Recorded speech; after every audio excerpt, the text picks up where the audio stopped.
Good evening, folks. Welcome back to the Library of Lore. Tonight we're going to be trying Amerzone, The Explorer's Legacy, which is the first game in the quite well-known and beloved Syberia series, which I've also been wanting to play for some time. So this is the first game in the series. Next game is Syberia itself, and then there's several more after that. We're going to be trying Amerzone, and eventually we will get to the rest of the games in the series too. I hope everyone is doing well today. We are going to start a new profile here. Let me just take a quick look at the options again. I didn't think I was actually going to be able to play mouse and keyboard, but it turns out it does support it. Traveler and Adventurer. Traveler's default doesn't really tell you what the difference is. It doesn't even tell you which is more difficult. I assume Adventurer is probably harder than Traveler. We'll go with Adventurer. Okay, that looks good. I'm more concerned with the audio stuff. Subtitles, yes. Speaker's name, good. Background is fine. Larger subtitles is good. Okay.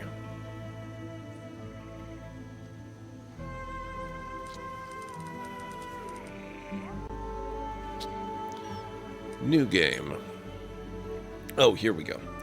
You can change the difficulty mode at any time during the game. Alright. Traveler, you wish to enjoy the ambiance and story with a moderate difficulty level for puzzles. You will find more documents and guidance to your progress among the various destinations of your journey. In addition, the hints you can unlock from your journal will be more precise. Adventurer, you will get stuck more often and will need to explore and experiment more to solve the puzzles. You will find fewer documents and help to progress through the various destinations in your adventure, and the hints you can unlock from your journal will be less precise. For an even greater challenge, you can disable this hint system and even the objectives at any time. To do this, go to the game options menu. You know what? For stream, I think we're going to do Traveler. I don't like getting stuck on puzzles on stream. It just feels like I'm wasting other people's time, and I don't care for that. When I'm just playing on my own, it's one thing, but on stream is a very different thing. Ah, yes, Benoit Sokal is, he was the creator of this series, and he passed away a few years back.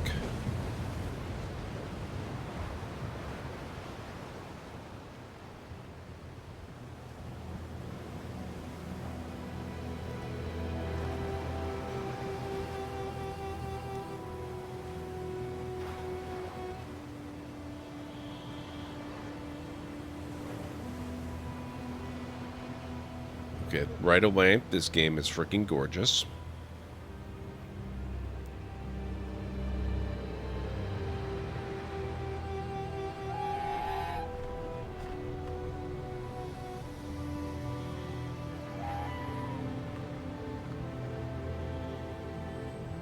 Ooh. That's a familiar name. Inonzur.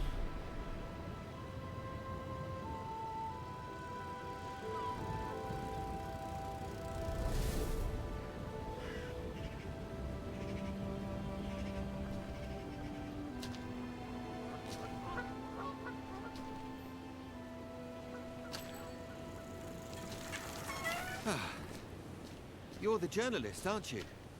I gave him your letter the other day. The professor's probably read it. He received another letter this morning. I put it in his mailbox. It was a letter from the museum. Letters from the museum. They always mean trouble. Hey, maybe you could take it to him. He has trouble moving around, you know. He's an old man. You know what I mean. You want my advice? He should see a doctor. Well, that's what I think anyway. Oh, and have a care. It looks like something fell from your bag over there. Well, then have a nice day. See you, sir. I like that they do this while the credits are still going. Oh, look at that. Instructions from Mondial magazine. Professor Alexander Valembois. He awaits you at his lighthouse in Brittany. Despite his unsavory reputation, he is the only expert on the little-known Amerzone, and we absolutely have to fill those last pages in the feature that Camille left so empty. Valembois seems to have enjoyed your communications. Get what you can from him face-to-face and get back to Paris as soon as possible. The accounts department refuses to cover any hotel fees for this report. Emma Fitzgerald, Editor-in-Chief, Mondial Magazine. Okay.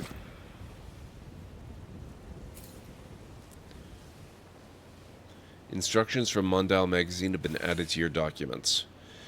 Click on the move icon to move in the direction shown. You can skip the movement by double-clicking. You can skip all movements automatically by changing the game settings. For your convenience, some movements are set to be skipped by default. Let's have a look at that.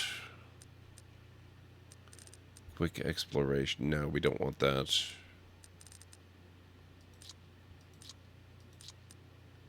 Huh. Go to the lighthouse.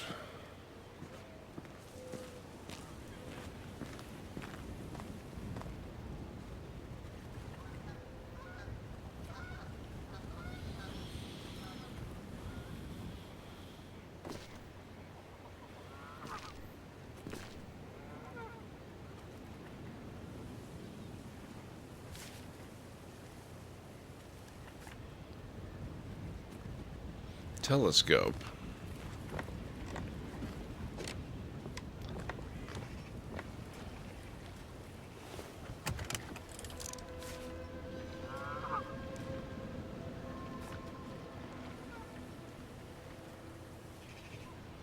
Okay, it looks like there's a grave site here.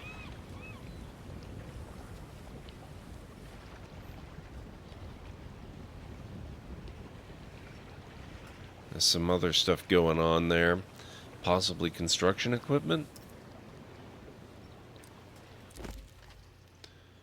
Go to the lighthouse. The old professor I'm supposed to interview, Alexander Valembois, lives as a recluse in the Rochers Noir Lighthouse. Rocher Noir Lighthouse. I have a meeting with Professor Valembois in his lighthouse. I should go there now. Okay. Actually, I want to take a look at the control options here.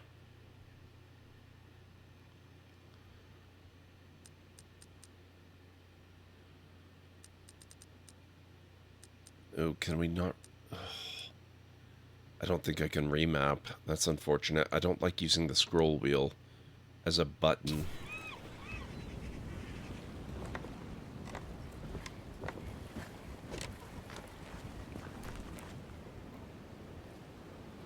Actually, I wonder.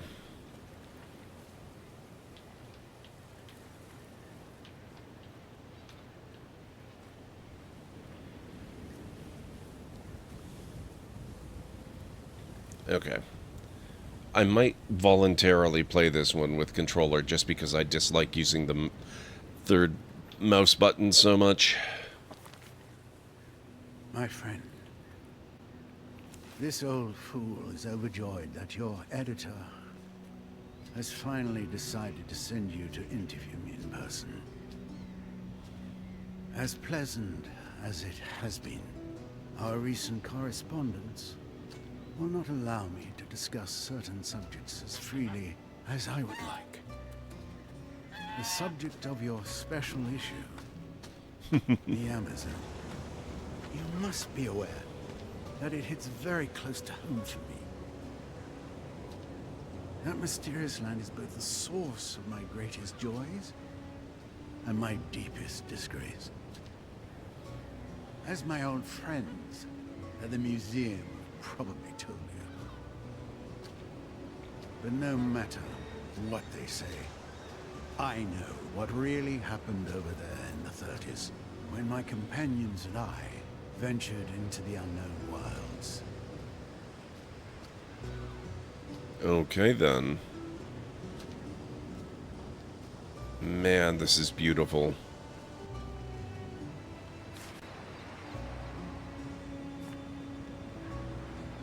My friends and I, we caused harm. Harm that I am determined to heal today. But I need your help. Not only to finally bring my version of what happened to light, but perhaps to do even more. Time is running out. So, safe travels, my friend. I am quite pleased to welcome you to my humble abode. Signed, Professor Alexandre Valenbois.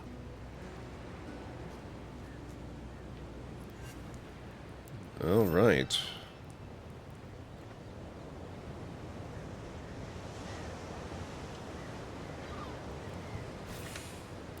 You can directly control most mechanical elements in your surroundings. When the hand icon is displayed, hold A and move L in the direction shown.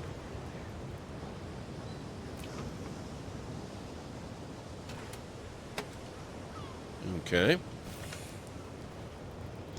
Examining objects. Examining objects from all angles will help you discover useful information and sometimes even specific actions. Press and hold A to rotate an object, then use left mouse or left stick to move the cursor until it changes. The hourglass icon reveals useful information. The pointer icon enables you to perform a specific action.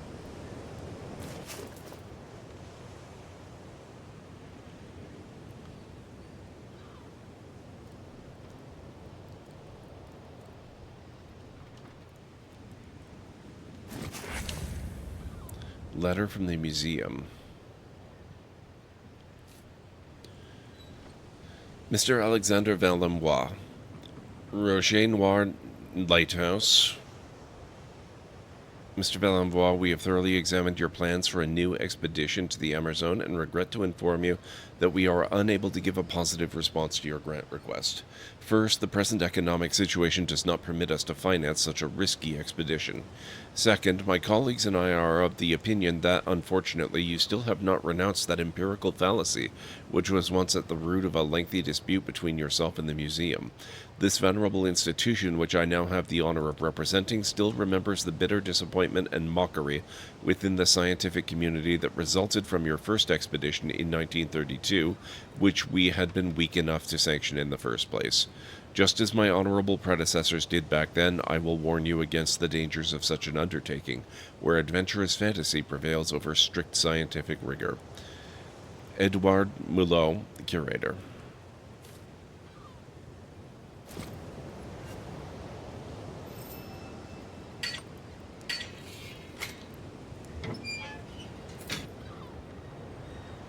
Letter from the museum has been added to your documents. Your journal has just been updated.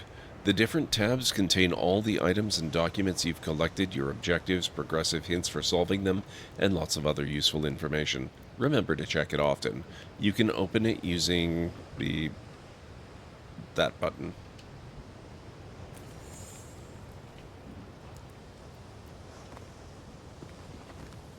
It's an anchor.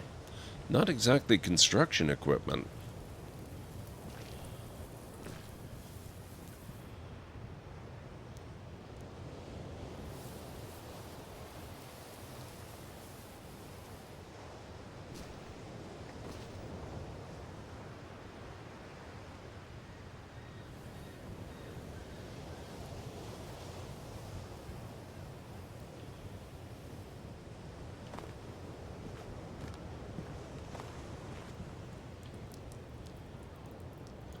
Can't go that way.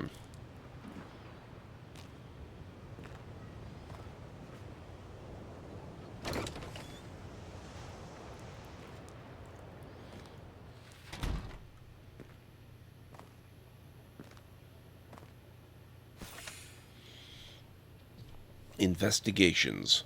As you progress along your journey, you may find investigative material, evidence that will help you unlock additional articles for your report. You don't have to conduct these investigations, but completing them will enable you to discover additional content and delve into the secondary elements of the story. Investigations are recorded in the dedicated tab in your journal. Keep your eyes peeled and don't be afraid to go off the beaten path. Collect my documents? Check. Go to the lighthouse? Check. Take Valembois' mail. The mailman told me that Professor Valembois received an important letter this morning from the National History Museum in Paris. Enter the lighthouse. Check. Now that I've retrieved the letter from the museum for Professor Valembois, I just have to get past this gate and enter the lighthouse. Find Alexandre Valembois. Now that I'm inside Professor Valembois' lighthouse, I just have to find him. Professor Valembois must be waiting for me on one of the upper floors of his lighthouse.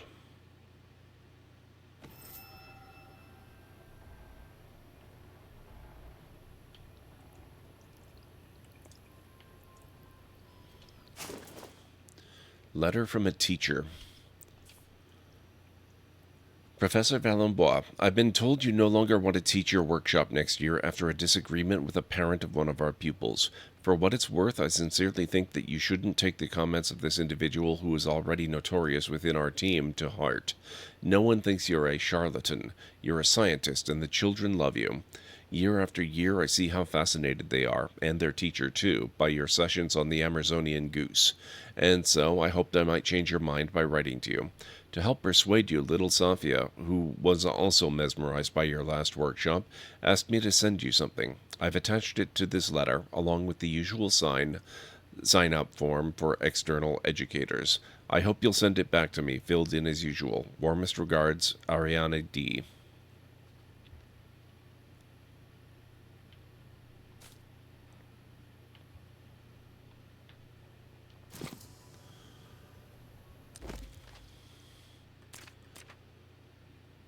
It has finally happened. After months of waiting, unanswered requests, and some fairly desperate reminders, Mondial magazine has finally given me some work, my first gig. The magazine needs something to round off its end-of-year geography feature. It will be dedicated to a little-known South American country, Amerzone. It's next to Brazil, apparently, though I must admit I've never heard of it. My initial research hasn't turned anything up so far. I'll have to try and find an expert on the subject. Hey, Planet Kitties, enjoy the lurk.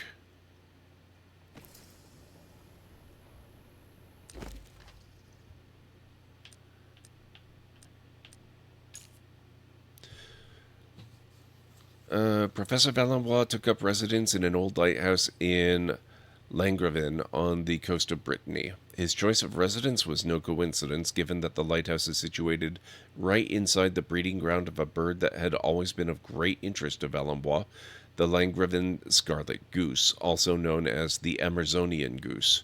Each year, this creature migrates to the country from which it gets its name, the place that had fascinated and haunted Valembois throughout his life. Collect all investigative material related to this article to unlock it. Explore the region where this investigation material is located to find it. Okay. According to this letter, until recently, Professor Valembois was still giving talks about the Amerzonian goose at a local school.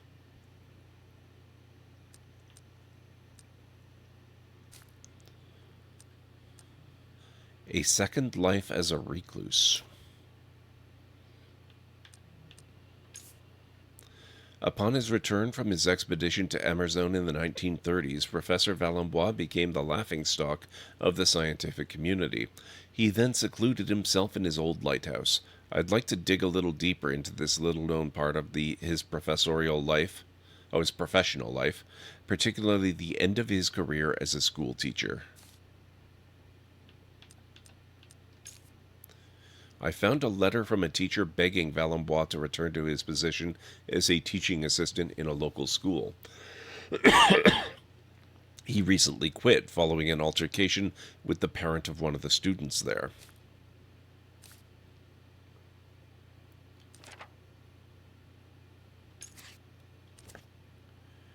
Okay, investigations.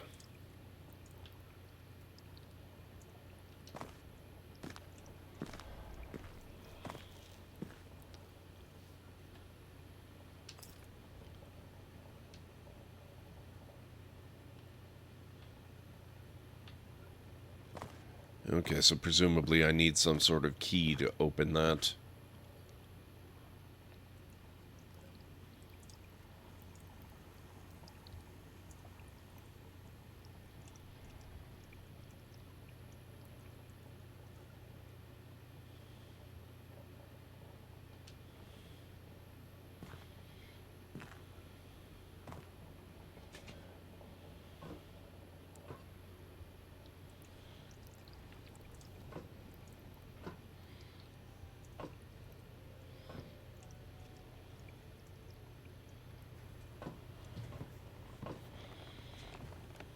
You are the journalist, aren't you?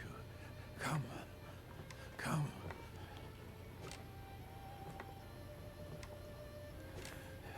Amerzone. Amerzone. Too late for me. Too late. It's all over for me. I'm no longer in good health, my friend. It's a pity, but what can I do? In any case, Amerzone, all that. No one ever believed me. So,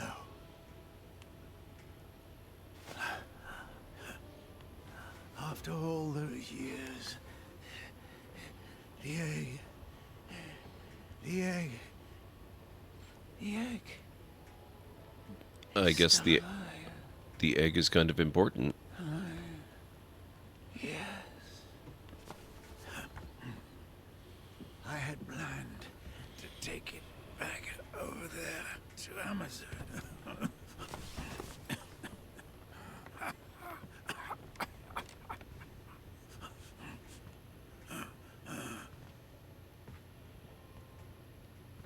My expedition was ready. And all planned down to the smallest detail. And now, I have no strength left.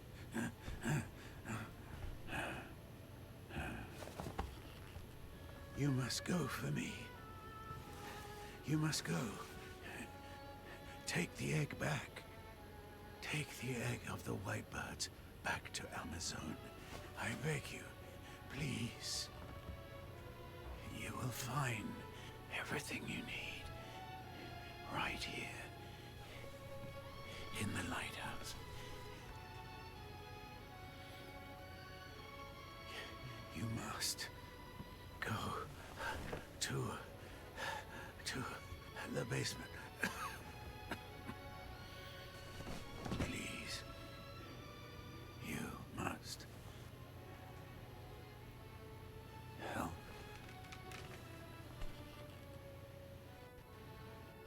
For her.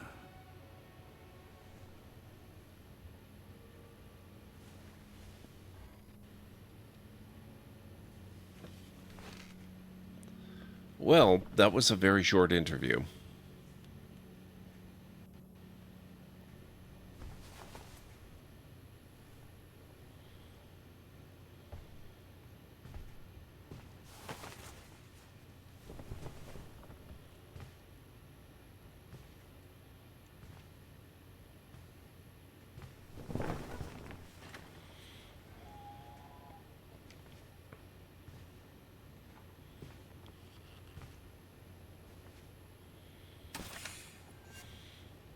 Display interactions. You can reveal all the possible interactions around you by holding down the Y button.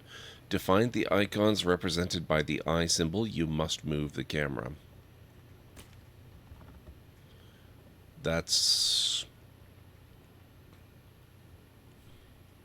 a lot of interactions.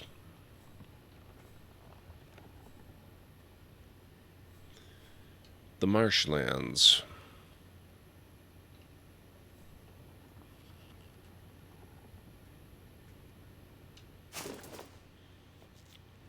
Note on the Amerzone marshlands.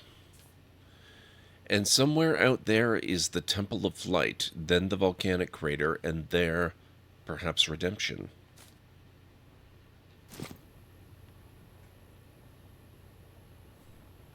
Amerzone Falls.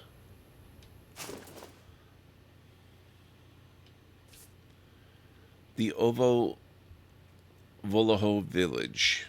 Is it still there?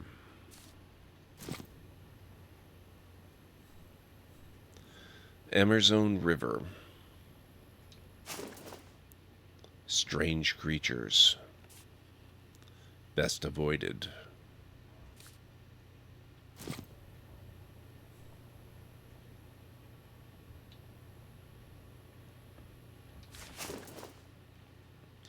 Louis Angel, 1933.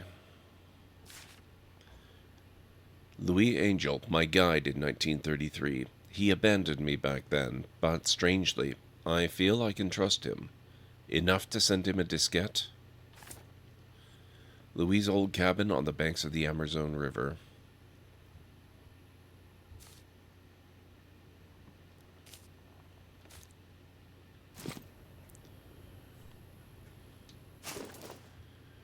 Louis Angel's letter to Valembois. Valembois, what a surprise after all this time.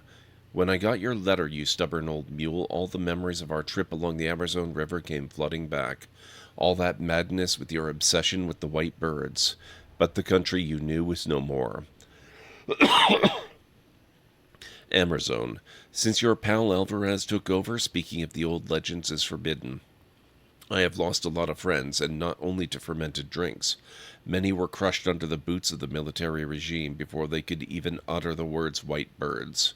I did warn you. You should never have stolen that egg from the Ovo Voloho. You cursed yourself that day, Valembois, and with you the whole of Amerzone. And you doomed me, too, to watch the results of your folly every day, friends dying one by one, and soon I, too, will follow them. Rum will get the better of me. I am dying, Alexander. But I must forgive you, just as I believe you have forgiven me for abandoning you that day, deep in the jungle. I will keep this backup diskette that you sent me, hide it where you two met, you and you know who. I will also leave some fuel for your infernal machine, as requested. Just be warned that I will probably no longer be here to welcome you when you arrive. Louis Angel.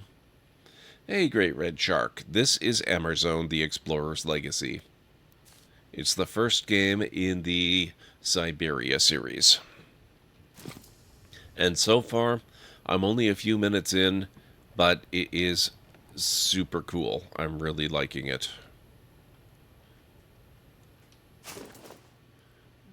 Strange creatures, best avoided.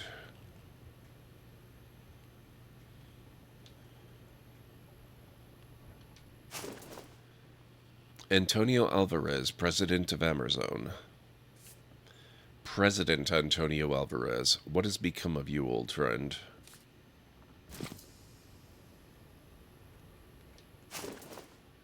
Letter from the Amerzone President's Office.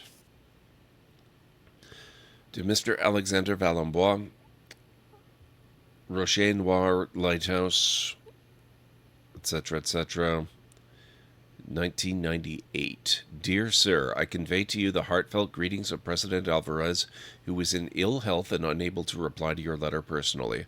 Naturally, he has fond memories of the adventures you shared in the 30s upon his return to the country. However, as I am sure you will understand, our country's laws must apply equally to all, and the bonds of friendship you once had with our supreme guide do not entitle you to special privileges. I therefore regret to inform you that I cannot process your application for a visa to enter Amerzone. We do not wish to welcome any more scientific expeditions which could lend credence in whatever form to the existence of those white birds. This Indian mythology, as with all others of its kind, is keeping our indigenous fellow citizens in a state of mind that is incompatible with our country's triumphant march towards progress and modernity. Thank you for your understanding. Colonel Garciello, attaché to the Secretariat of the Office of the President.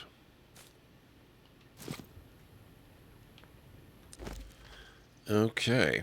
Long-term investigation. Antonio Alvarez, despot of Amerzone.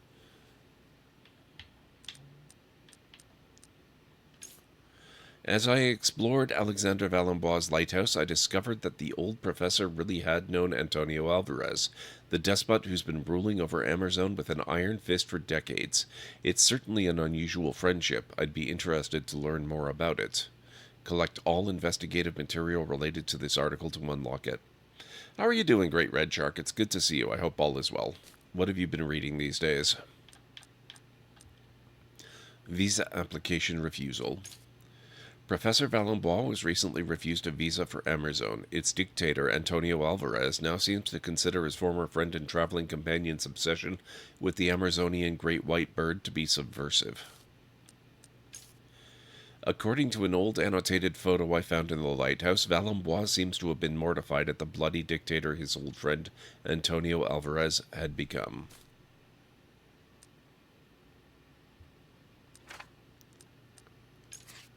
A country under lock and key.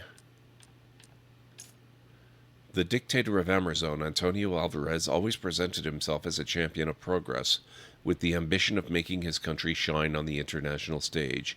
But if that's the case, why did he seal off the borders so tightly? What could justify such secrecy, particularly when it conflicted so obviously with the autocrat's great promises? Seems a wee bit off? What do you mean, Great Red Shark? Among Valenbois' belongings, I found an official letter which stipulates that he has recently been refused a visa for Amerzone, in spite of his old friendship with the country's dictator, Antonio Alvarez. Hey, you bring light in? It's good to see you.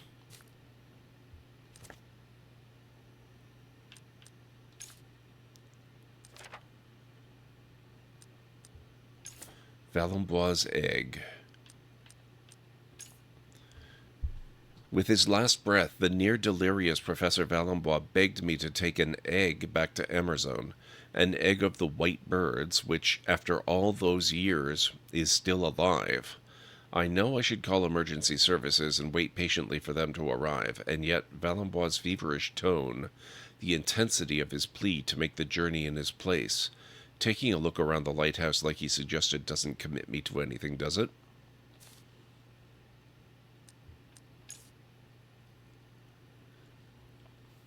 Despite his old ties to the Amerzonian autocrat Antonio Alvarez, Professor Valenbois was recently refused a visa for Amerzone. The reason given? That the scientist's return could lend credence to a mythology of the white birds deemed incompatible with progress and modernity.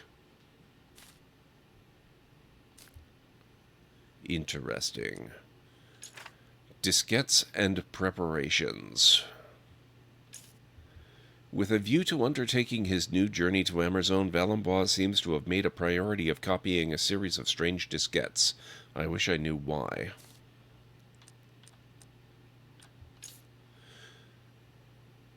To undertake his new journey to Amerzone, Valenbois reached out to some old acquaintances from his first expedition. Apparently he sent them backup diskettes that were essential for his new expedition to run smoothly.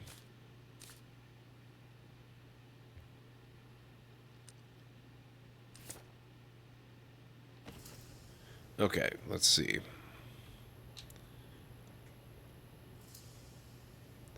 As in, it's a setup. Well, I mean, we're only in the first few minutes of the game. It's hard to know what's a setup and what's not. The capital of Amerzone, Alvarezopolis, a place to be avoided.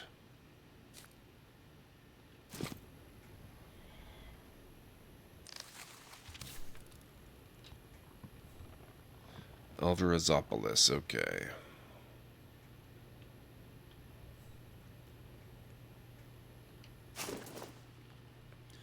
Mikowski's letter to Valenbois.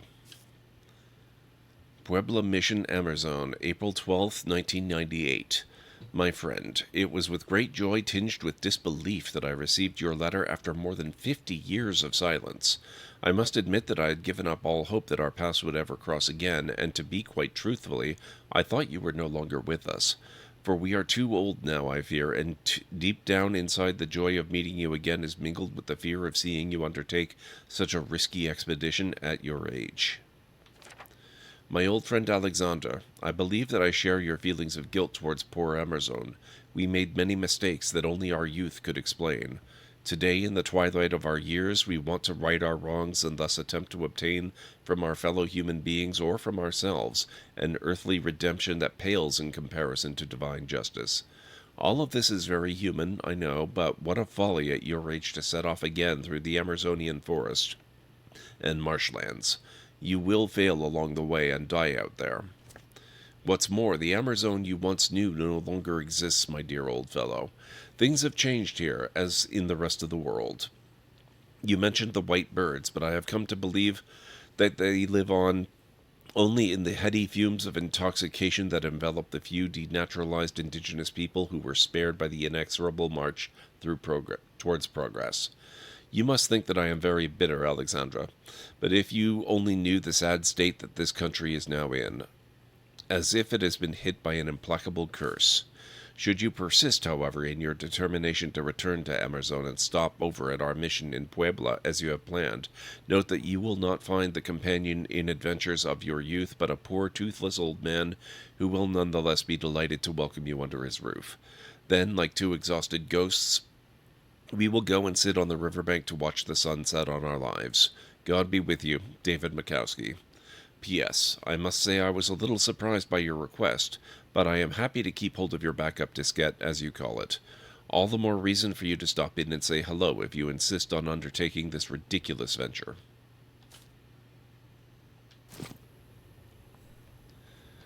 So the guy they're talking about, this Professor Alexander Valenbois, that's him. He's under the sheet. He just passed away after we spoke to him for a minute or two. So this is all very fresh to us.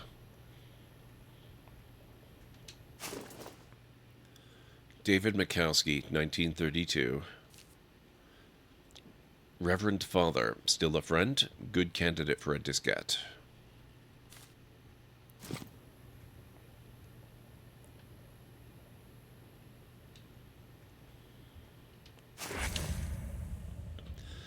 Amerzone route map.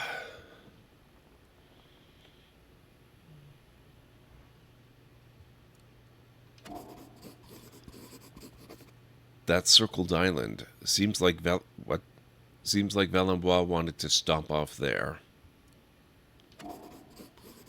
A journey that starts in France, crosses the Atlantic to an island, then goes up the Amerzone River to a volcano.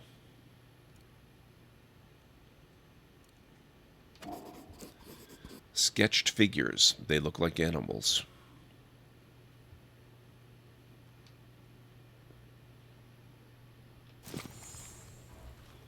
Amerzone route map has been added to your inventory.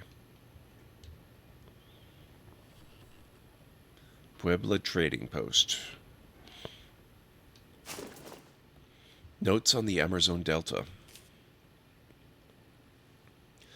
The Amerzone Delta, where the waters of the eponymous river flow into the Atlantic Ocean, a natural border, easily accessible, particularly after a stopover on Shipwreck Island.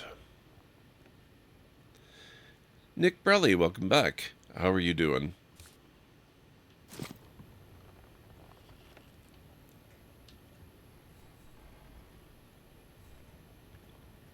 Amerzone Delta, Shipwreck Island, Mare Amerzonia, or the Amerzonian Sea.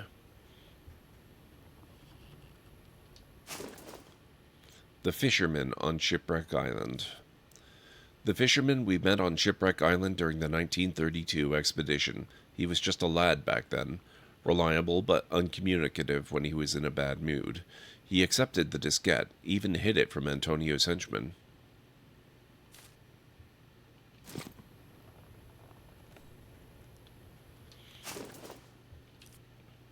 Fisherman's letter to Valenbois.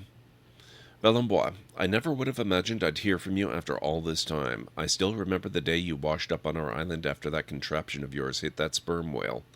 I'm sure you know what has become of one of your traveling companions, Antonio Alvarez. Perhaps it would have been better if he'd gone down with your machine in the lagoon. Anyway, I'll take care of your doohickey, this backup diskette you sent with your letter. I'll hide it away like you asked, where you stayed back then. You're right to be cautious.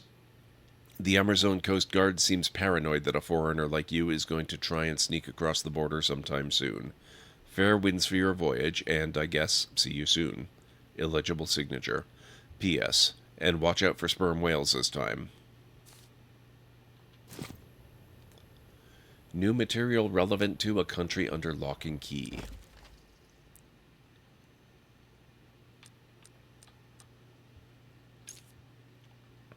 My reading has taught me that the Amerzone military is returning more and more frequently to Shipwreck Island off the coast of their country. They seem on edge, fearing that a foreigner might stop here before clandestinely entering Amerzone. My my head's been a little fuzzy this week. You haven't read much. I'm sorry to hear that, Great Red Shark. Hopefully you're back at it soon again. Okay, find Alexander Valenbois. Professor Valenbois must be waiting for me on one of the upper floors of his lighthouse. He was indeed. Professor Valenbois, he died while he was begging me to take an egg to Amerzone for him. He said I'd find everything I need in the basement.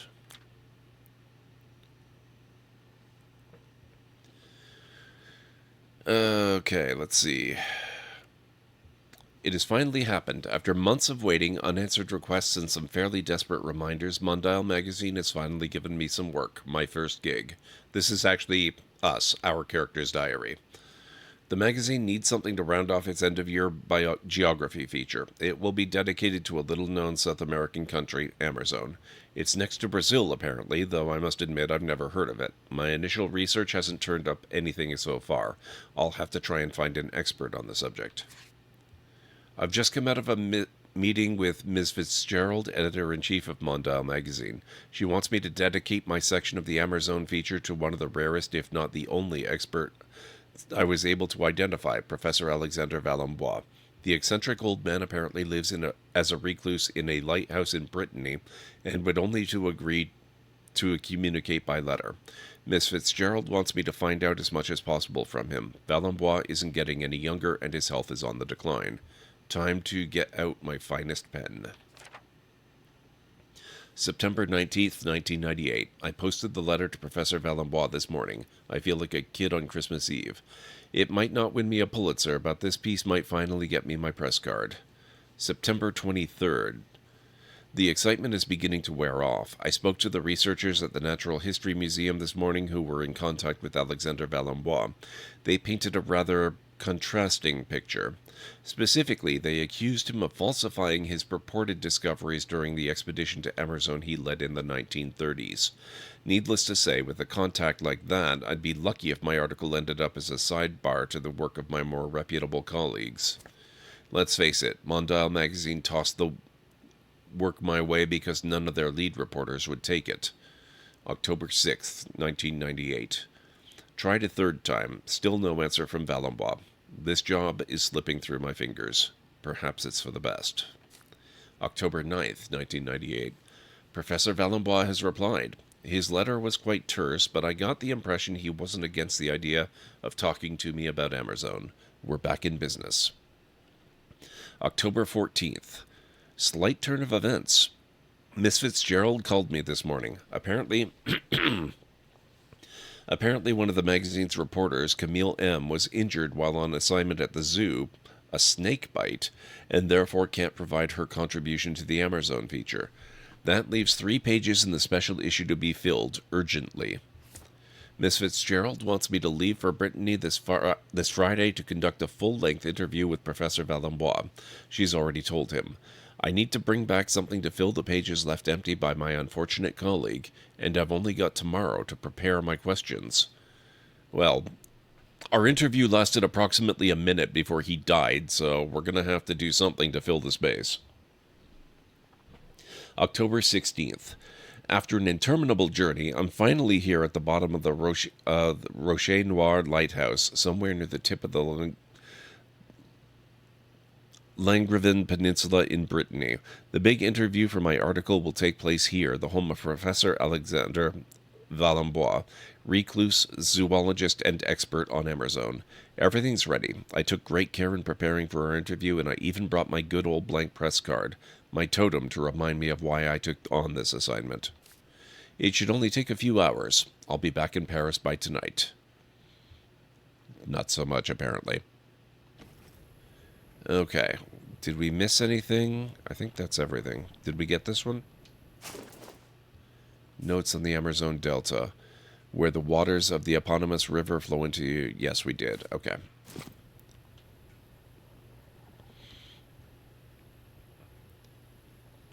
Oop.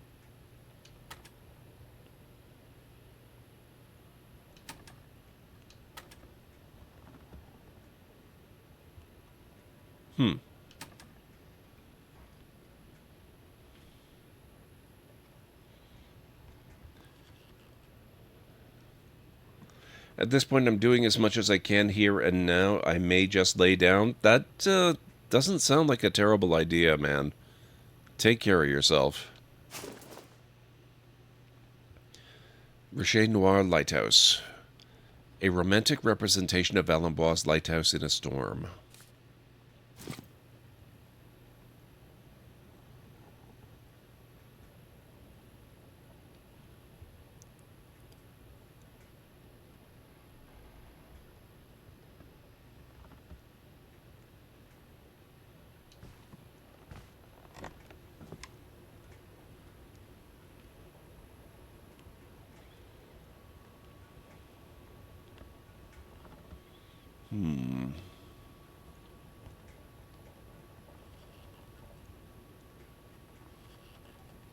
Oh, something there.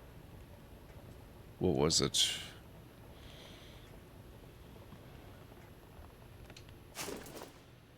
Portrait of a young woman. Seems like she meant a great deal to Valembois.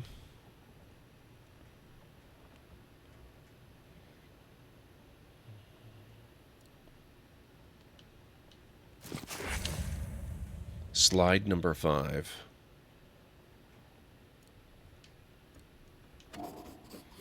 Valembois has scribbled down some kind of apology. I'd be able to read it better if I had a suitable projector. Labeled 5 of 6. Have a good night, Great Red Shark. I hope you feel better quick. A portrait of a young woman. Looks the same as the one in the photo Valembois was holding. Slide number 5 has been added to your inventory. Blank press card.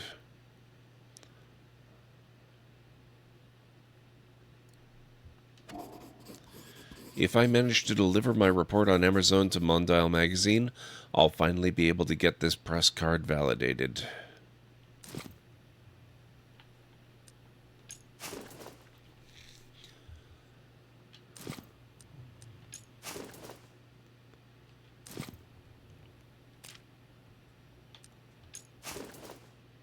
Instructions from Mondial Magazine.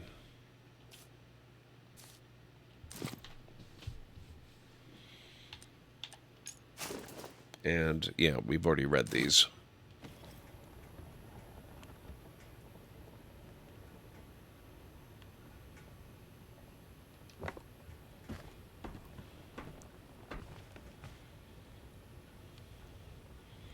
Okay, so he's got bits and pieces of food here. I'm good. Me and my nephew are trying to play a Walking Dead game on Roblox, so I hope it goes well. That sounds fun.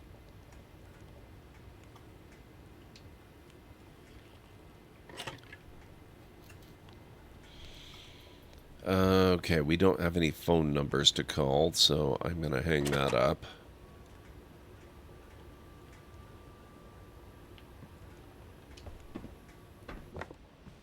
Oh, wait. Oh, I went further up. Okay, that's fine. Slide number 2. Silhouettes of 3 men, Valembois and his companions.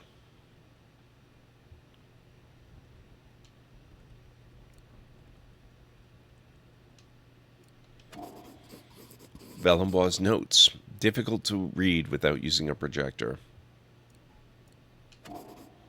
Labeled 2 of 6.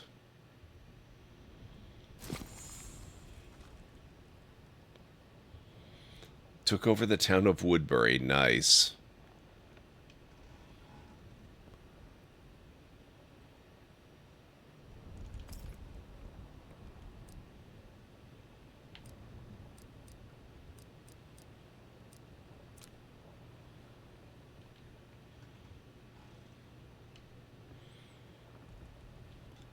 Oh, wait a second. Oh, this is the projector I need.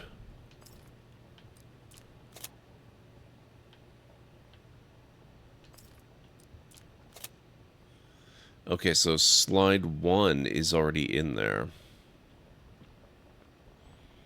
So it looks like we've got to find 3 more slides.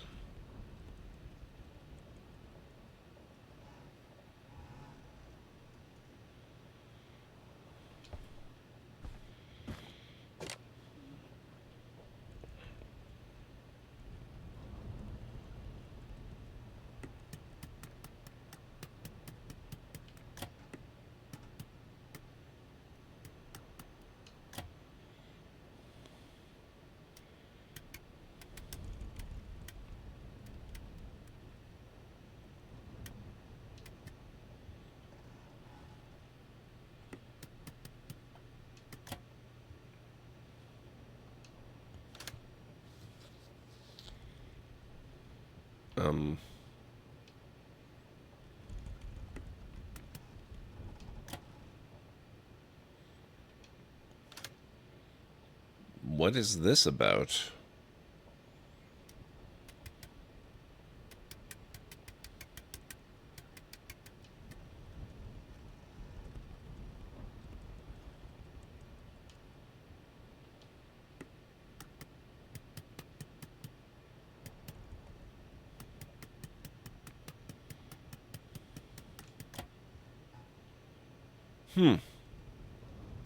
Interesting.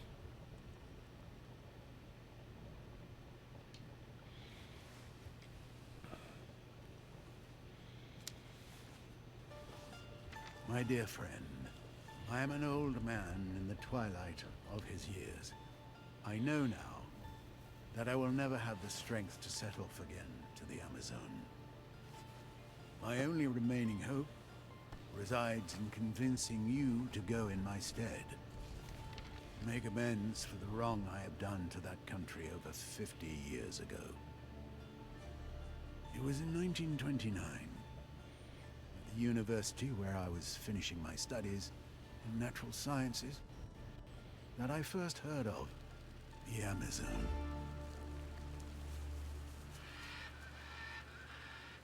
I befriended a young law student from that country. His name was Antonio Alvarez, and he was later to become the despotic leader that we now know today. He suggested going with me as my guide and interpreter until we got to the last steps of civilization in his country. A second companion was to join me. Okay, I can pause. That's very good because it is just about that time and we are just about to be interrupted. So let's just take a moment here and wait until that passes. This was kind of a bad time to start a cutscene. Reminds me of Nancy Drew from back in the day. Similar kind of game. It's an adventure game. Well, folks, just a little heads up. It's already nearly 11 o'clock at night, and we have a quick break coming up soon. Gord is doing fantastic over in Amerzone, the Explorer's Legacy, but there will be some short clips playing as the ads start within about 3 minutes. This is a great chance for all of you viewers to take a stretch or grab a refreshing drink before the action resumes. We appreciate your patience while we keep this flow going. Yes, we do. The Reverend Father David Makowski, who was burning with desire to perform mission work among the inhabitants of those regions forgotten by the Creator. We set off, therefore, One morning in June 1932, on board the Hydrofloat, a revolutionary invention of mine. Unfortunately, this first prototype had several imperfections. The mechanics of the craft failed us on the way, near Shipwreck Island. A large number of sperm whales had settled there. I feared that we might have hit one of them. Okay, then. It was only by a miracle that we set foot on the shores of the Amazon. But already, my friend, I realize that I'm only at the beginning of this tragic story. If you want to find out about what follows, it will be waiting for you in the basement. Your next destination, should you decide to replace me for this new journey. Okay, that was very cool. And there's the key to the basement we're looking for. You have found Professor Valenbois' travel journal, the memoirs of his first expedition to Amerzone. It is an inexhaustible mine of information about the mysterious country. Some of it may prove useful. You can access Valenbois' journal by using down on the D-pad. Key.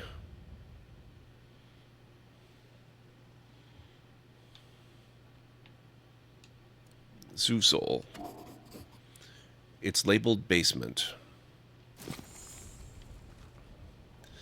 Alright, I'll tell you some more about this game and stuff, but I've got to start the break first. I'll be gone for about 6 to 10 minutes.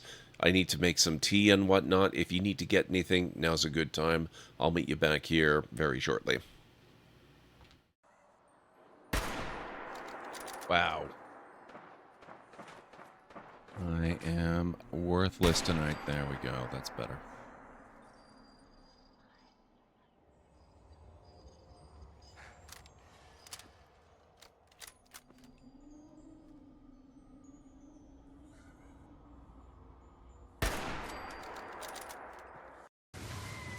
Oh! And I can't fight him either. I am out of ammo. No pistol. But, luckily... Oh! Oh no! Oh god! Oh.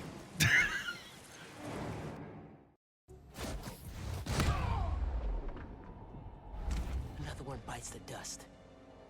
That works. Should be a vent in that.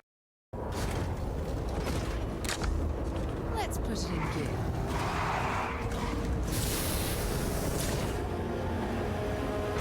No way! I am not going to help you murder these people. What? Crap.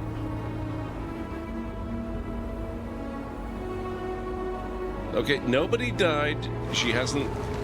Wow. Wow. It's a good thing she has the worst helmet ever. Only problem is, she seems to circle around in exactly the direction I need to go. So this is gonna end badly.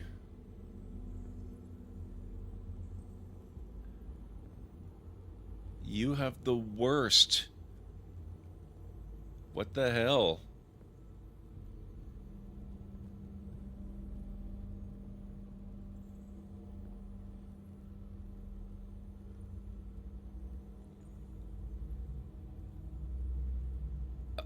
I have no words. How did I not get caught? What the heck? So we are just at the very earliest stages of the tutorial here. I just started playing, so I'm still trying to get my bearings here. This game does feature Twitch integration, but I don't think it functions while we are in the tutorial. So we have to get through the tutorial, and then apparently you will be able to do something. No idea what. So.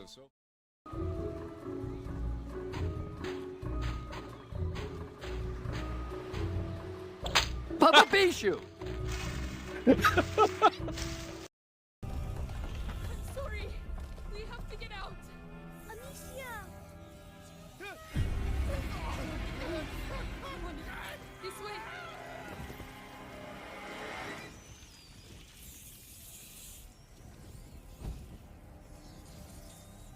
Sorry, dude.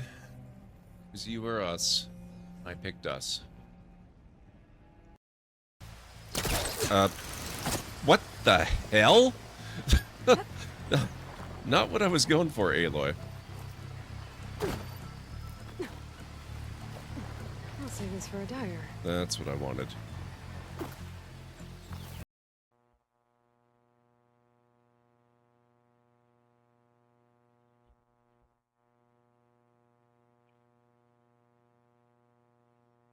Oh my. Now you know why they wanted to close the hole behind you. You have become the unwilling victim of the dreaded cave squid. Tough luck.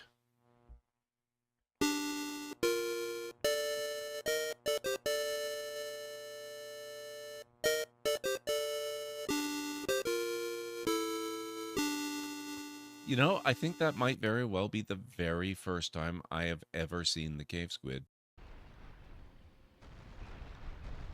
No, they hold the advantage. Rude. Far stronger than a common goblin. Uh-oh. Cannot move. Hobgoblin, it is a formidable foe. Oh!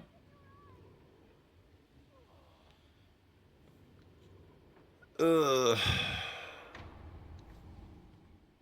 Quite the opportunity to set up camp. All the way...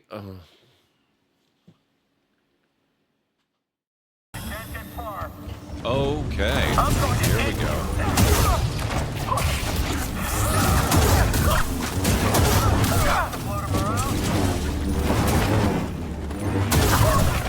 I'm unsure if this is working.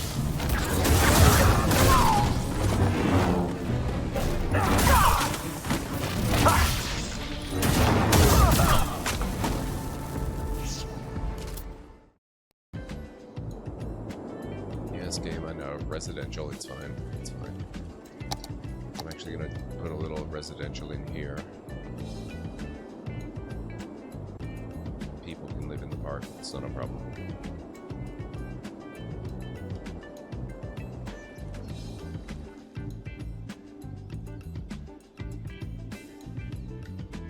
I know. I often forget, but I do know. Thank you. Of course, sir. I wasn't talking to you. Well, who else could you be talking to? Should I be concerned about your mental well-being, Commander? I ought Farm to be sim? jealous Very of the nice. tower. She is more famous than I am.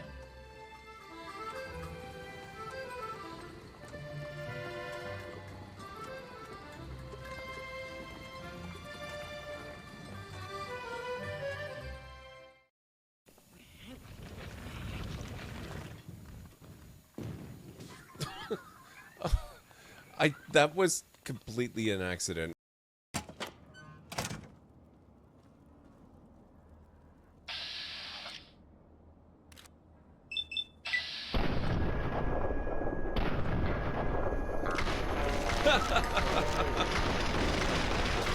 You'll ever see.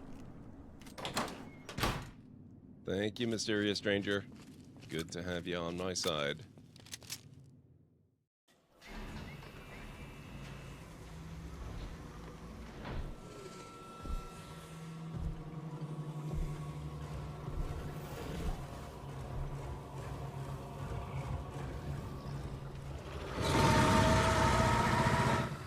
Creepy. My name is George Lambert. I haven't had Prime Rib in a while. I think I should see if I can possibly make that happen at some point.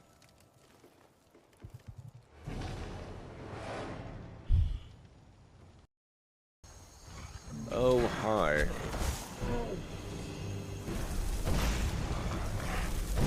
Sorry, Edgar.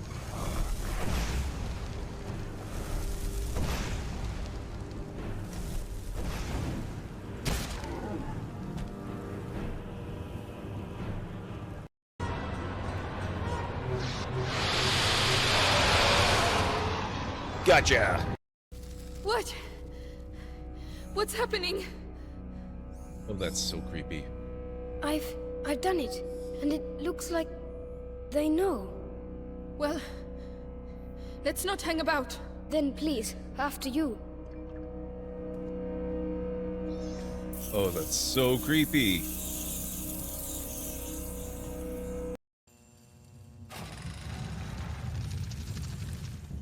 This has been a very quiet level so far. It makes me very suspicious.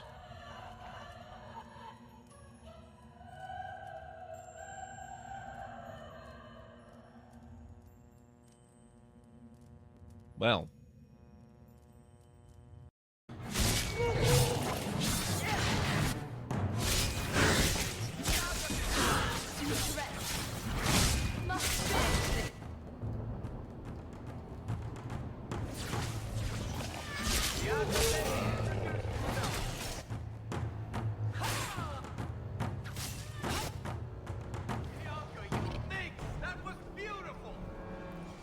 Ugh.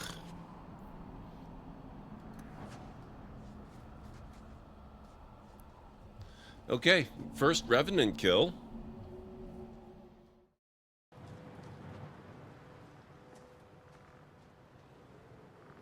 Oh, damn it, Serana. Your freaking skeleton is making noises at me.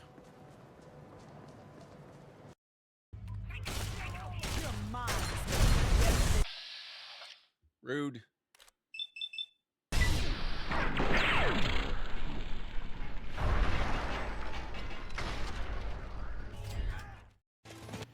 Okay, I'm back. So yes, there's a very good reason this reminds you of Nancy Drew. Nancy Drew is also a series of adventure games. This one just came out last year.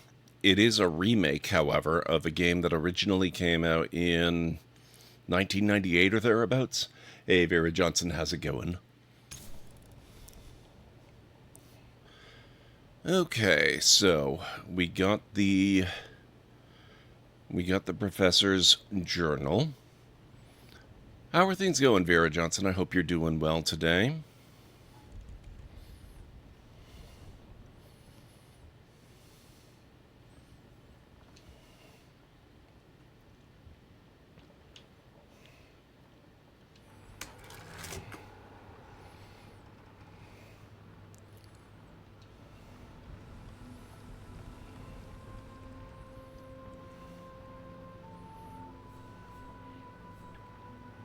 An Amerzonian goose, the eternal guide towards the great white birds.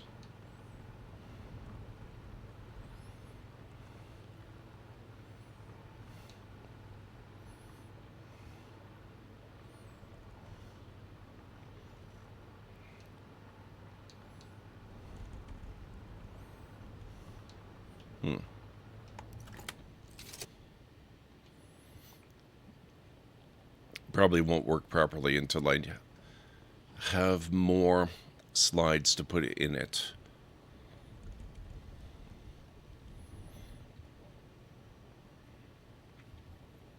Doing good so far? Excellent. I'm glad to hear it. I'm doing all right. It's been a good day.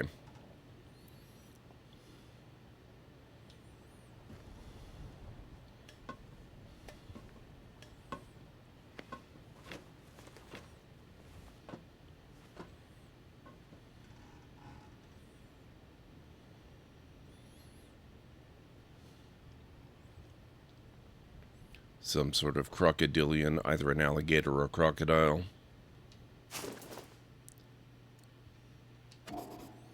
Aptly named.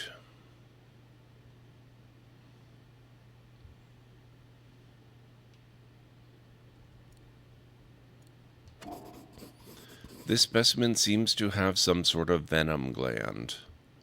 Lovely. Gaffardus horribilis.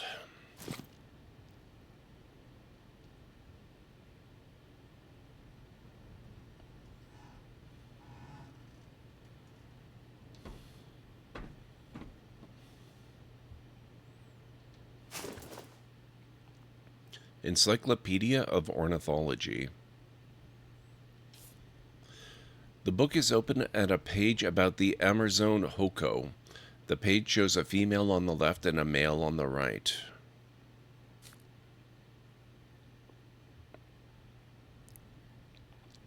No, it's a fictional country in South America next to Brazil.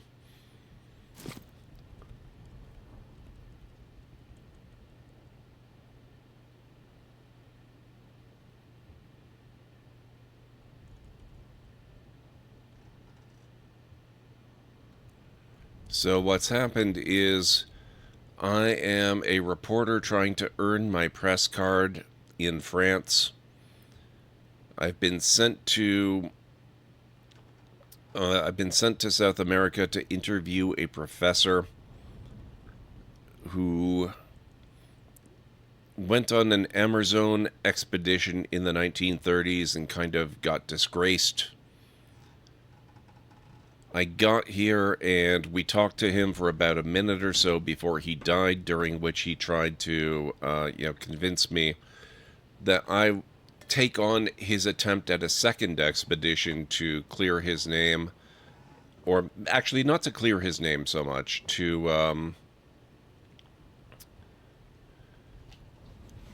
right some wrongs that he had committed against the country 50 years ago. Hey, Mad. I'm doing pretty good. How are you doing?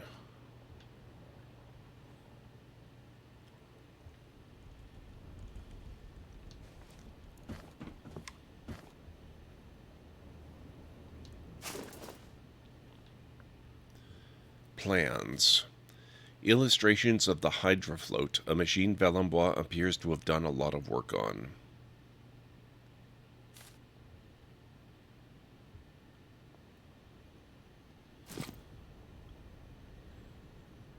Oh. VHS tape. Well, we don't actually know Vera Johnson, but I doubt it's that much wrong. He wants us to return an egg. Kind of excited since I can pick up my new gaming PC. Oh, nice, Matt. That's awesome. Antonio A., 1996. A recent recording of the Amerzonian dictator.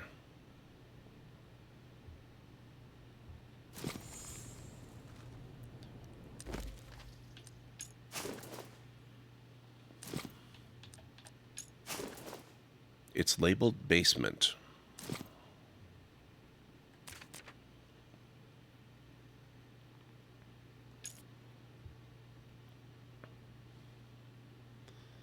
What the heck? Cleric coming in with the raid. How are you doing? It's so good to see you. Welcome on in. What's going on, Cleric? What were you up to this evening? What were you playing? I would love to hear all about it. Mass Cure Wounds from Cleric Entertable. Did you all see that? It seems like we have some truly wonderful news to share right at this moment. The GameCleric just dropped 6 raiders into the channel. An incredible show of support for the Library of Lore. We are absolutely bursting with gratitude for the GameCleric and her amazing friendship to us all. She is such a wonderfully talented person. She focuses on story-driven games, whether they're tabletop or video game. And she's also one of our fantastic staff members, helping out as both a channel and Discord moderator. Speaking of stories, it reminds me of the significance of raiders in early fantasy RPG design, how much effort went into defining that perfect level of challenge versus reward balance. But anyway, where was I? We really need to make sure everyone knows how generous she is. So please, if you haven't already, head over and check out the GameCleric's Twitch channel. Give her a follow so we can show our massive appreciation for all this amazing support. Yes, indeed. Please do exactly that. Hey, Callan Ray, it's good to see you too. What's going on? Callan Ray, would you mind shouting out? Hello everyone. And I just wanted to give a really warm shout out to our you already did. Thank you. GameCleric. If you enjoy story-driven experiences, make sure to check out her channel. She was last seen exploring Final Fantasy IV Online. She has such great taste in games and is always doing something fascinating. So please swing by and follow along. We're so lucky to have her help the Library of Lore running. Yes, we are. Thank you, Kellen Ray, for the shout-out. Guys, if you're not following GameCleric, please make sure you do. She has been hanging out here for a very long time, and we are lucky to have her, and you will be lucky to spend time with her over in her channel. If you are new to this channel, my name is GordMcLeod. I'm a variety streamer here on Twitch. I play a wide variety of mostly single-player story-driven games with excellent character and narrative development, as well as some strategy games, sandboxy games, retro RPGs, classic adventure games, and every once in a while I have been known to do a Lego build or two as well. So if any of that sounds good to you, please do feel free to hit the follow button, and I've got a little video to welcome you in properly. Hopefully it won't scare too many of you away.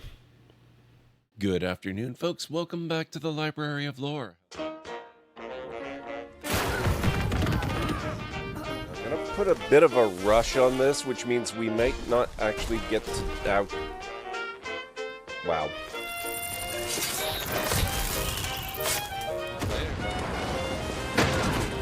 Gotcha. Yep, that is totally a thing that works in real life, by the way. Dealt with.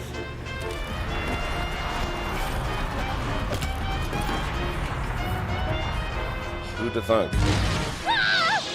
Great, let's go. Whoops. Sorry. Boom. How did I do that? What the heck? In all the worst places, there are mushrooms. Coincidence. Oh, good.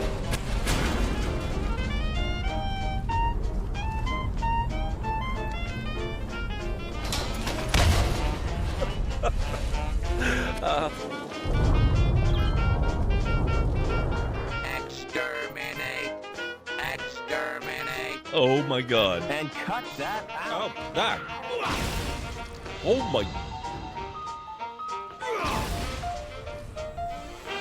Ow.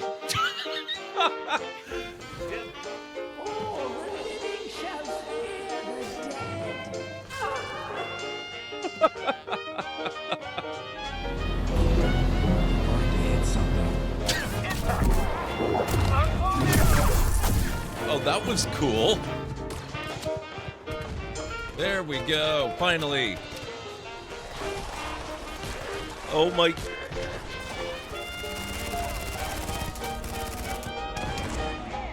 Wow.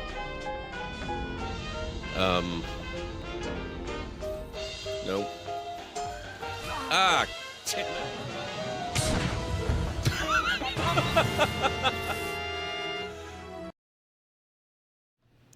There you go. That's a little bit of a preview of what you can expect around here. Let me see.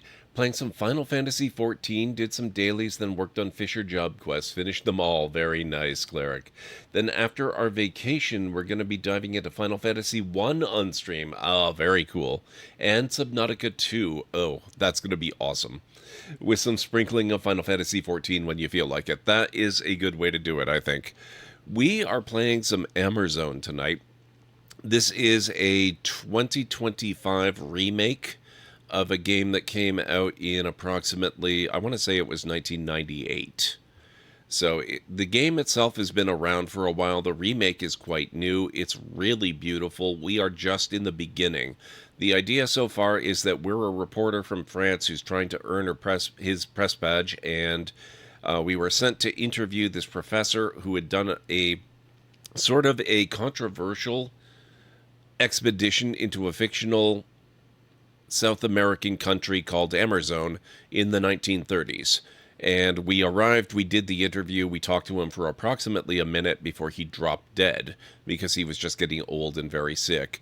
During what, the little time we had with him, he really tried hard to convince us that we had to go on the next expedition to Amerzone because he no longer had the strength to do it himself.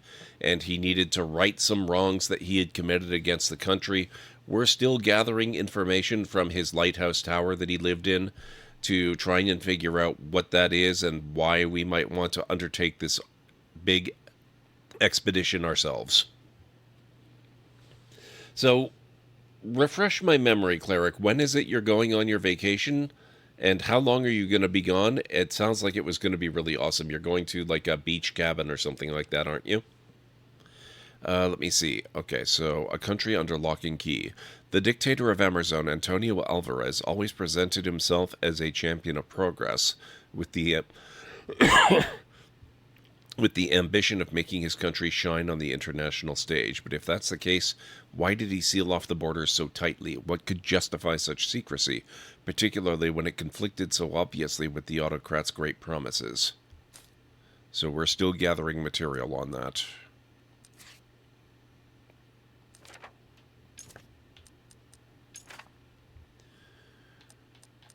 Annotated slide. On one of his slides, Valenbois has noted... Oh, nice stream streak, Cleric. Thank you. On one of his slides, Valenbois has noted that the scarlet goose is the age-old guide that leads one towards the mysterious great white birds of Amerzone. Oh, and one of the more key things that he wanted us to do on this expedition to Amerzone is to bring back a great egg, which may have something to do with the great white birds of Amerzone, which are some sort of mythological thing that may or may not actually be real. Why? I could not tell you.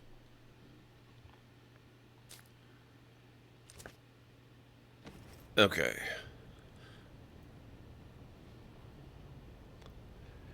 Yeah, we're leaving on Sunday morning afternoon, and we'll be coming back next Sunday morning. And yes, a beach cabin. We get to hear the waves of the lake every night. Oh, that's awesome.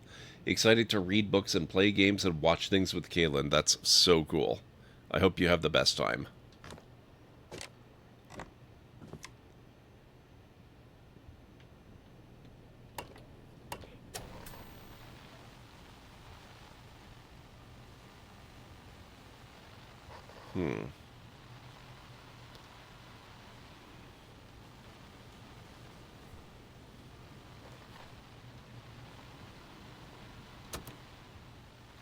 Oh. Hang on.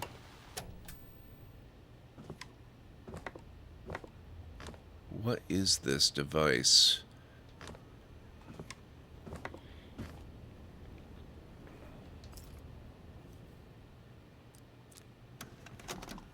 I thought it looked like a VCR.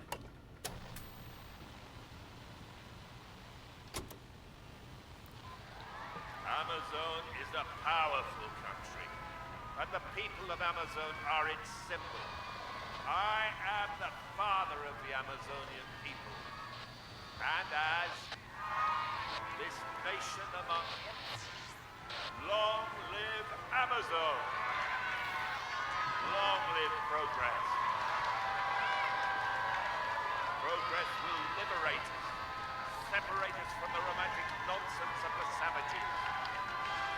Progress will burst open the door to the modern world so that we, the people of Amerzone, may enter and take our rightful place.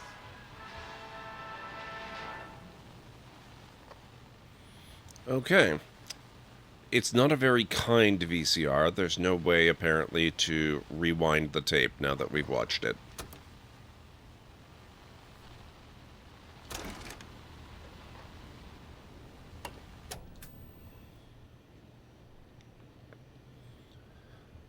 I hope it's not called Crystal Lake. I've heard that odd things have happened around there. That's true, Mad.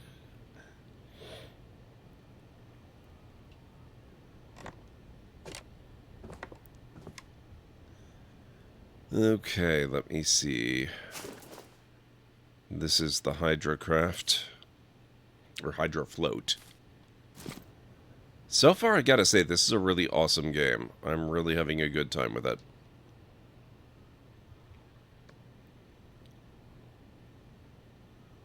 That's a lot of stuff.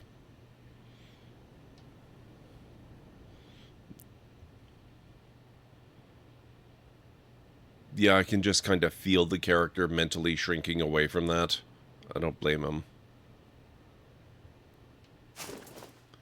Antonio Alvarez. The Reign of a Dictator. President, Guide, Motivator, Dictator. There are many titles befitting the ruler of Amerzone, Antonio Alvarez. He rose to power in the 1930s after leading a lightning coup d'etat against the previous oligarchy. Since then, the Supreme Guide has been ruling the small country, still largely unknown on the international scene, with an iron fist. Antonio Alvarez grew up in a poor family. The descendants of the first European colonists in Amerzone, they were in vassalage to a landowning oligarchy which stood unchallenged at the time. It was a form of modern serfdom characterized by farming techniques from another era with no options for property ownership or social mobility, even on their own merits. This made the young Alvarez incredibly resentful, as did the territorial conflicts between his own agricultural proletariat and the native Ovovolaholo tribe, though they too were persecuted by the reigning oligarchy. These competing hardships kindled in Alvarez at an early age a certainty that the power of a people lay in homogeneity rather than in diversity. Alvarez achieved outstanding results at school despite attending only sporadically alongside long hours spent working the land, and his destiny quickly changed when these educational achievements drew the attention of an ecclesiastical tutor with close ties to the oligarchs. In 1929, he obtained a bursary to send the young Alvarez to study law at a prestigious university, La Sorbonne, in France. The new student, who was by now very religious, discovered a whole new way of life there, and a modern outlook which he says was key to forging his own ideology, that of a dictator who does not yet know what he is, and for whom only economic liberalism and the strength of the nation-state, under the close moral patronage of the Church, may prevail in this world. Antonio Alvarez returned to Amerzone in 1933 under difficult circumstances. All we know is that he started to make a name for himself in the area around the Puebla trading post. That is where Alvarez stirred up a revolt. He managed to turn members of the military and the law enforcement against their own government, which he swiftly toppled in 1934 with the church's tacit support. And so Antonio Alvarez rose to power. It was the end of the oligarchy and the birth of one of the last totalitarian regimes still in existence.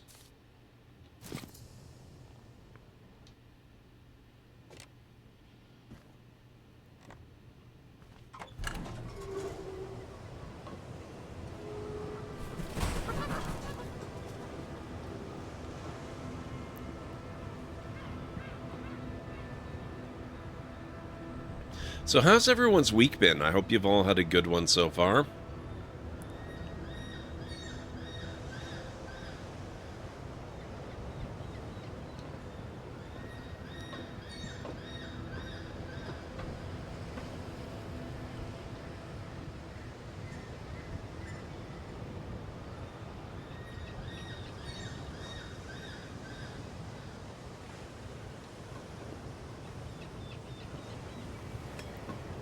Let's see what's up here.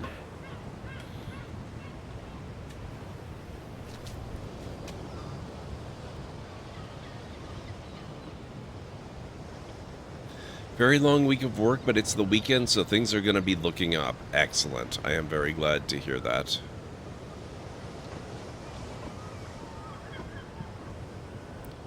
Oh, telescope.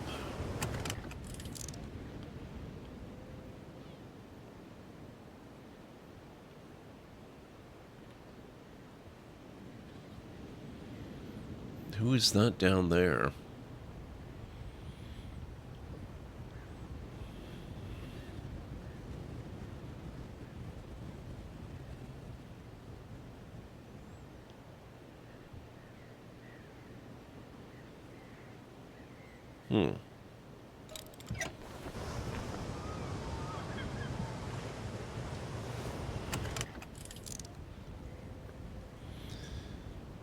Had a good week. One of the people who I'm working with on a clothing line sent my postcards from Indonesia. Sent you postcards from Indonesia and some stickers. Oh, that's awesome. Okay, so it doesn't look like we can change the view very much here.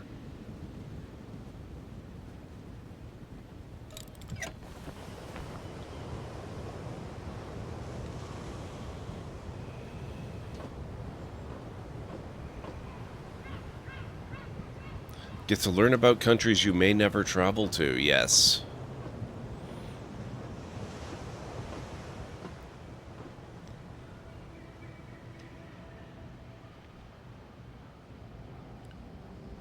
Okay, so we need a code for this, or numbers at least, of some type.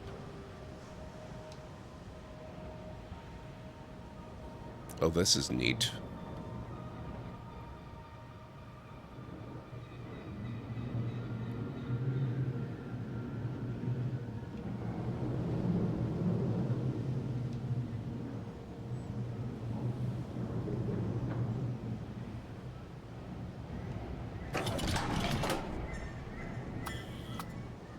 Okay.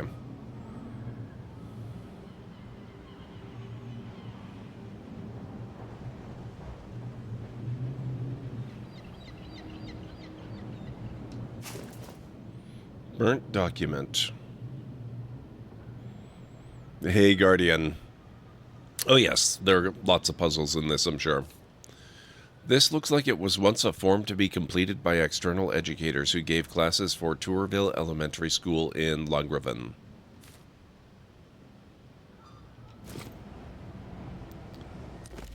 A second life as a recluse. I found the form that Valenbois was asked to fill out to continue his educational activities at local schools. Instead, he burned it.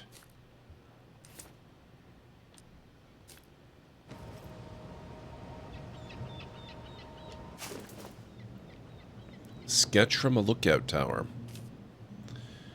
Today, as in the past, the solution was within view, at almost 6 degrees.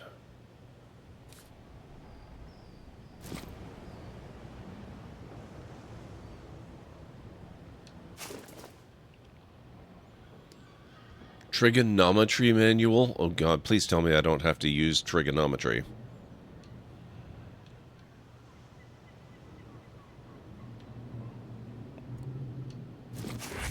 Aha, slide 4.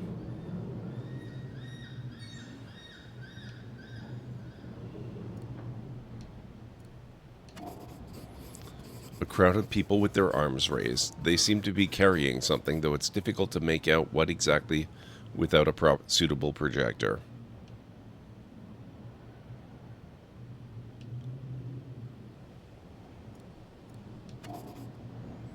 Labeled 4 of 6.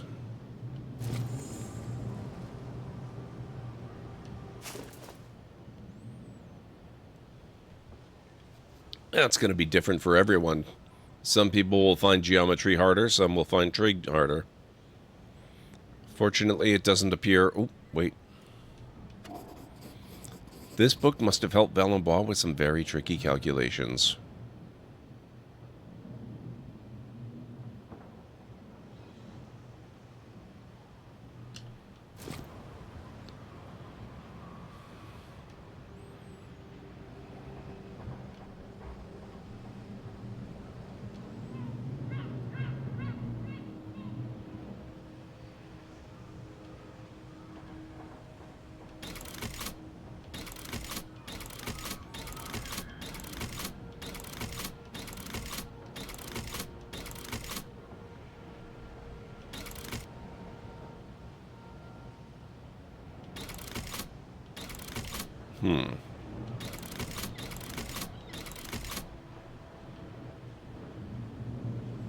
Oh.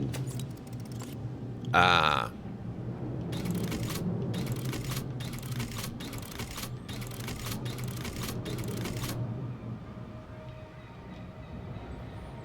I doubt it's this simple.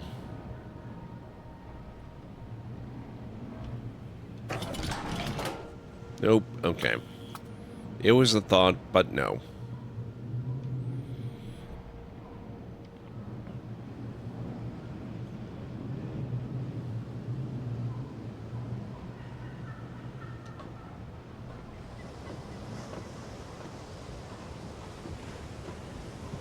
Actually, let's go back up there for a second.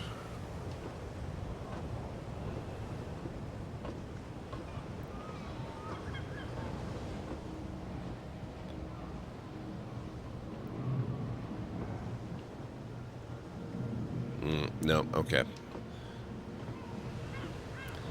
I wanted to see if we could walk around the walkway up there, but it does not appear so.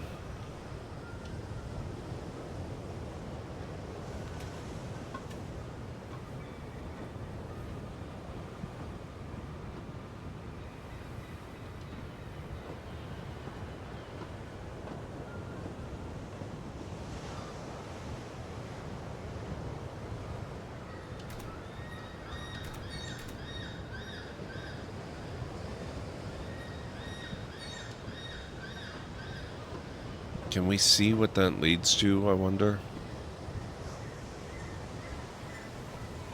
Looks like it goes down, but that's about all we can tell.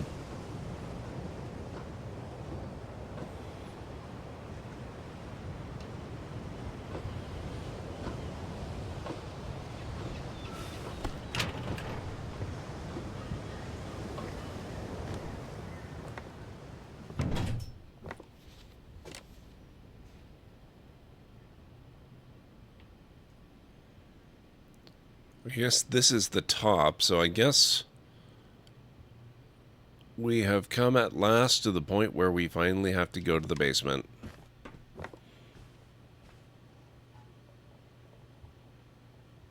Oh, actually, before we go to the basement,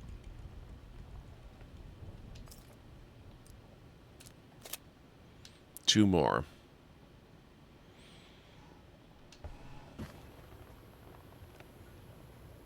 Excuse me, Professor. That's him under the sheet, by the way.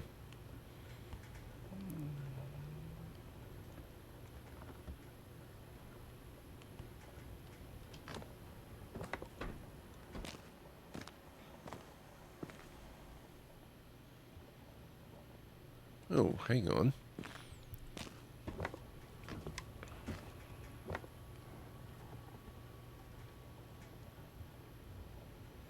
Oh, okay. Yeah, I guess this is the only stairway down.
Okay, go to the basement. Turn the lights on in the basement.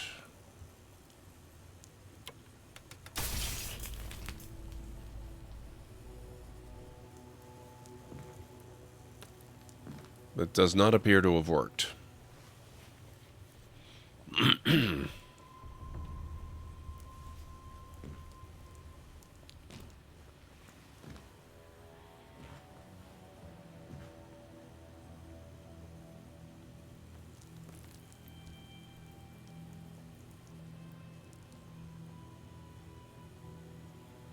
I'm not entirely sure this wiring is up to code.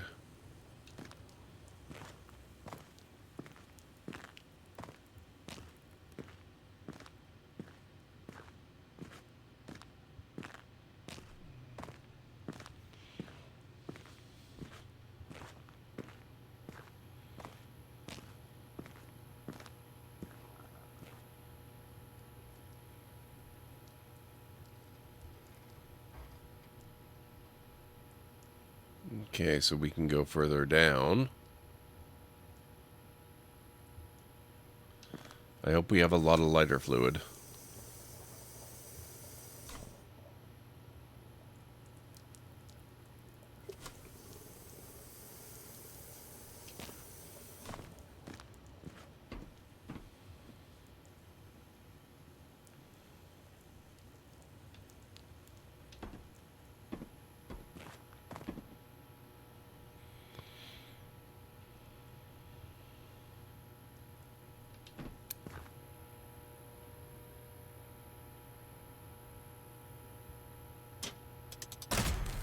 Oh, there we go. Progressive hints. Need help progressing? Go to the Mission tab in the journal and press A when the question mark icon is displayed next to the current objective. It will give you hints to help you solve it increasingly precise. If you have more than one ongoing objective, use the D-pad to navigate between the hint icons. Note, however, the ellipsis icon indicates the next hint will only become available once you have done what the previous hint suggested. The dash icon indicates that you have used all the available hints for the current objective. Note, you can deactivate this hint system at any time in the game options. I looked at that. I did not see a way to do it. That doesn't mean it's not there, but I didn't see it at least.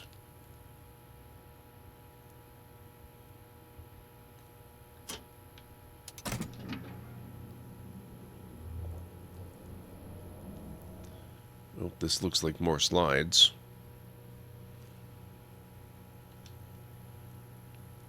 Oh, no, those are diskettes. Interesting.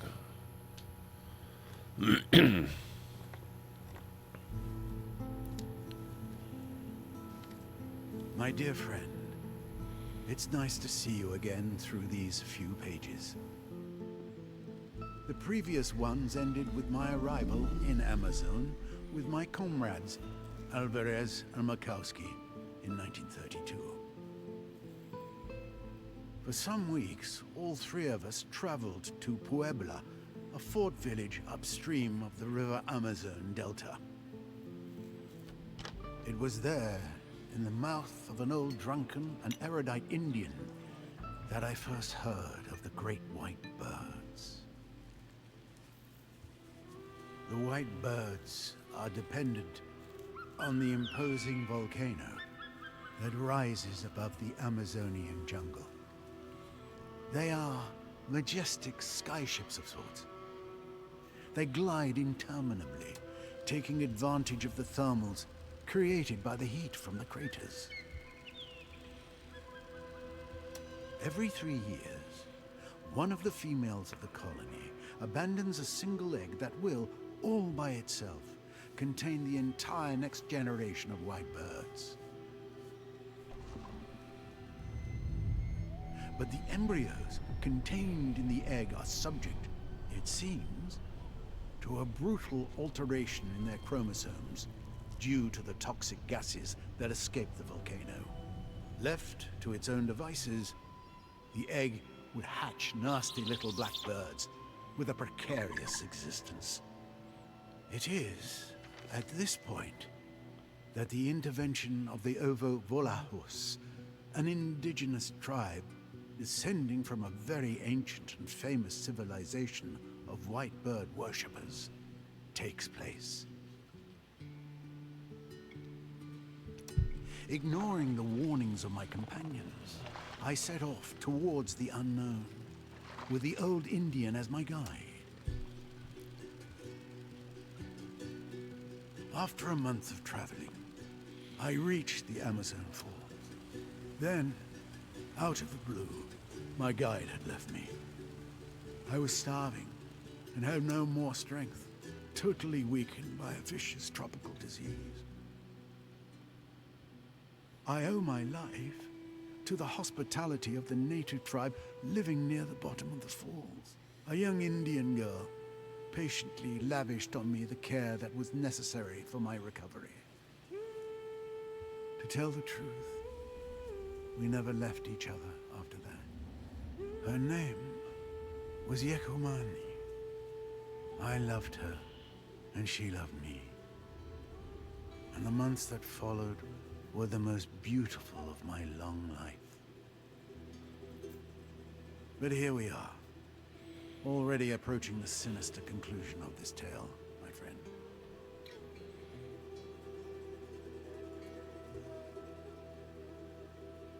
There is still time for you to turn back. But if you decide not to, the end of my story is waiting where yours will begin. Okay, interesting.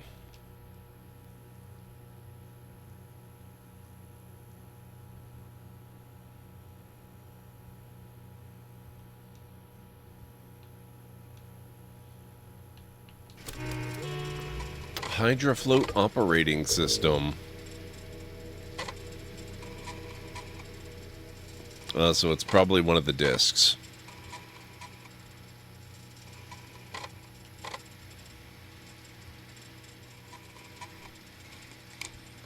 For the Falls, backup diskette sent.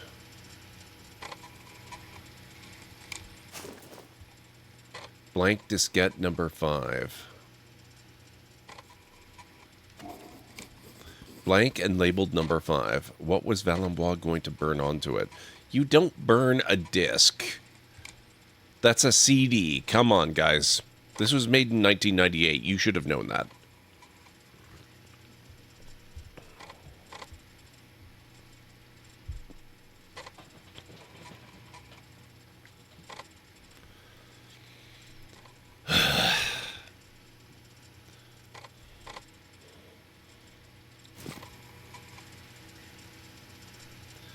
For the island, backup diskette sent.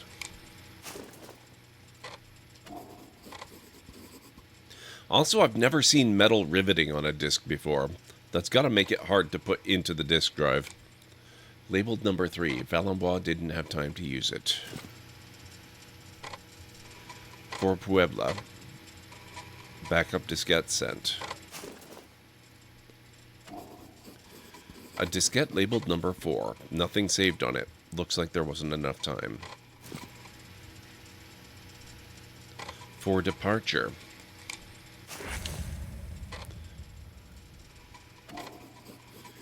Mentions a startup program and a plane mode for the hydrofloat. Valenbois' diskette has been added to your inventory.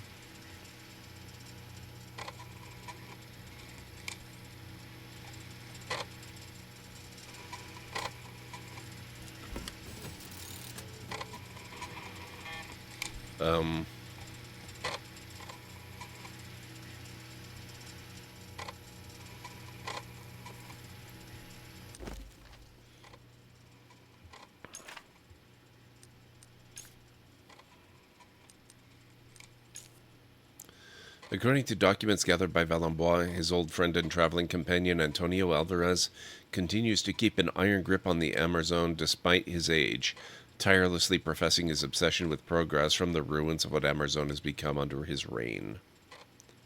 Thank you, Mad.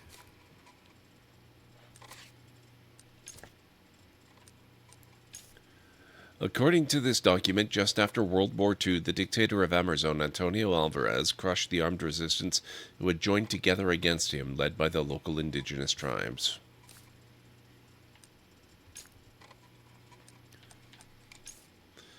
Valenbois had carefully planned to copy a number of computer diskettes apparently connected to the new expedition that he was preparing to undertake to Amerzone. Sadly, death caught up with him before he could finish burning them all. Writing. You write a disk. Jesus.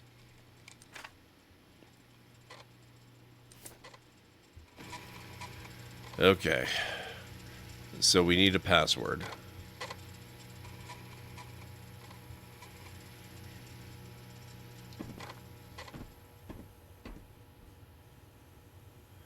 We're going to have to look around some more.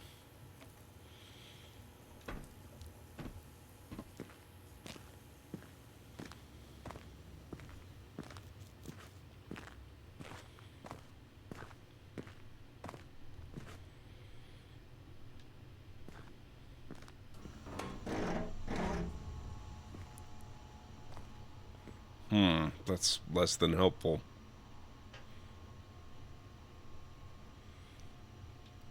Maybe I can roll again.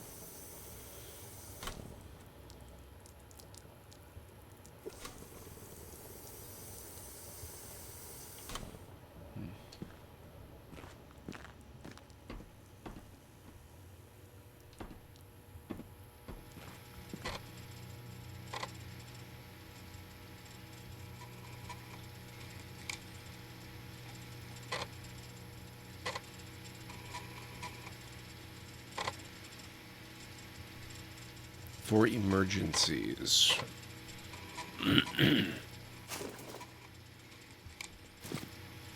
So I guess I can't take these ones with me.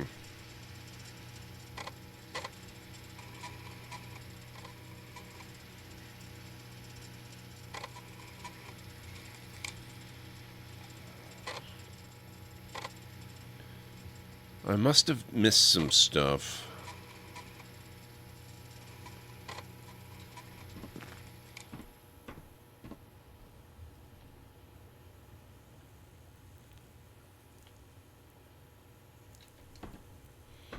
We're going to have to go through the rest of the lighthouse again.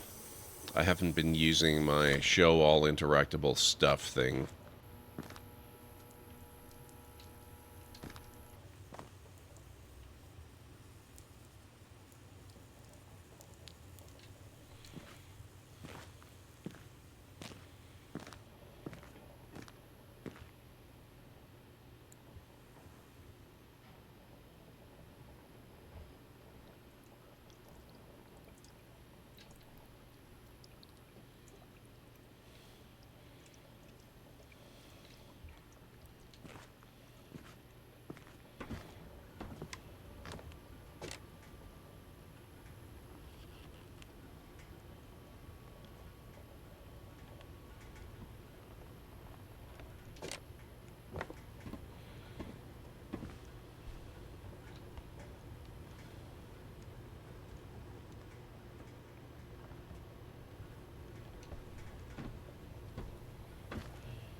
Oh, the coffee cup.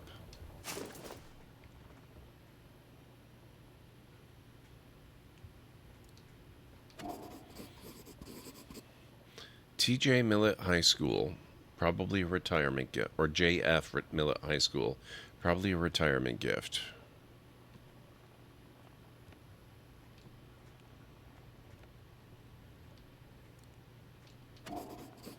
Judging by the smell, Valenbois would like to add a little kick to his coffee. A second life as a recluse.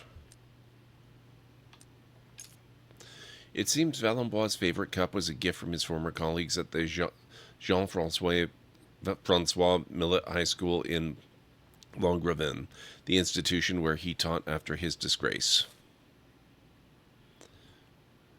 So we only need one more piece of info for this. Explore the region where this investigative material is located to find it. Okay.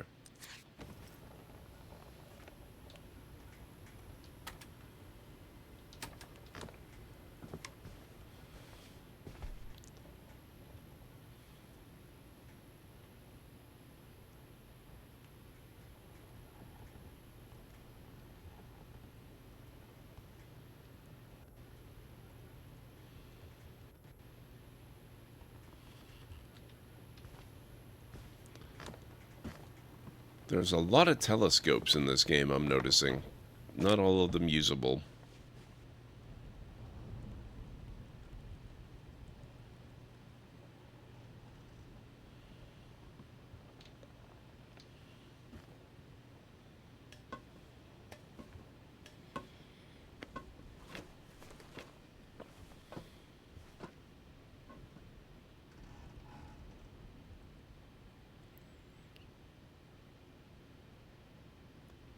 Oh wow, is it already that time again?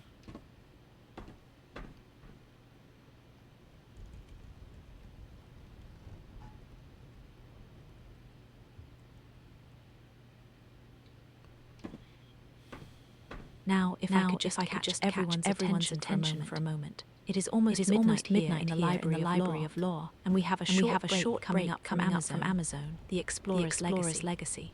This little lull means clips will be playing, which is actually a perfect chance to stretch your legs or refill that drink. So feel free to take care of yourselves while Gord gets ready for his next segment.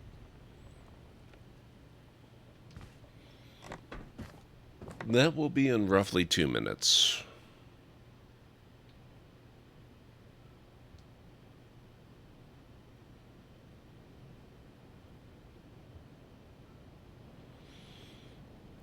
Okay, so that's the VCR. That's the plans for the hydro float.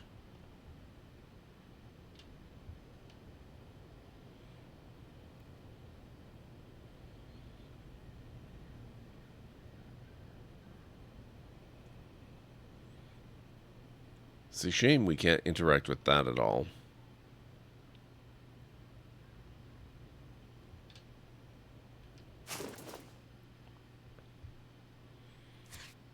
Oh, I didn't read all of this.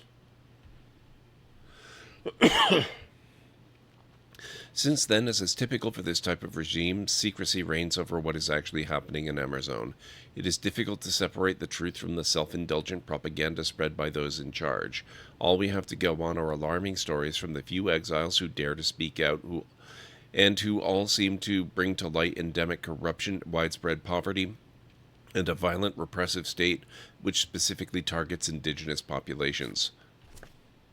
Such abuses can be dated as far back as the aftermath of the Second World War, when Alvarez bloodily suppressed the armed resistance of the native tribes of Amerzone. There are rumors that certain Western intelligence services were complicit in recognition of Alvarez's Allied support during the global conflict. Since then, despite the clear cult of personality that the dictator has established, there are whispers of his declining health. He is said to be extremely paranoid and particularly fearful of threats from overseas. The country's borders have been hermetically sealed for several years now. There has since been almost no official news from Amerzone.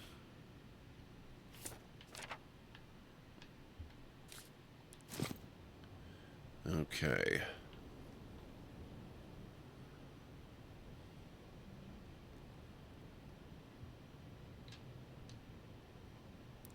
Oh, I gotta start the break now, guys. I will be back in 3.5 to 5 minutes or thereabouts.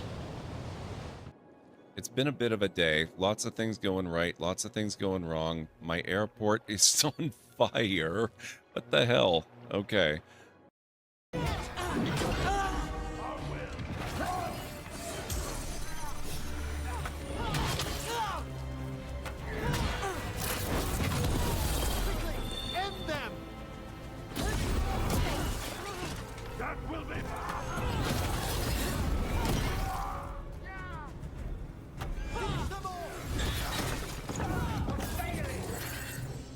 Take him out!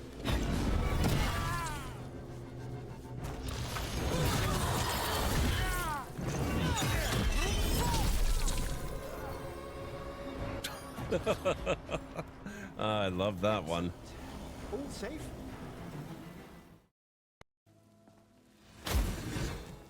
All the living shall fear the dead.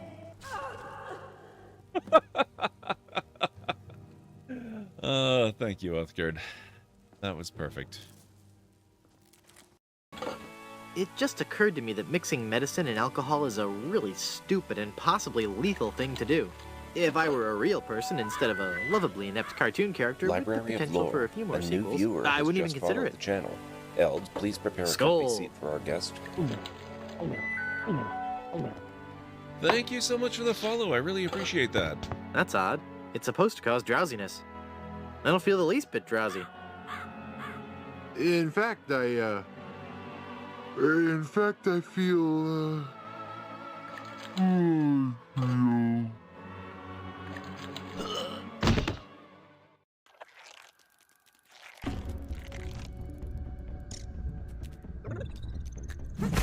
Back. Hey, oh. You are in my backyard here, sir.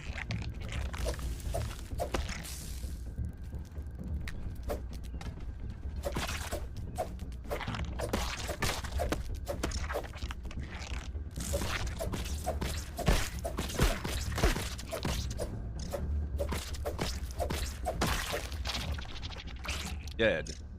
Oh, I got the mandibles. Besides, I thought she was still weirded out that the librarian is now a woman.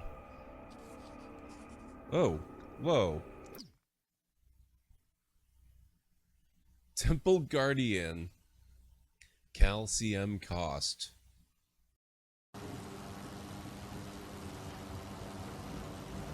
Ah! Oh my god! Oh.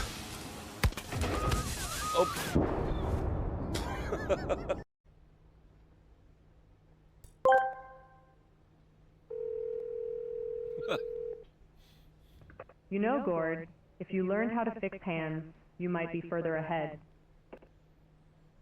That's true, Ultra. That's very true.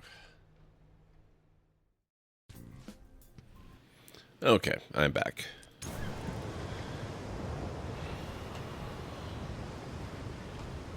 Let's see. We can interact there. We can go that way. We can press the button. Oh, I wonder if the button works now that the power's on downstairs.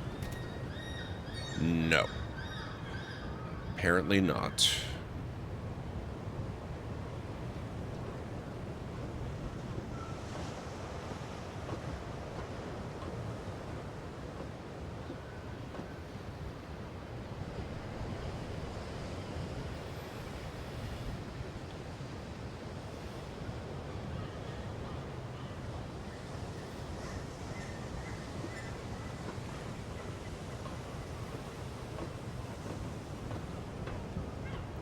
Okay, so that just brings us back around here again.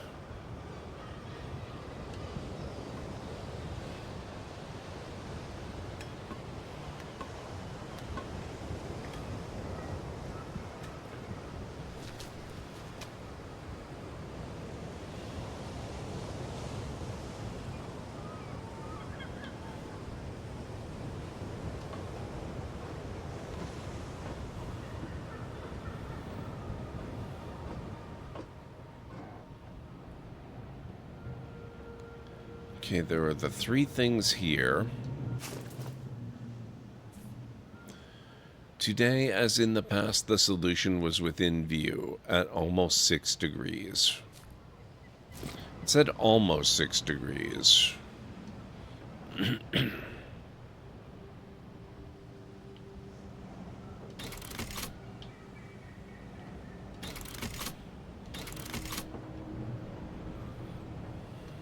This is going to be wrong too, but that's okay.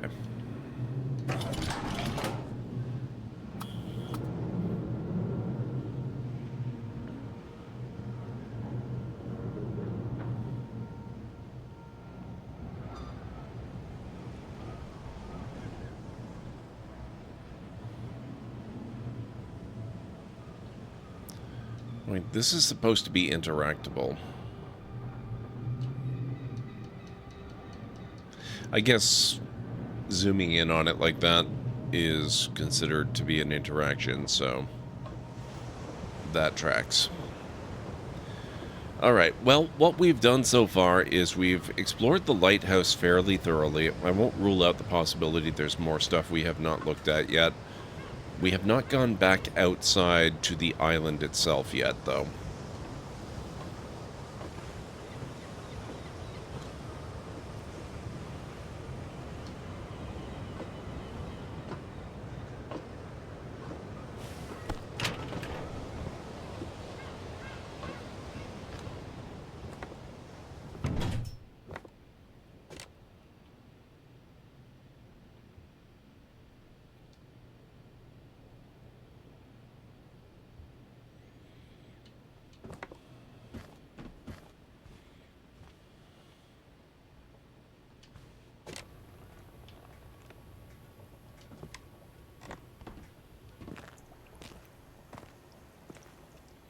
And we know there's someone else out there because we saw him through the telescope up there at the top.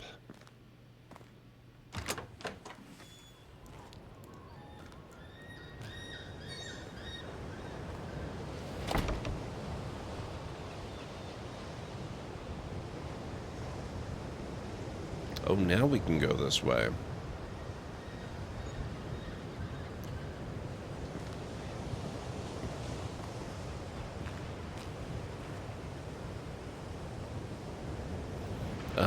Okay, this is the bottom part of that thing.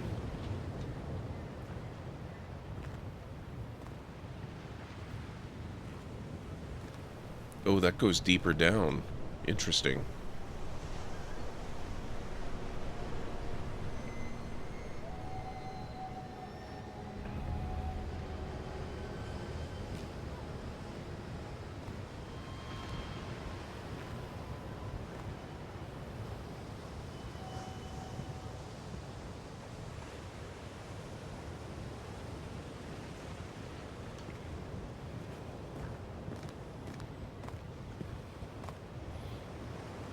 Here's the anchor.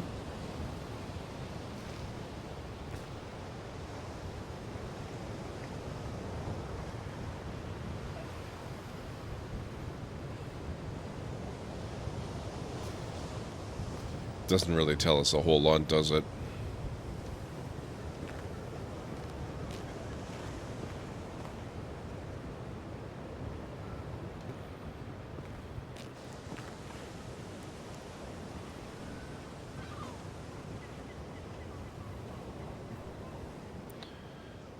Roger Noir Lighthouse.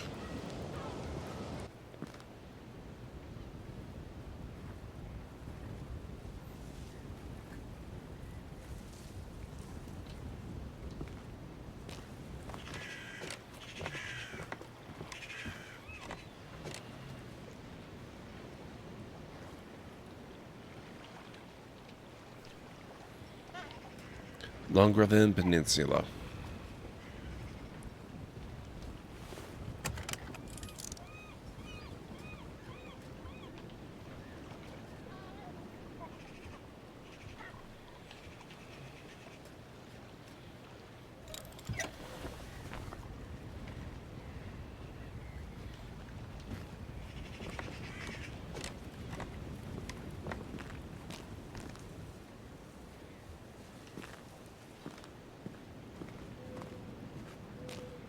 Now the goose from earlier is gone, so we don't have to worry about being attacked. Oh, this is as far as we can go. We can't explore any further back. That's interesting.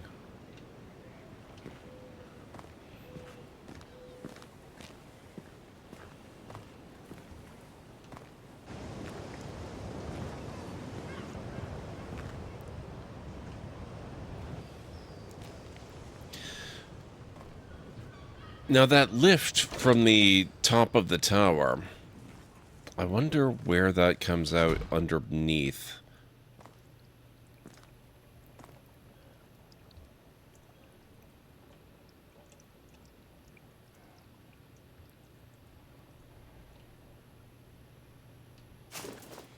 Letter from a teacher.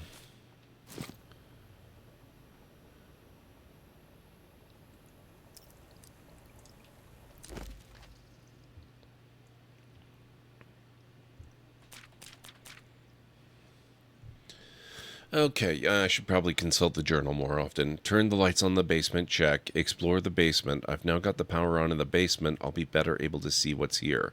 Reach the end of the tunnel.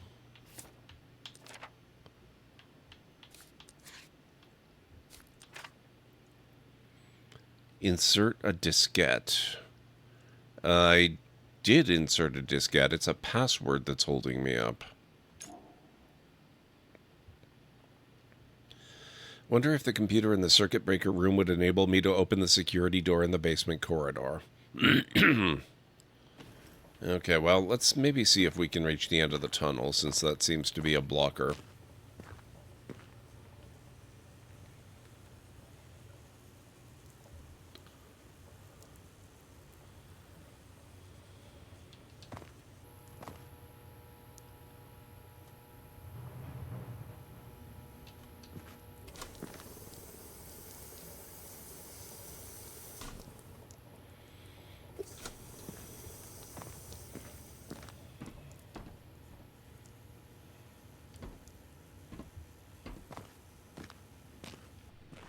I mean, I guess technically, this is not actually the end of the tunnel. It's just a door in the tunnel, and to reach the end, we need to go through.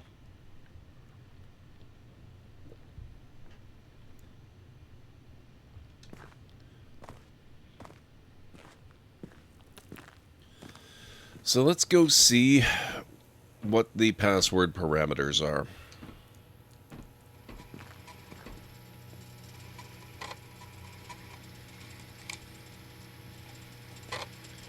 Okay, so it's 6 digits, no alphanumerics.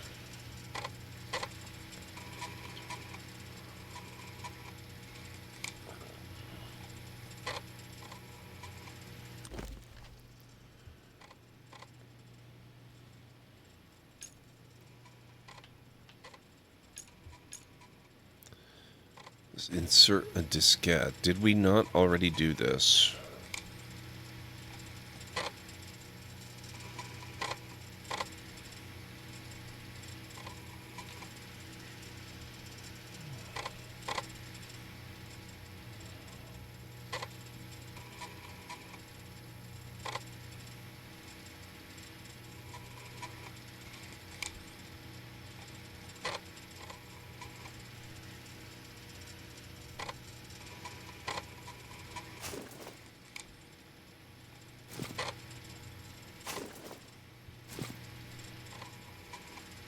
For the island.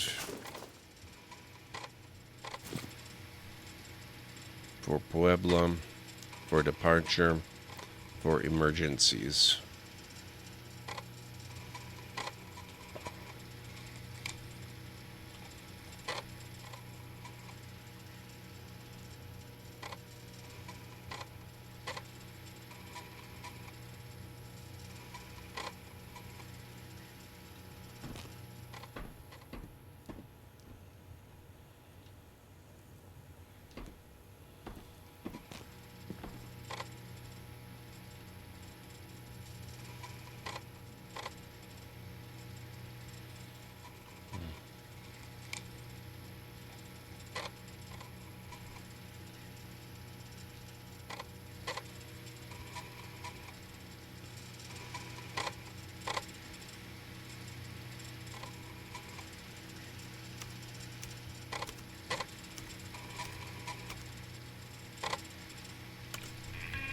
Incorrect password.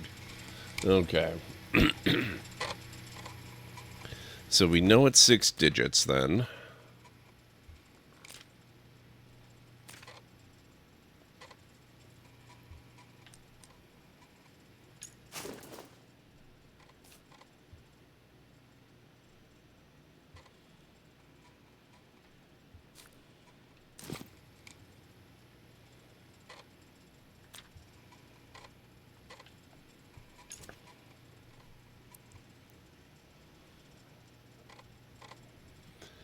Some investigations require research in multiple regions. Here's a list of the ones I can pursue here.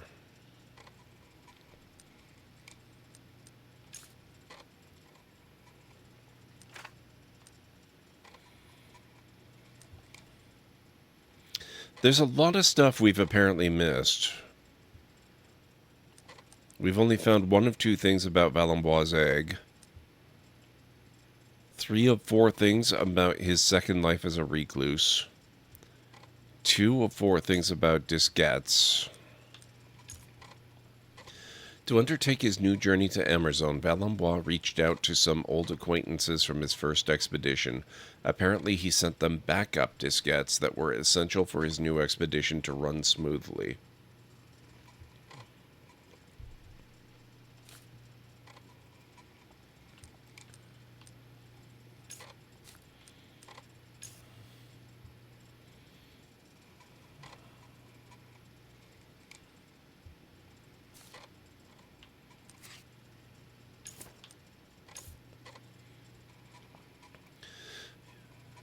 Hey, Sylvia, how's it going? It's good to see you.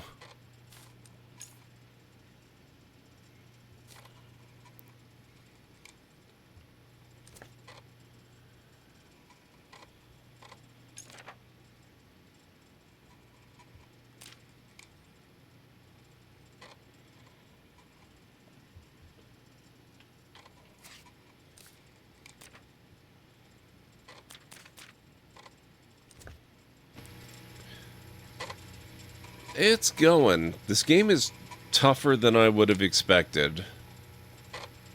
But that's okay.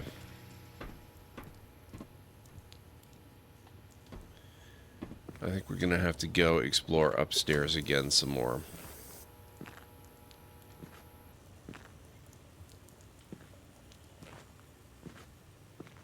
I realized I actually have it, I think, on Epic. Oh, nice, Selphea. Are you thinking of giving it a try yourself sometime?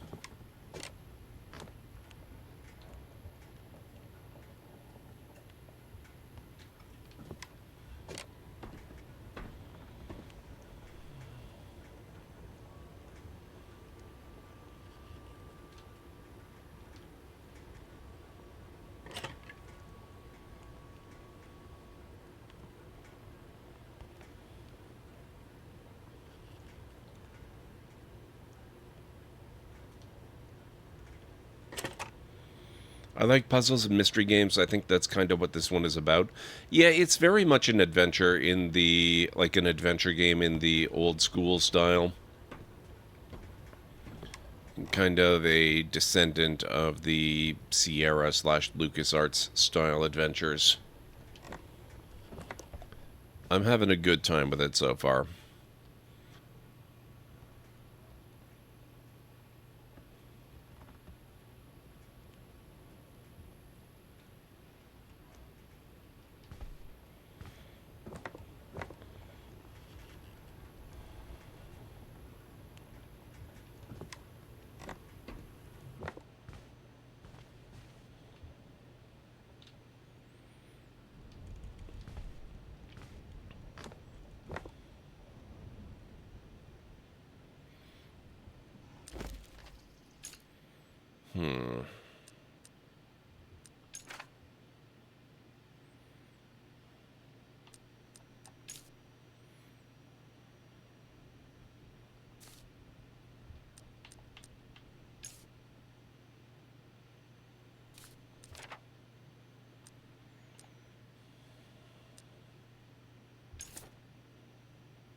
We might have to solve this.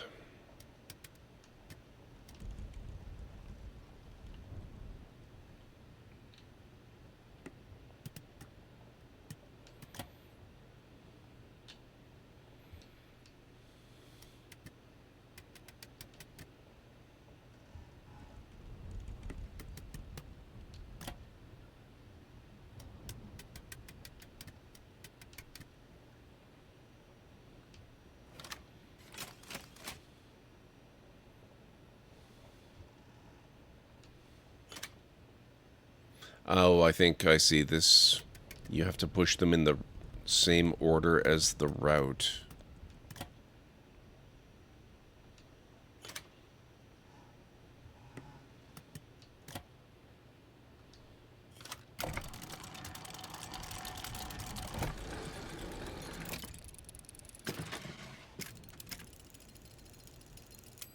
Nifty. What's this?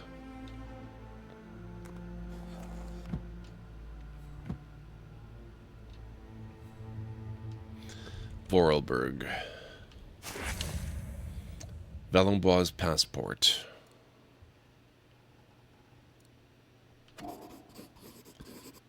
Born June 28th, 1904, Valenbois lived a long life.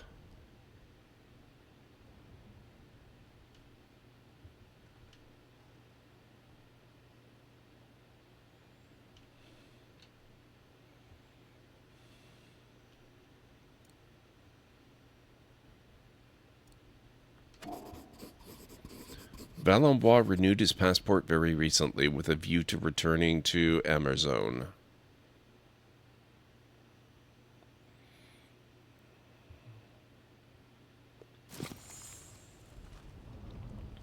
Valenbois' passport has been added to your inventory. Valenbois' reminders. Various notes that seem to be memos scribbled by Valenbois. One in particular jumps out at you. Password equals birthday. I was wondering if the birthday was going to be necessary for that particular reason.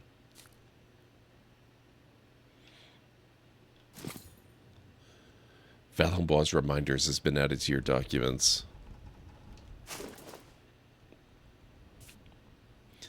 Thank you, Mr. Alexander. Sofia, Grade 3, Tourville Elementary. School pupils drawing. Investigation completed. The unobtainable resilience of Professor Valenbois.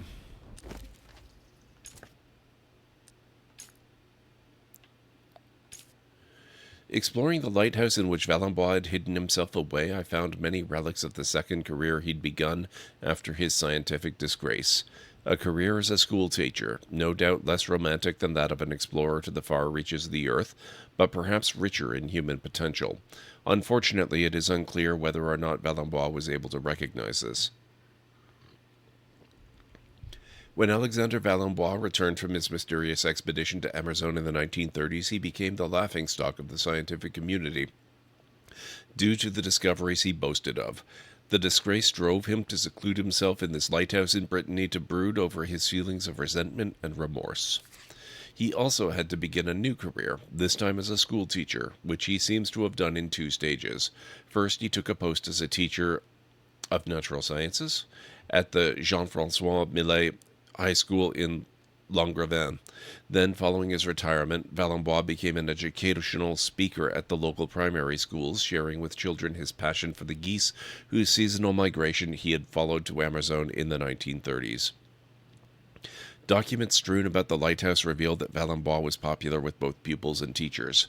But one cannot shake off one's past, and disagreement with a parent seems to have awoken in the old scientist the painful memory of his disgrace, enough to drive him to give up teaching altogether, and further isolate himself in his lighthouse alone with his regrets.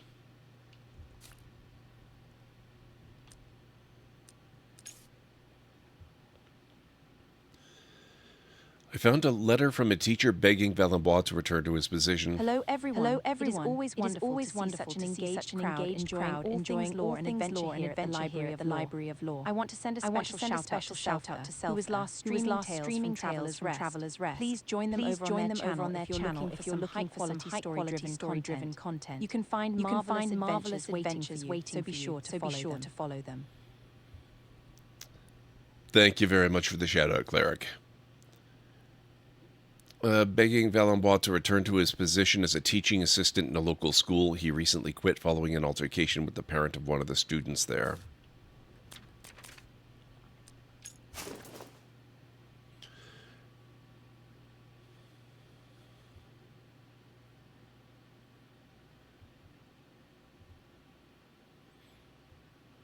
Okay, so we have a few variations on the birthday we can try.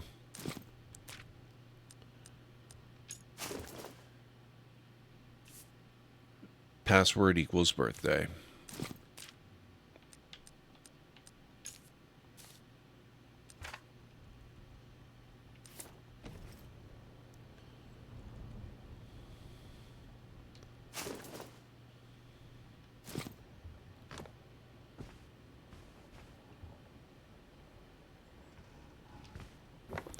Let's head back down.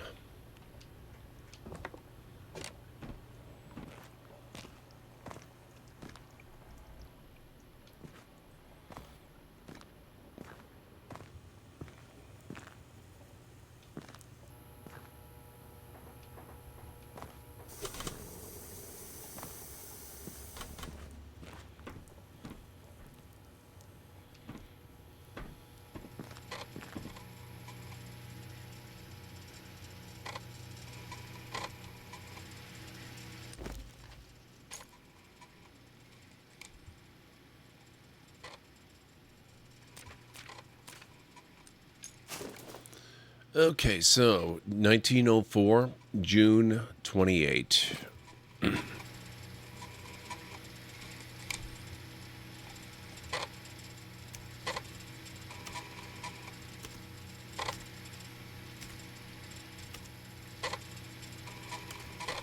Well, that was it.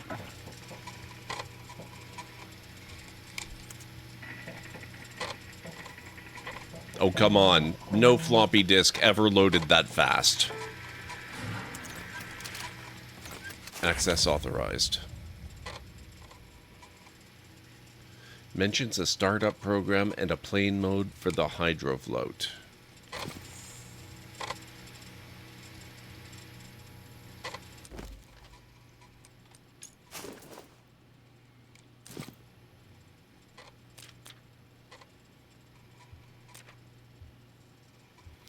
Okay, inserted diskette, complete. Reach the end of the tunnel.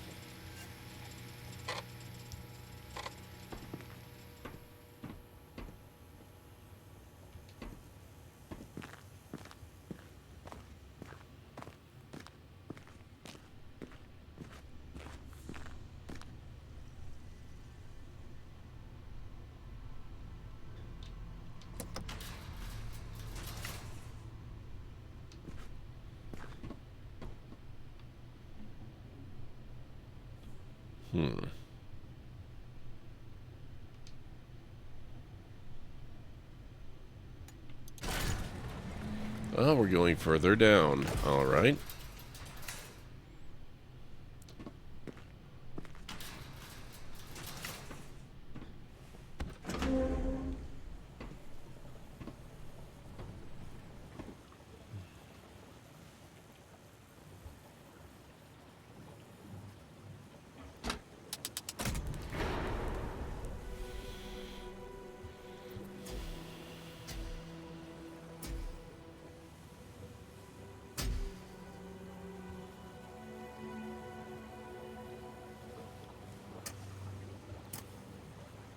Impressive area. Reach the end of the tunnel. Enter the strange craft. Oh, no, no, no, no, no. Wait, whoa, whoa, whoa, whoa. We're not done around here. Come on. We have so much to look at. So much to do.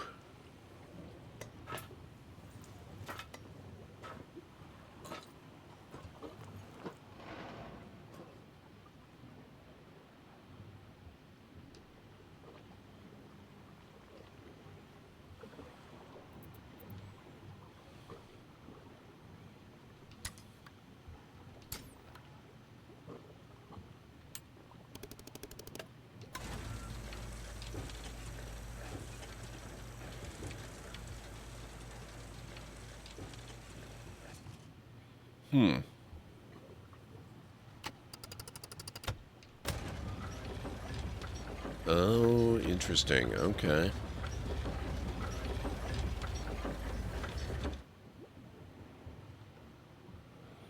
Can't help but notice there's a button missing here.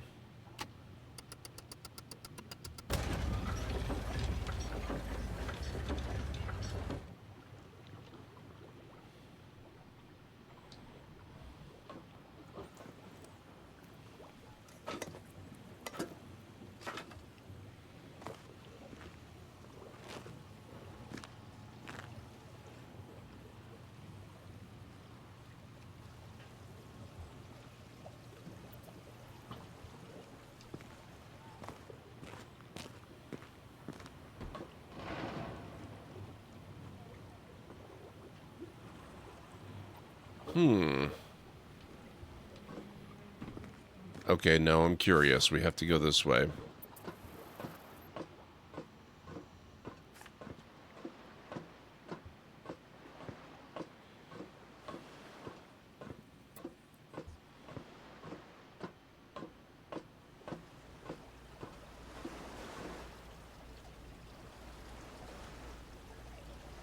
Interesting. What's this?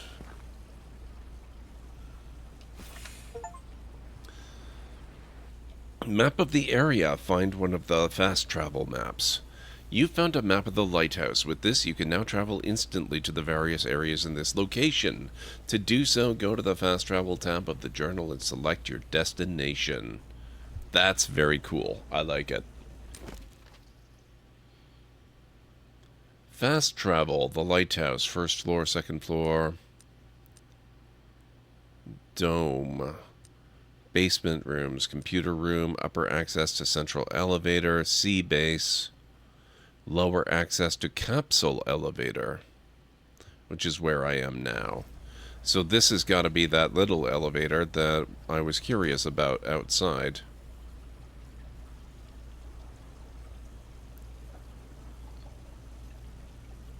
Assuming, oh, it's not working.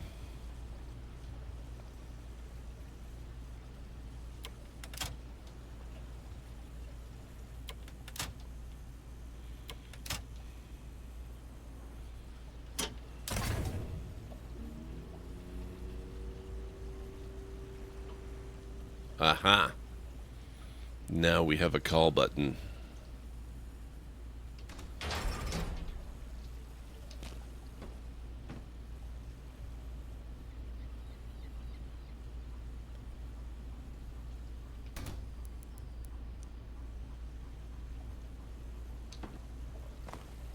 Okay, well, we'll play with that a little later.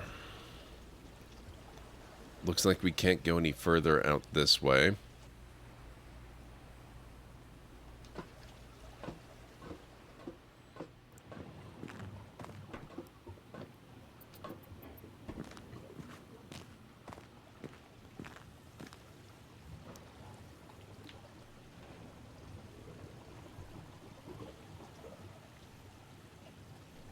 Controller disconnected.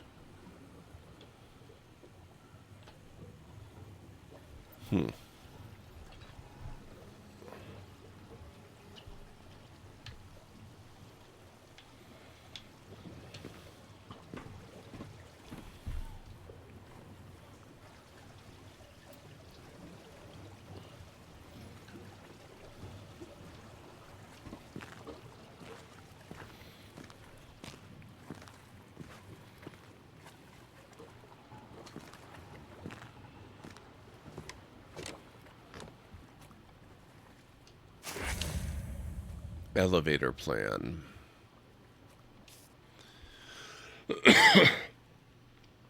A diagram of the elevator I used to get to the sea base. Valenbois has added a little sketch to it. It seems to suggest inserting something into the gallery wall that the elevator car runs along.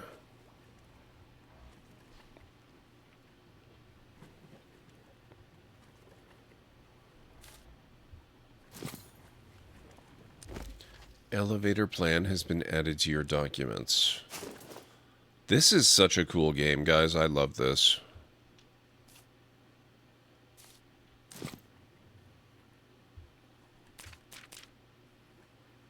Enter the strange craft. I found a secret sea base in the depths of the basement. Valenbois seems to have been using it to develop a strange craft.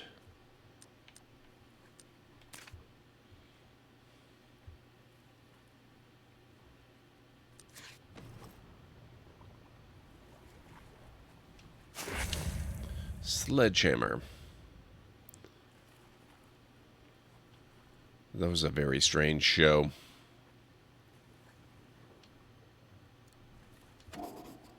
Use with caution.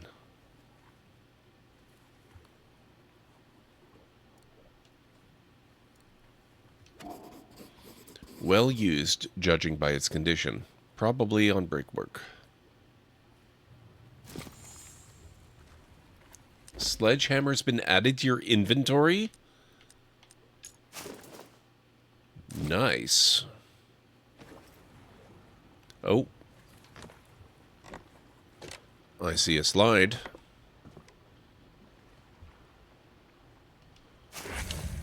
Slide 3. A diagram with mathematical annotations. I'll need a projector to make out what it is.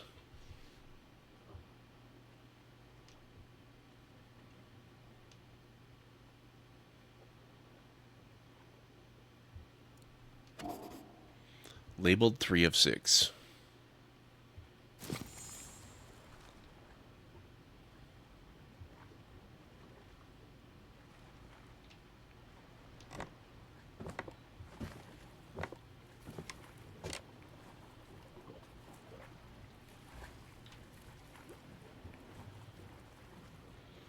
Really? There's nothing in this back half? Okay. Fine.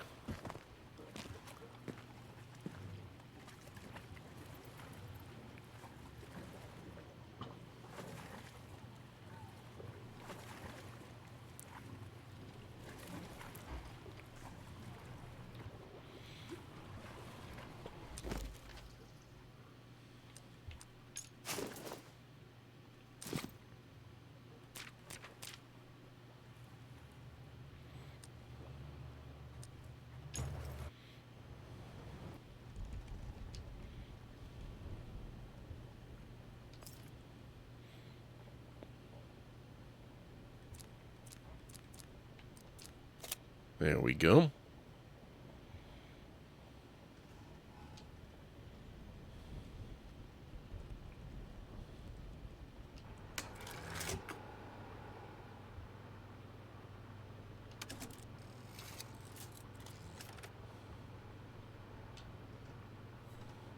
October 1932. Antonio Alvarez, David Mikowski, and myself, Alexandra Valenbois, before setting off for the Amerzone.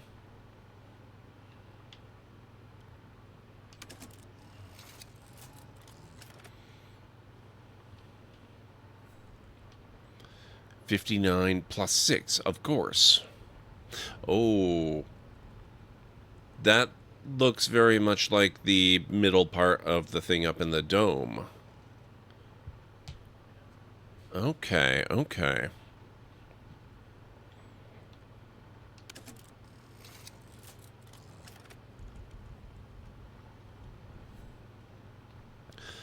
The Ovo-Voloho tribe, the guardians of the great white birds and their egg.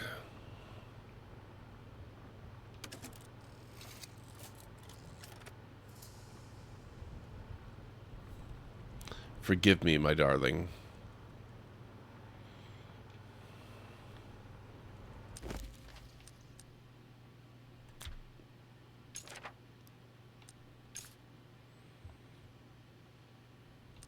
Annotated slide. Valenbois had hidden a slide depicting the same young woman as the one in the portrait he was keeping close to him when he died. He'd scribbled a troubling apology on it.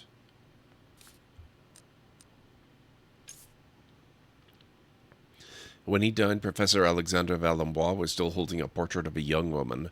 I wonder who she is and why she was so important to the old professor.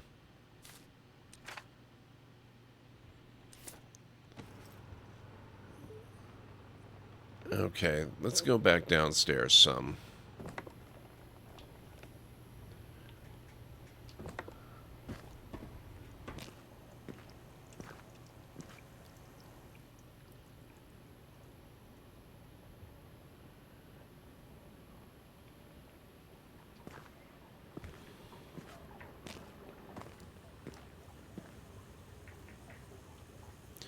The sledgehammer was well used, probably on brickwork.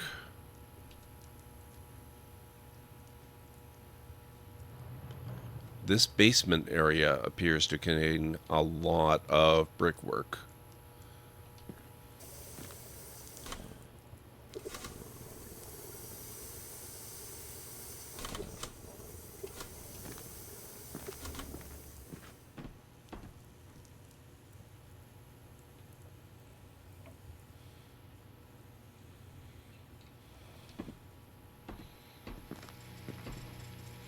Not so much in here, though.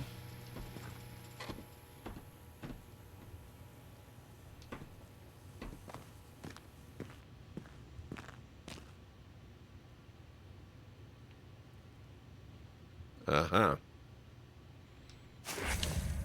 Metal rod. Oh, we wanted to look at that more closely.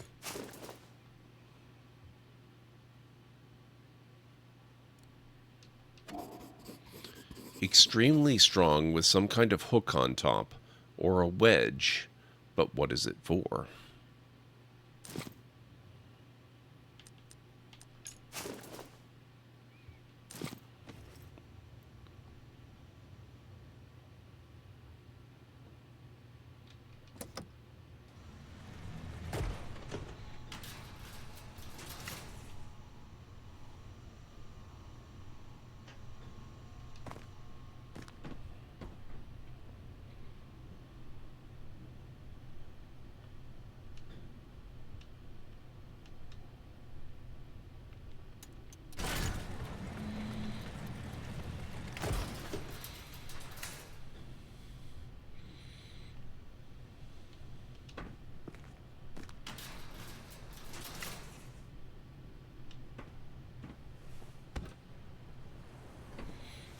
And now we're just down here.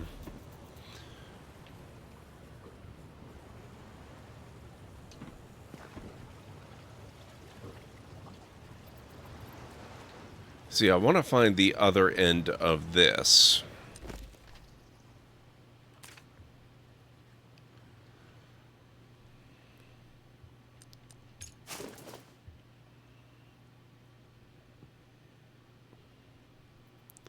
Which actually...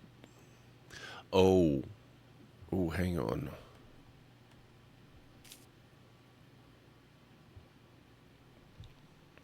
Valenbois has added a little sketch to it. It seems to suggest inserting something into the gallery wall that the elevator car runs along. Oh, hang on. Okay.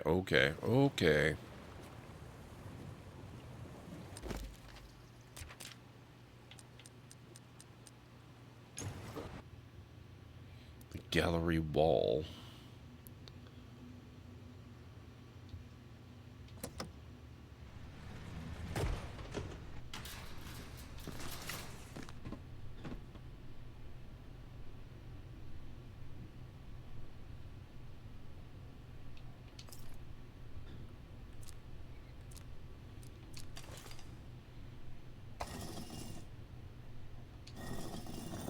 No.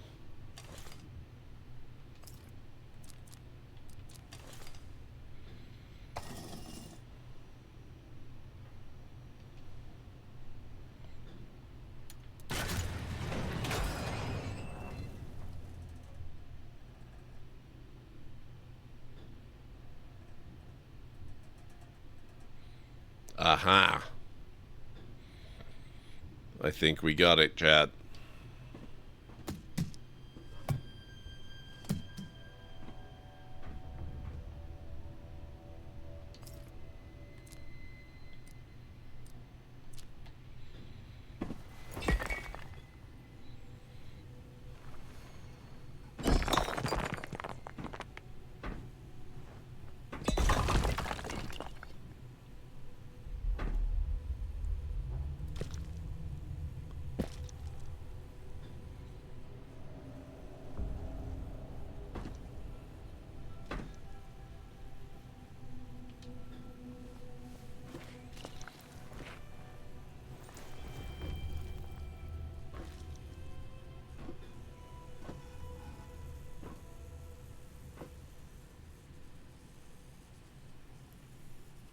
Okay, what do we have here?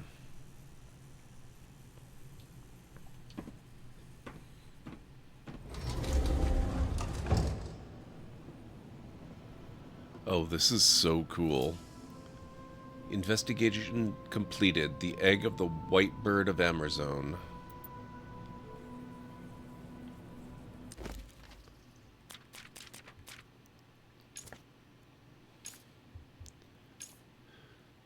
Alexandre Valembois led the first expedition to Amerzone in the 1930s. He was welcomed by the Ovo-Voloho, a local indigenous tribe from whom he went on to steal a sacred object, an egg holding the entire next generation of great white birds. These birds were a mythical species which, deprived of their young, slowly died out.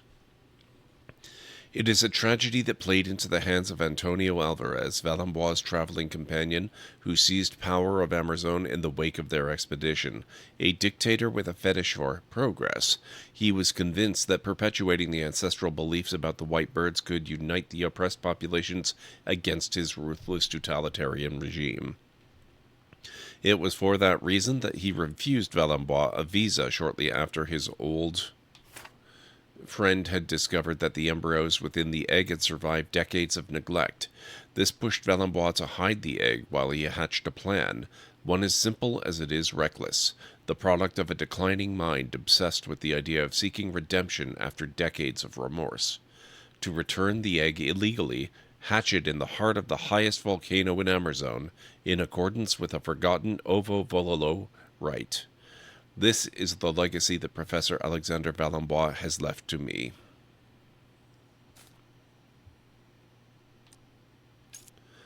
I discovered a secret room that Valembois had set up in the lighthouse's disused basement. This is where he hid his most precious possession, the fertilized egg of the great white bird of Amerzone.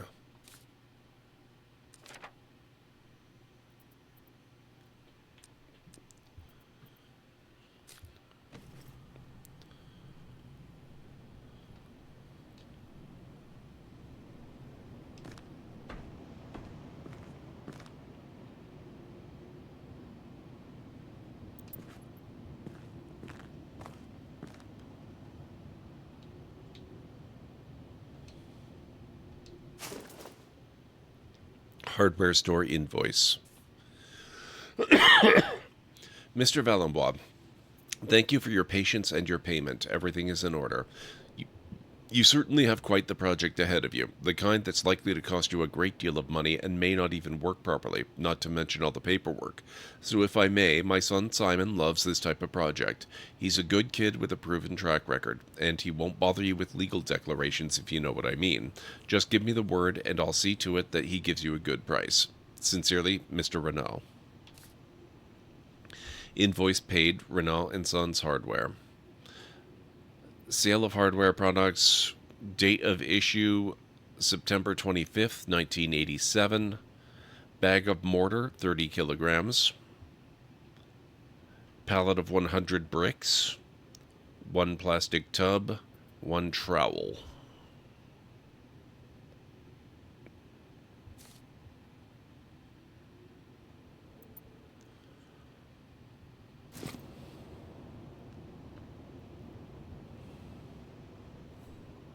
Museum of Natural History.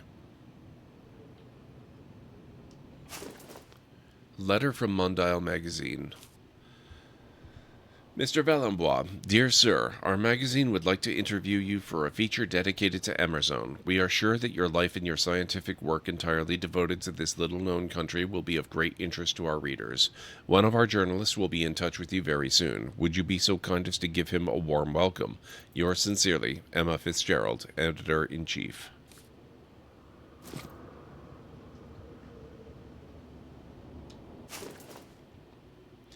Cryptids and Legends. The Great White Birds of Amerzone.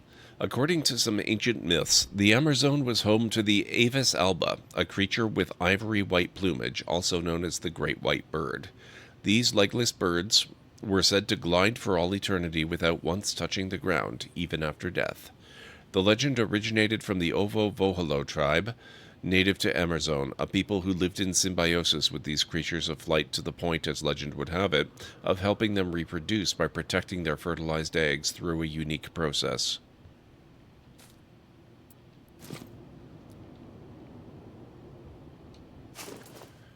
Sketch of a Ritual. The Sacred Ceremony of the Egg Rite.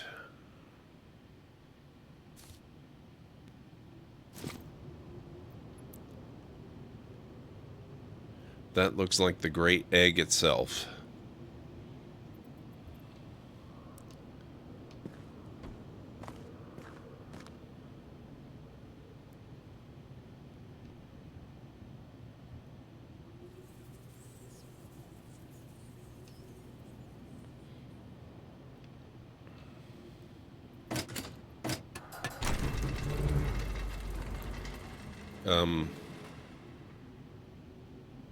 That might not have been correct.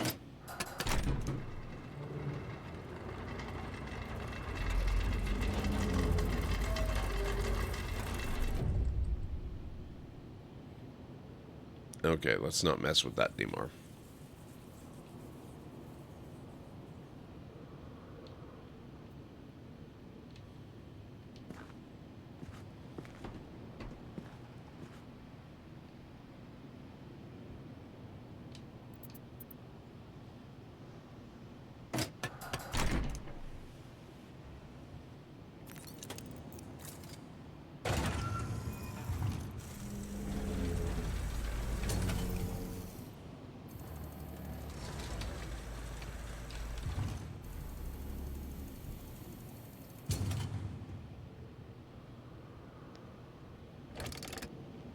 Okay, so we need to redirect the track first.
Now we pull it back.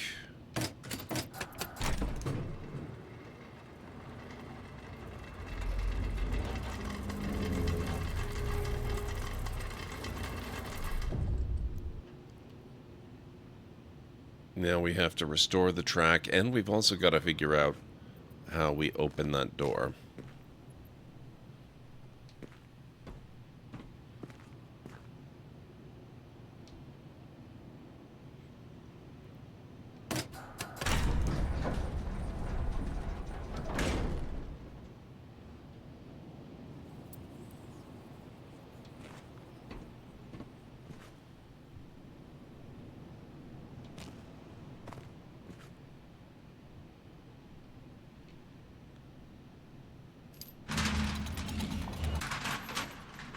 That was simple enough.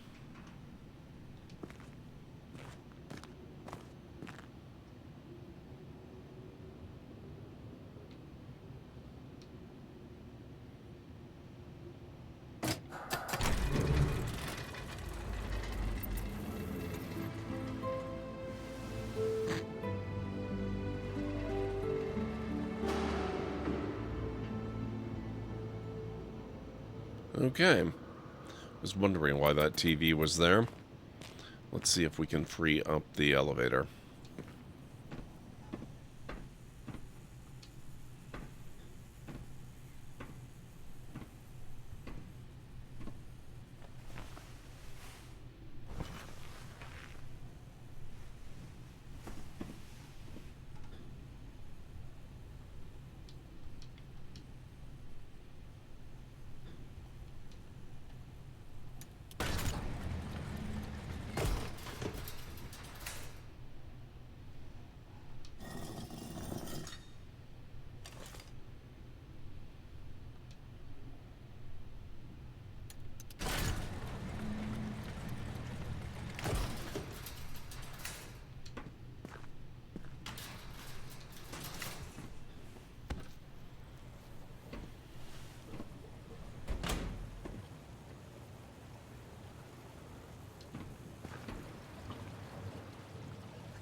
Holy crap, is it almost time again?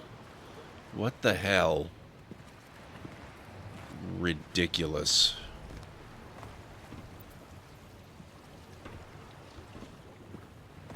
Good evening, everyone. I see that it is nearly 1 minute past midnight on a Saturday morning. We are taking a short breather from Amazon. The Explorer's Legacy, because there will be some ad breaks starting in about 3 minutes. It's a perfect time to stretch your legs, grab a drink, or just generally tend to the excellent, messy biological machine that is your body. Don't worry, though. While we enjoy these little clips, none of you will miss a single second of Gord's adventures.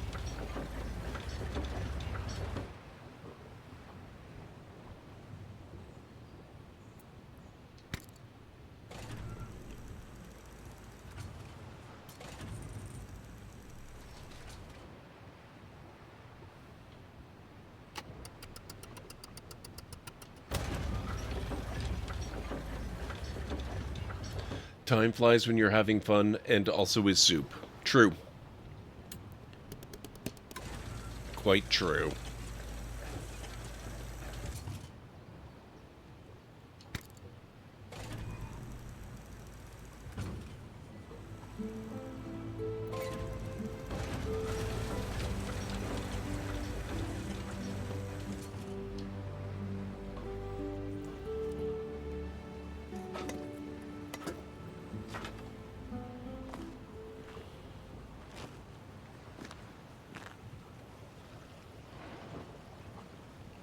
Now, let's see if I missed anything.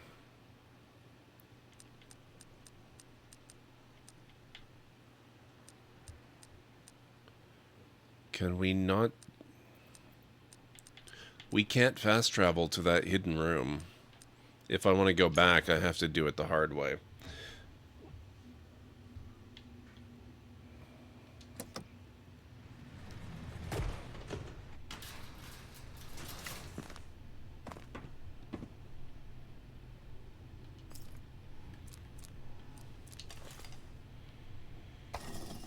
Not that that's particularly hard.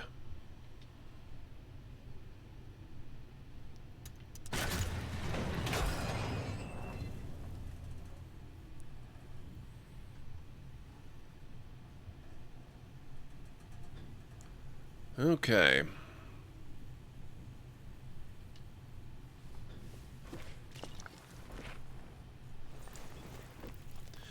Looks like it's about time for me to get that break started, folks. So if you need to get up and grab some food or a drink or a snack or anything like that, this is a really good time to do it.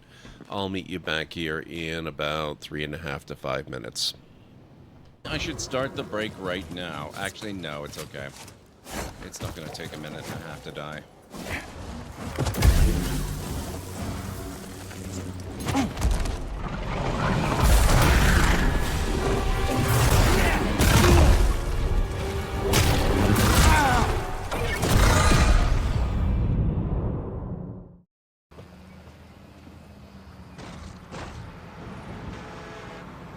That was not me. I didn't do that one. At first. You'll have no issue finding boars and bitter leaf on your way. Assuming you're as much a hunter-gatherer as your clothing suggests. Thanks, Mildif. I'll keep an eye out. So that's what gratitude sounds like. And don't let anyone push you around, okay? If you say so. Helping the chef is the greatest of causes. It's true. It's true.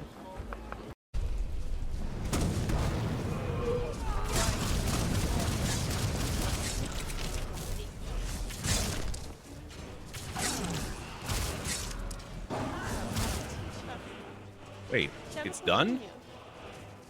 Oh. What the hell?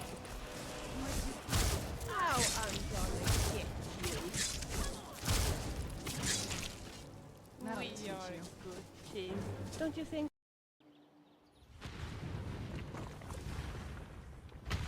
Mega colossal eruption.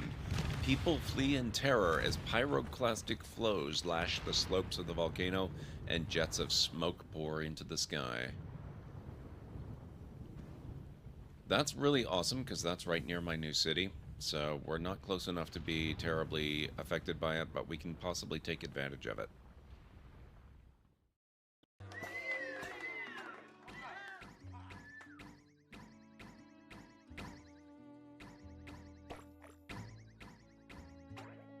They're not kidding. This is much harder than it should be. I'm going to stick to normal.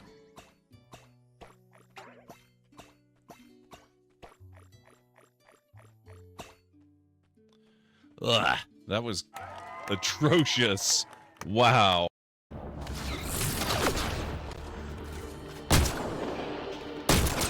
There we go.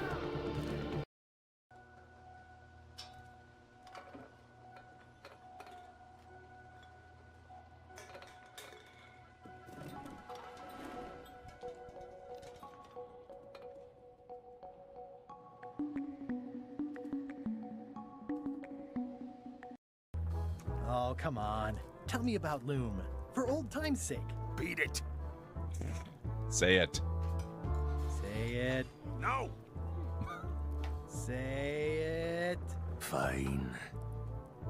You mean the latest masterpiece of fantasy storytelling from Lucasfilm's Brian Moriarty? Why, it's an extraordinary adventure with an interface of magic, stunning, high-resolution 3D landscapes, sophisticated score, and musical effects. Not to mention the detailed animation and special effects, elegant point-and-click control of characters, objects, and magic spells. Beat the rush. Go out and buy Loom today. Yes. Now get lost. Achievement unlocked. Fan service. What? Okay, I'm back. And don't worry, Cleric, I have not forgotten. I just want to see if we can retrieve the train car.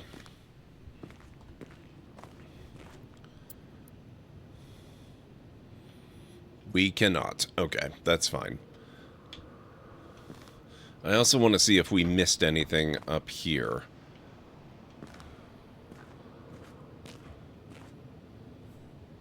Thank you, Mad. Thank you, Cleric. Sketch of a ritual.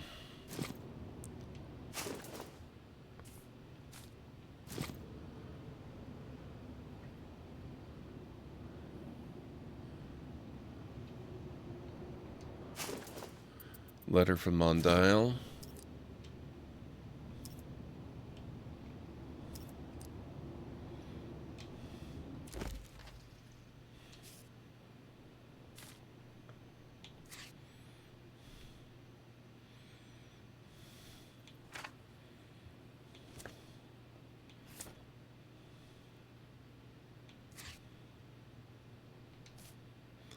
Shipwreck Island. A large number of sperm whales have settled there. I fear we might have hit one of them as we approached the channel that leads to the atoll.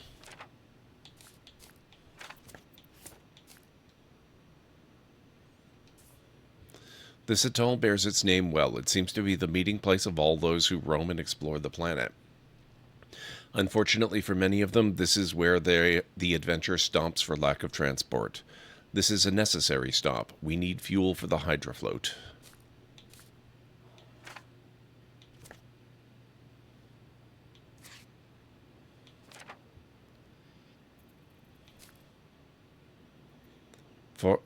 Fauna and flora of Amerzone.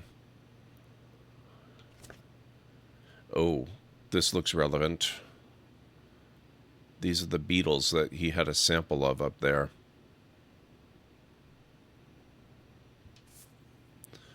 Vahori.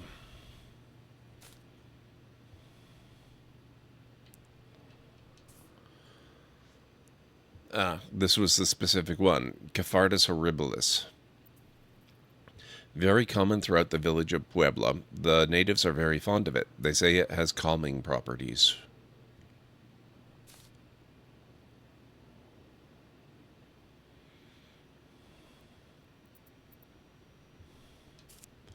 Bola. Yakino. Koriku. Kato. Malao. Yabono. Yabonino. Locolo. Kari. Klopato. Banani. Hey, Rolf, this is Amerzone, the legacy of... the Explorer's Legacy, rather. How are you doing? Last night a man told me about some strange white birds. He has agreed to guide me up the river. He is of mixed blood and lives in the jungle 10 days from the Puebla by canoe, a shabby hut on the riverbank. Farewell to Mikowski and Alvarez. Hummingbird bat. Louis Angel, my guide. Alligator toucan. That's a scary looking one. 11th of January, 1933. The surroundings of my guide's humble dwelling are extremely diverse from a zoological point of view.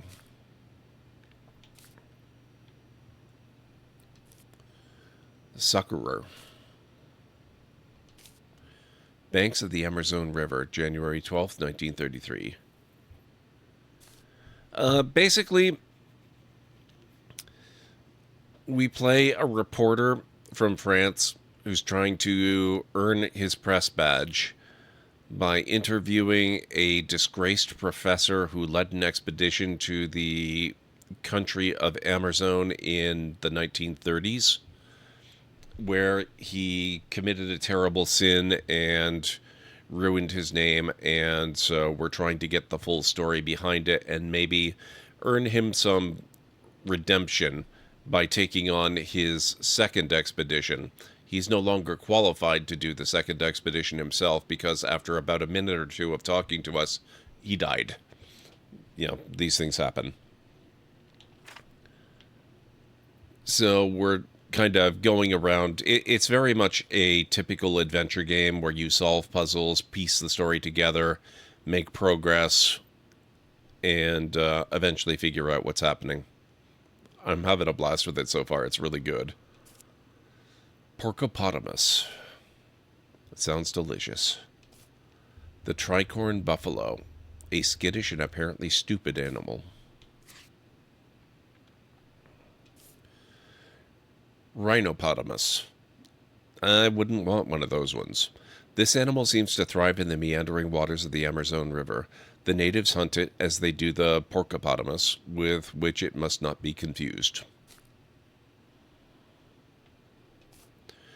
There are many oxbow lakes, tributaries, and distributaries along the Amerzone River. The current is very strong, and only the solid experience of my guide enables us to progress without mishap.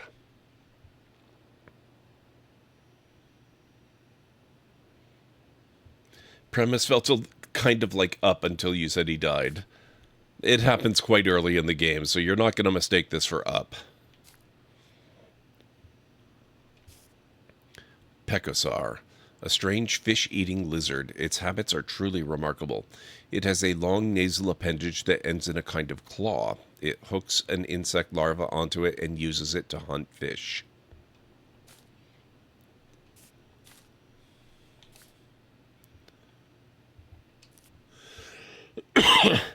February 17, 1933. We set up camp in one of the many inlets that stretch along the river. My guide deserted me during the night. I have reached the Amerzone Falls.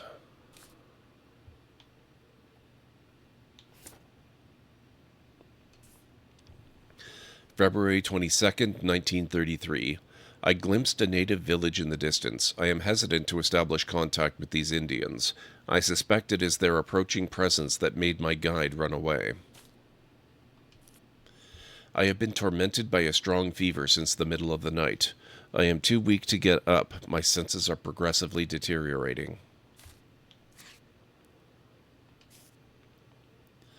March 28th, 1933. The positive evolution of my illness now permits me to resume the course of this journal. I have been taken in by the inhabitants of a strange village. They seem devoted to a particular form of worship, the nature of which I have not yet fathomed. They are peaceful Indians who survive on hunting, gathering, and on honey, which they consume in great quantities.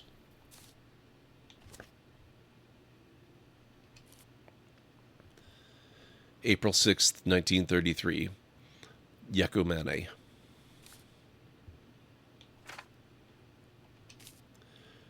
April 15th, 1933. I must admit that I am quite proud to have brought these Indians a few rudiments of civilization.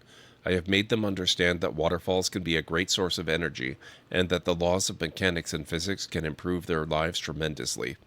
With their help, I have developed various pieces of machinery that will free them from their daily labors.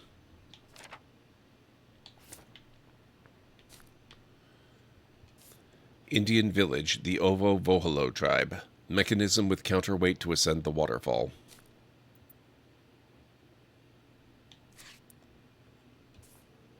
Water wheel controller. Mechanism to ascend the falls. Filling the counterweight tank. Hauling towards the marshes. Towards the marshes. June 1st, 1933. This morning I attended a strange ceremony which convinced me that the legendary white birds really do exist. The egg, brought down from the mountain by a young Indian boy and strangely manipulated by the village sorcerer, is gigantic and, to my knowledge, does not belong to any known animal species. Egg of the white bird, Avis alba.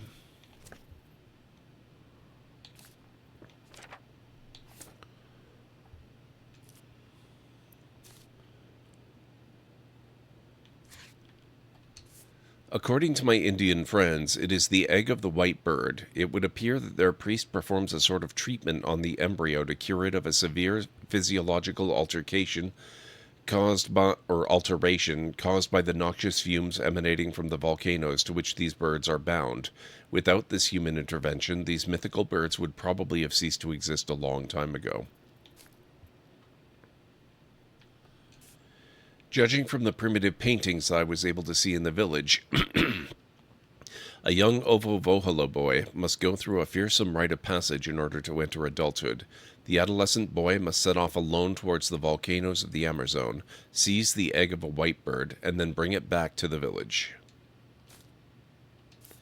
As soon as the priest has finished the sacred ceremony, the young man must return the egg back to where he found it, so that it may hatch under the right conditions. June 2nd, 1933. I took leave of my hosts at dawn. Thanks to a mechanism I had devised, I managed to take my boat up the falls. Then, with the help of an additional mechanism, I conquered the torrential current, and in so doing, I reached the place where the river settles down and loses itself in the swamp. The marshlands are sacred to the Indians. They are the burial ground of their ancestors.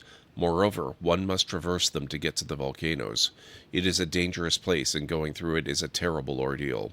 The web-footed giraffe is and always has been domesticated by the Indians. The Indians ride them through the marshlands. The giraffes that have remained wild are very timid.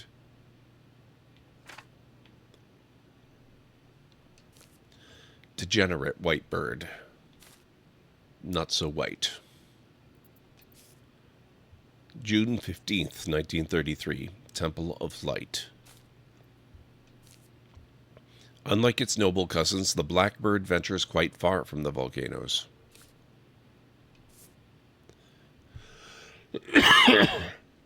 Chain of volcanoes seen from the temple. June 18th, 1933. Here I am at the end of my journey at last, after several months of adventure. Until now, I have seen only those pitiable little black birds, and I have been able to observe that they lay eggs that are very similar in every respect to the one I saw in the Ovovoholo village. These birds are very prolific. I have counted up to 10 birds hatching from the same egg. Nevertheless, their existence is precarious. They fly poorly and display clear signs of degeneration in all aspects of their behavior. This seems to confirm the expertise of the Ovovoholo priests in the matter of embryonic surgery.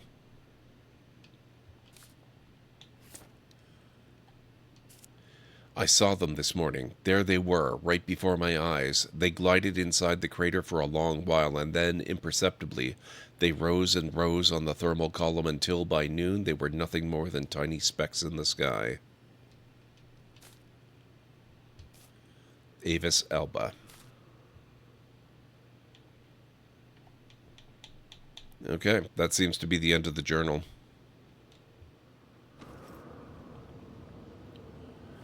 Let's see, anything more I might have missed?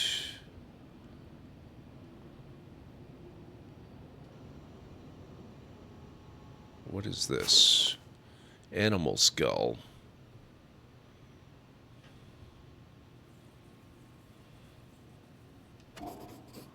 A snake skull, but what is it for?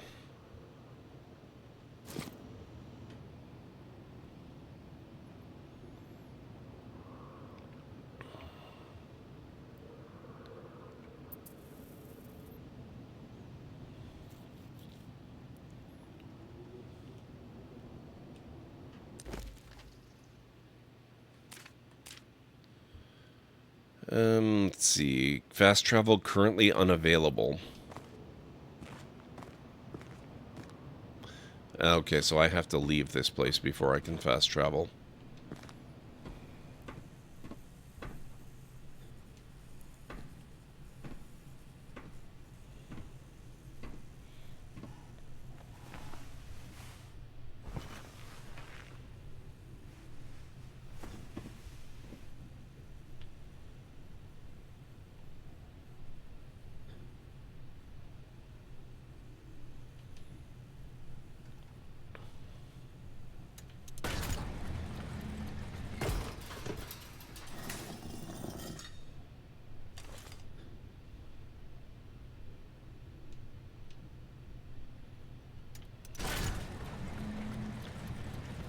Oh, actually, I don't really want to do this, do I? We want to fast travel all the way up to... Oh. Fast travel's unavailable. Fine, whatever.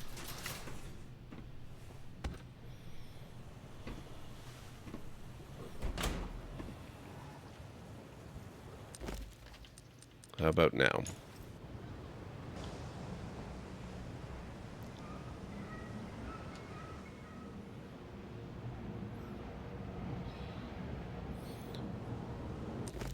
Okay, let's consult the Book of Hints. By hints, I mean...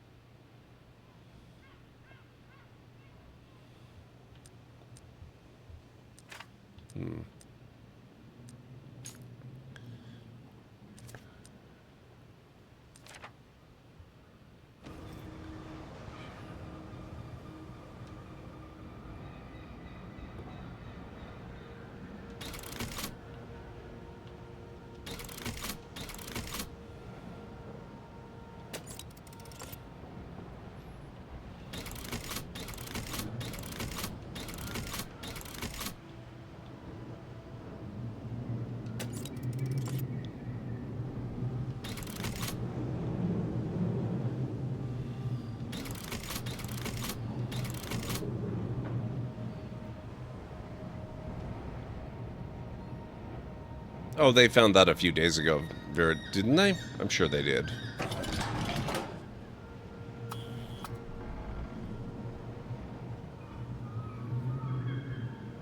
I don't remember what the second number was. We're just going to go through them.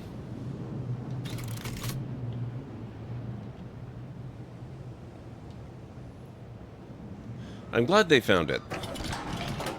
That whole situation's got to be miserable.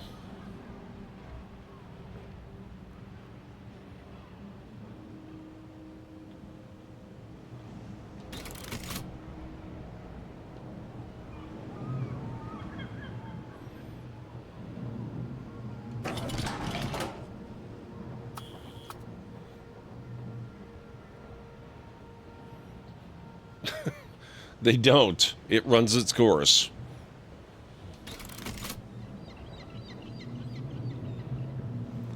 Or you get treated by your doctor.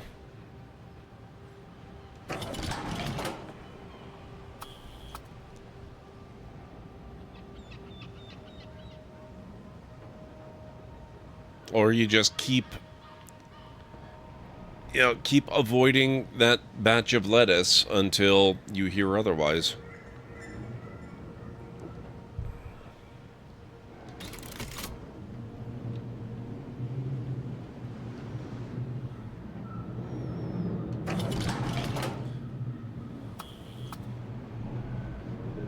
Well, no great loss on cilantro. Kinda did you a favor there.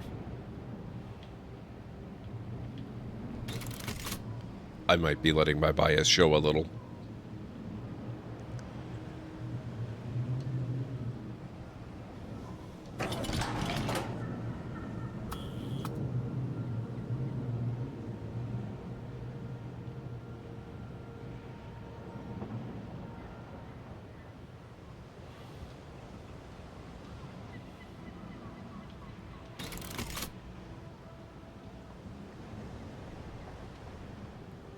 Yeah, basically what Cleric said.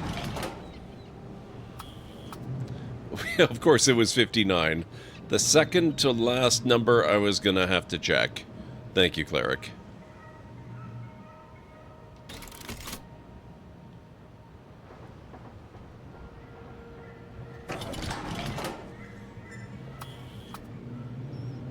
Okay, interesting.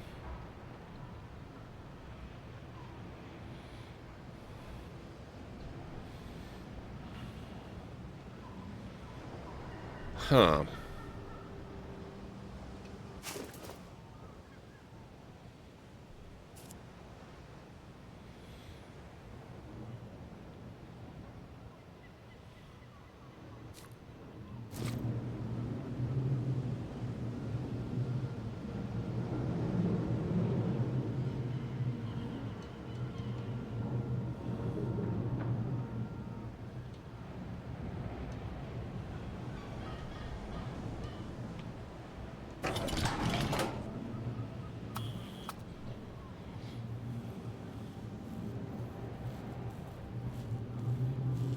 Hmm.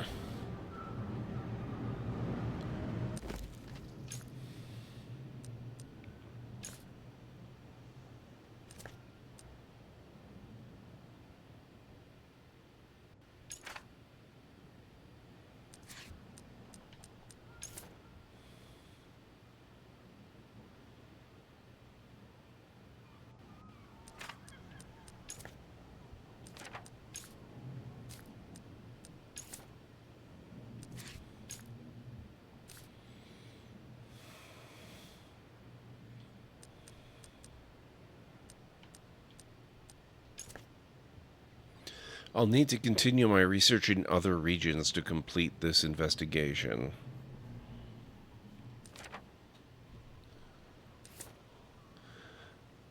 Apparently it was contaminated water, but no one is quite sure how the water was contaminated.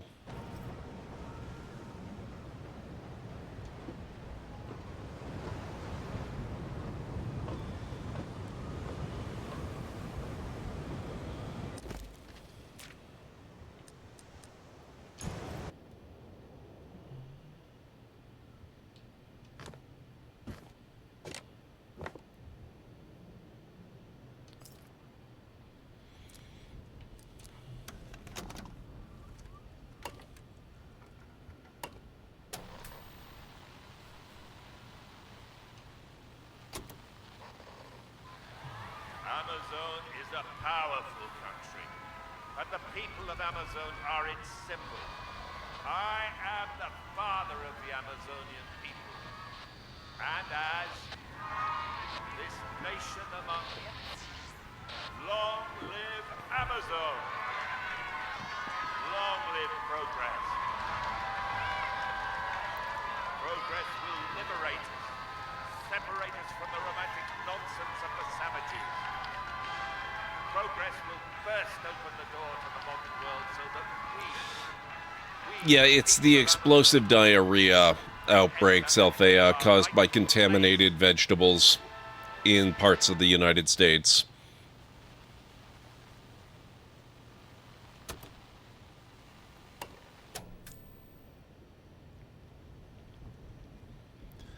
Actually, not Taco Bell. One of Taco Bell's suppliers. Taco Bell was like the very first of the companies to actually try and do something about the outbreak.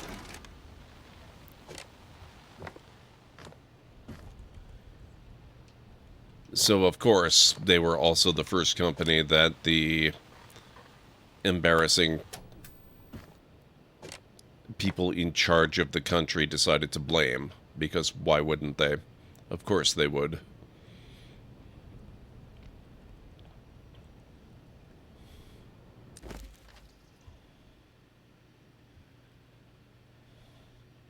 Yep, that is true, Sophia.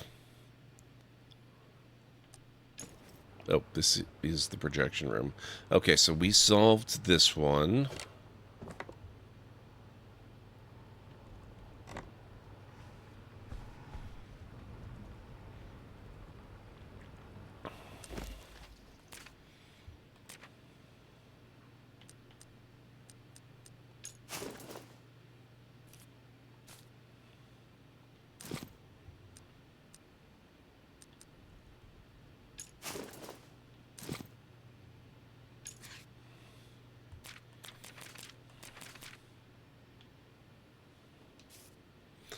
The Amazonian goose owes its name to the fact that its annual migration leads it to the delta of the Amerzone River, where it settles down for the winter.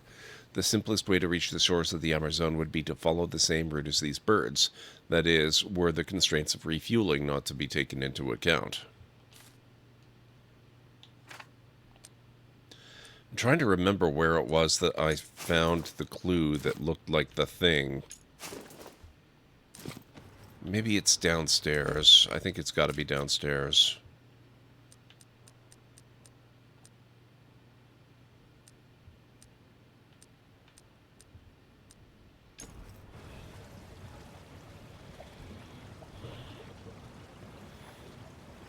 I've never heard of the fiasco or the restaurant, I'm afraid, Vera Johnson.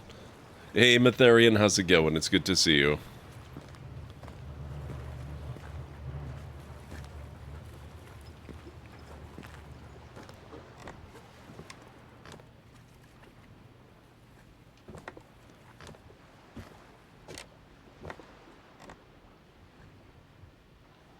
Not here.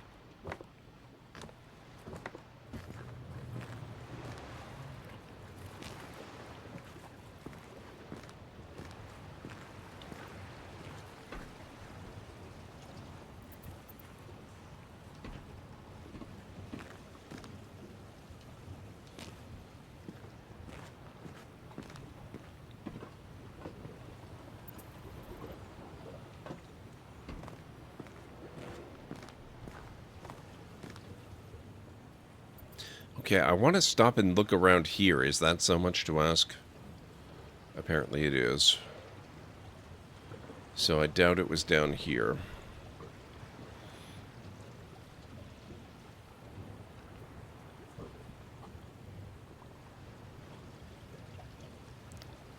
Mexican restaurant in America hasn't made its way to Canada. Gotcha, Cleric. Yeah, that doesn't sound fun. That sounds kind of awful.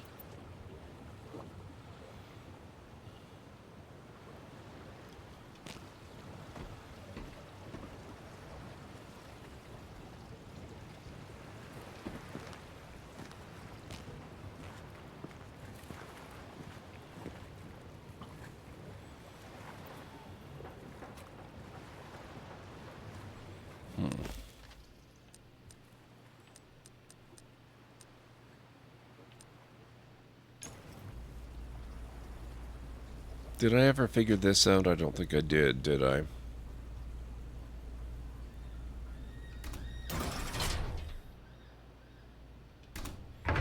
Figured it out. Okay.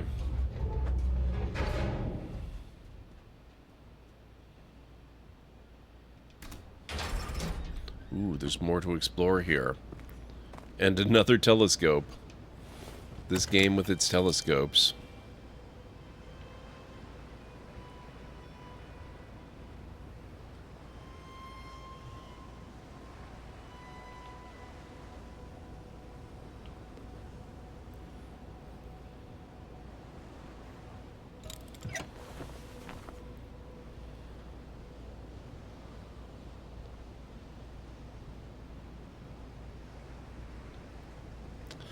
The last slide.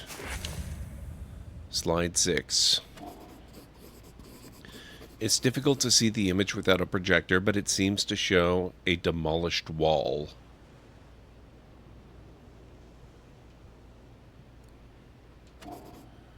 Labeled 6 of 6. This is about the egg, the thing that I already did.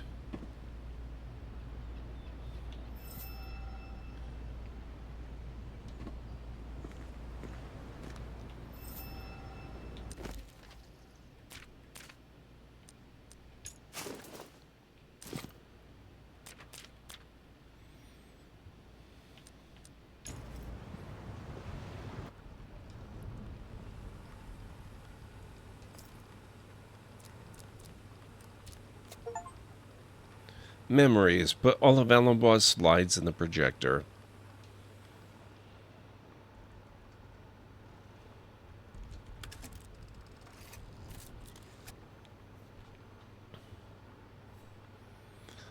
The Ovo-Voloho tribe, the guardians of the great white birds and their eggs.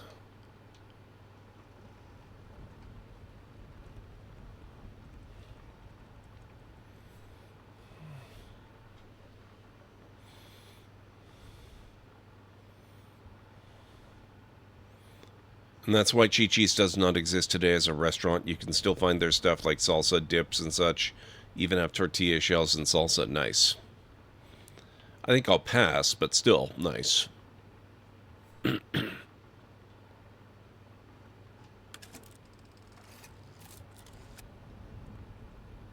This was it.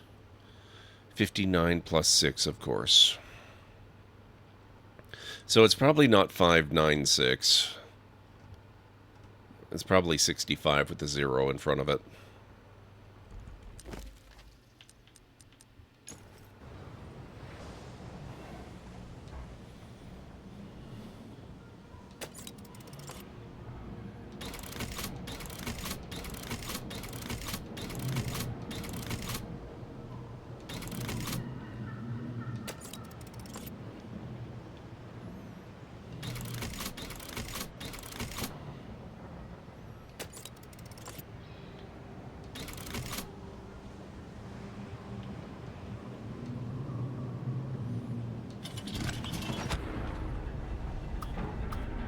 Nailed it.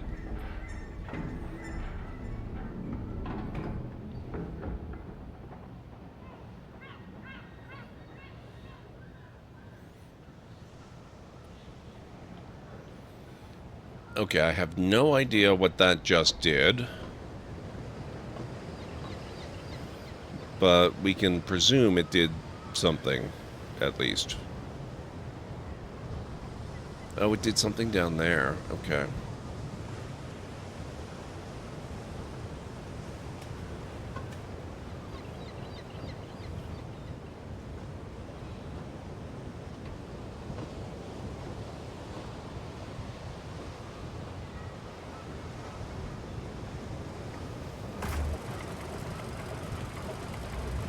Aha.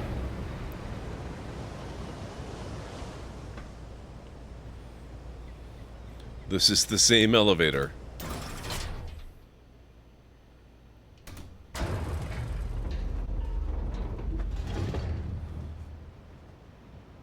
Interesting.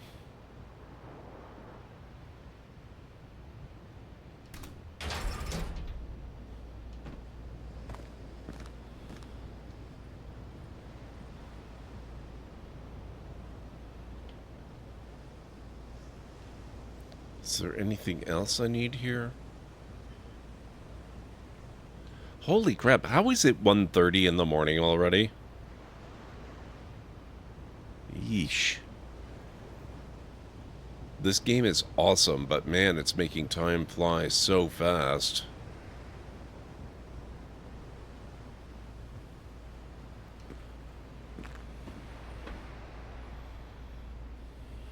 So what happens if we go up now? Oh, I guess we have to... Oh, wait, nope. I wanted to close the door, not go through it.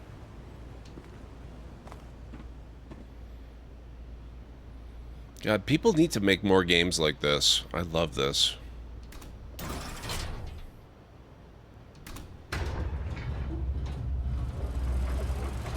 Okay, so I think it just moved something out of the way so the elevator could work. Because we don't actually seem to get to stop at the ground floor.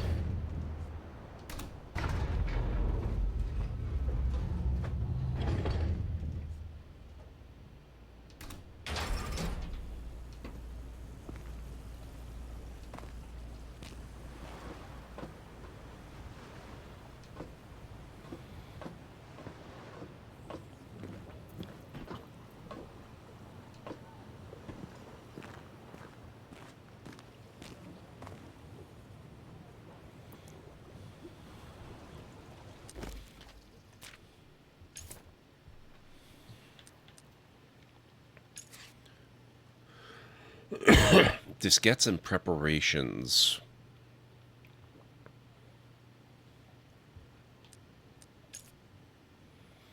Explore the region where this investigative material is located to find it.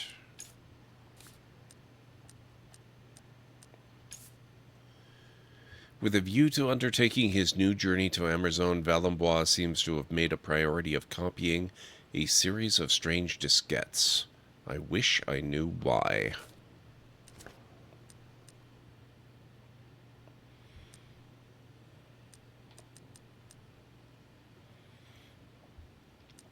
Okay, so these are the 4 local investigations.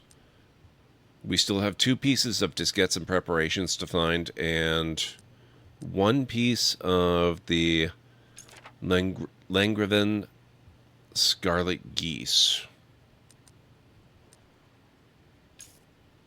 On one of his slides, Valembois has noted that the Scarlet Goose is the age-old guide that leads one towards the mysterious great white birds of Amerzone. According to this letter, until recently, Professor Valembois was still giving talks about the Amerzonian goose at a local school. Professor Valembois took up residence in an old lighthouse in Langreven on the coast of Brittany. His choice of residence was no coincidence, given that the lighthouse is situated right inside the breeding ground of a bird that had always been of great interest to Valembois, the Langreven scarlet goose, also known as the Amerzonian goose. Each year, this creature migrates to the country from which it gets its name, the place that had fascinated and haunted Valembois throughout his life. So we still need 1 more piece for that one. And 2 more for this. Once we've got those, we can figure out how to get on board the vehicle here. Oh. Jerry can.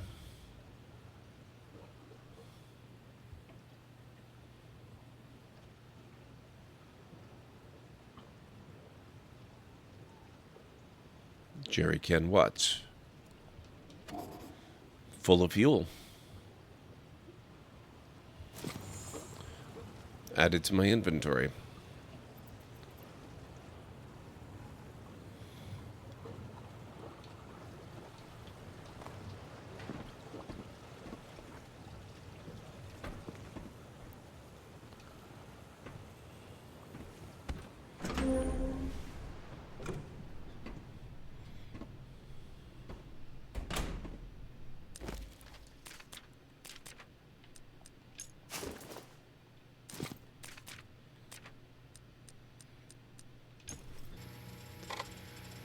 Computer room.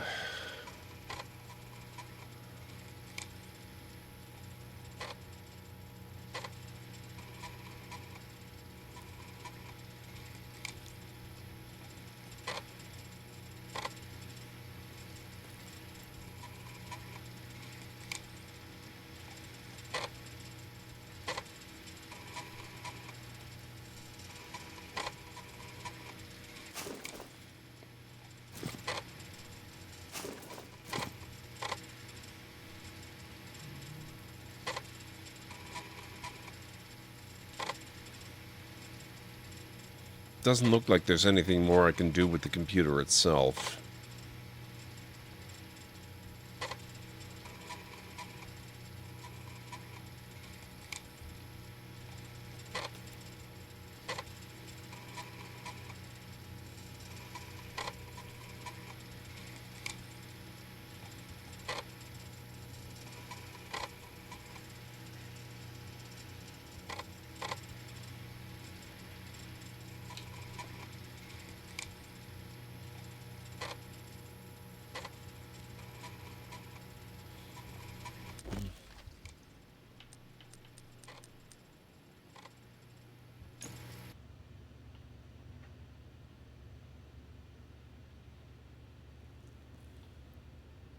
I don't think there's anything more here.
There's got to be something with this.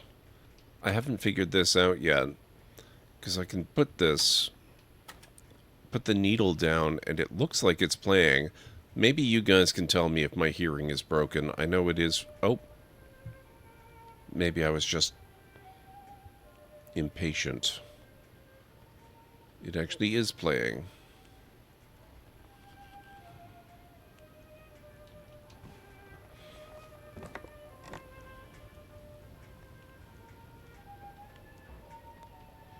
That's down.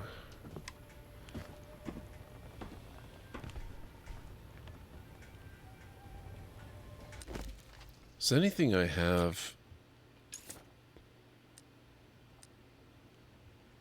contain a phone number?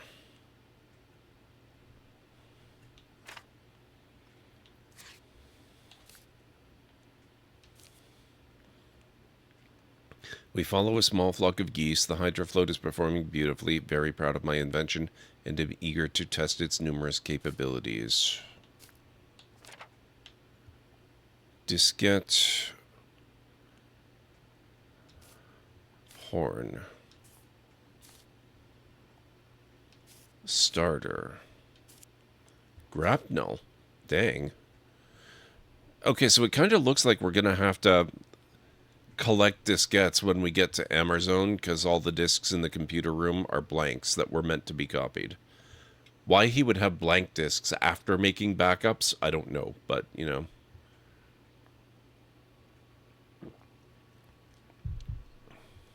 Okay.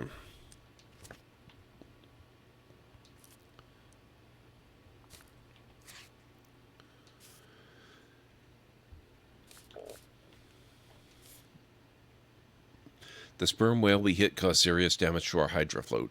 I'm afraid that if Providence does not come to our rescue, our adventure will end right here on this wretched island. November 1st. I've lost all hope of repairing the hydrofloat. We are in very poor spirits. We are indeed prisoners on this ill-fated atoll. We spent our time listening to stories told by the travelers passing through. Then, with a pang of anguish, we watched them set off again. Wanted to use the copies, but he should have made the copies before he sent them to another continent. As far as the eye can see, the delta of the Amerzone River. We set foot on the shores of the Amerzone. Wait, how did they get off? Praise be to God, a Peruvian whaler has agreed to take us to Amerzone. Ah, that answers that. The village is built on an old fort that was formerly used as a trading post by the conquistadors. The only means of transport is an old railway line.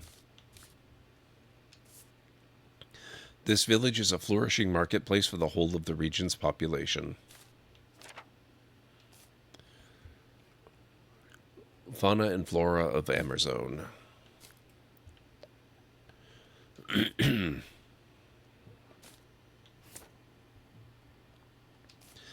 Last night a man told me about some strange white birds. He has agreed to guide me up the river. Okay, and that's where we started reading last time. Return ticket.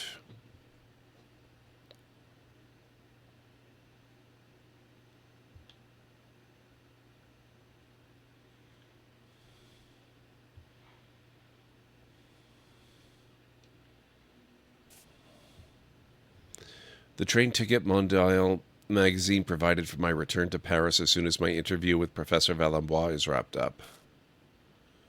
Okay, I kind of thought, yeah, I had some wrong ideas about where we are at the moment. I do believe we are still in France. Oh, there is a telephone number.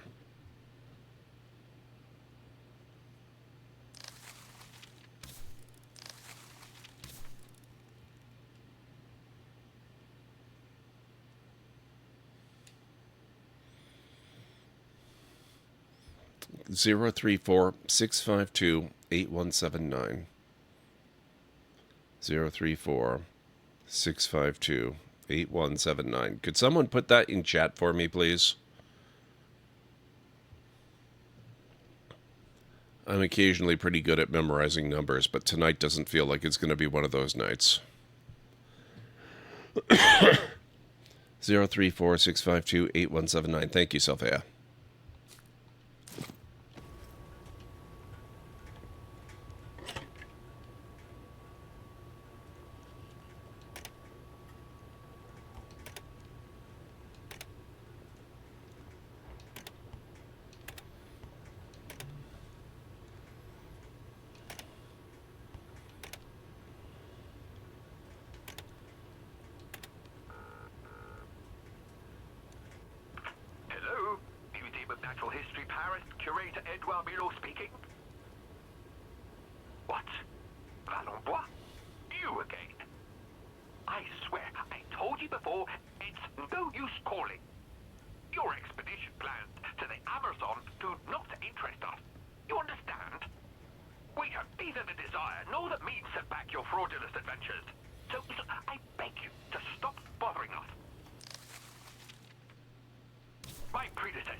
Wow.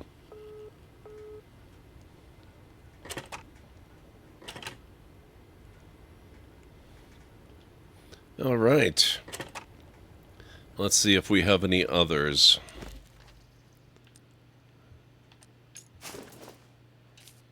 Letter addressed to me.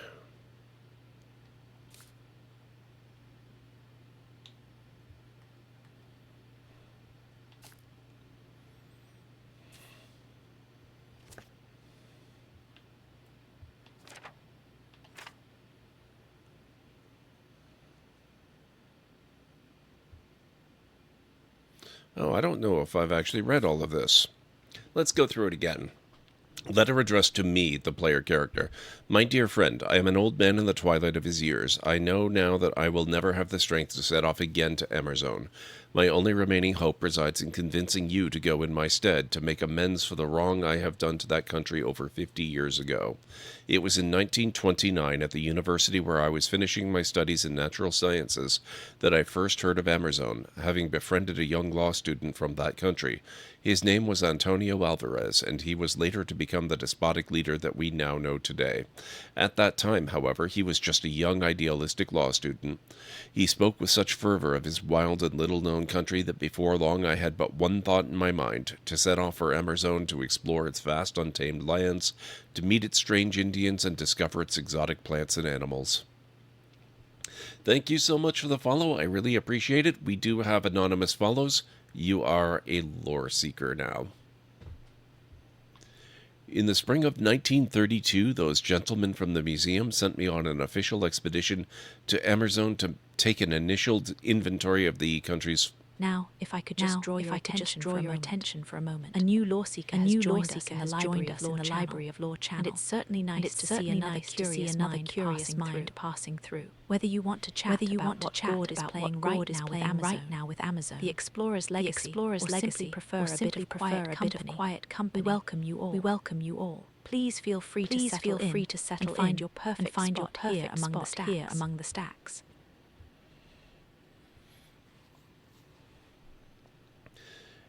Yes, in the spring of 1932, those gentlemen from the museum sent me on an official expedition to Amerzone to take an initial inventory of the country's fauna and flora. Despite my youth and inexperience, I was able to gain their confidence and have them finance my voyage.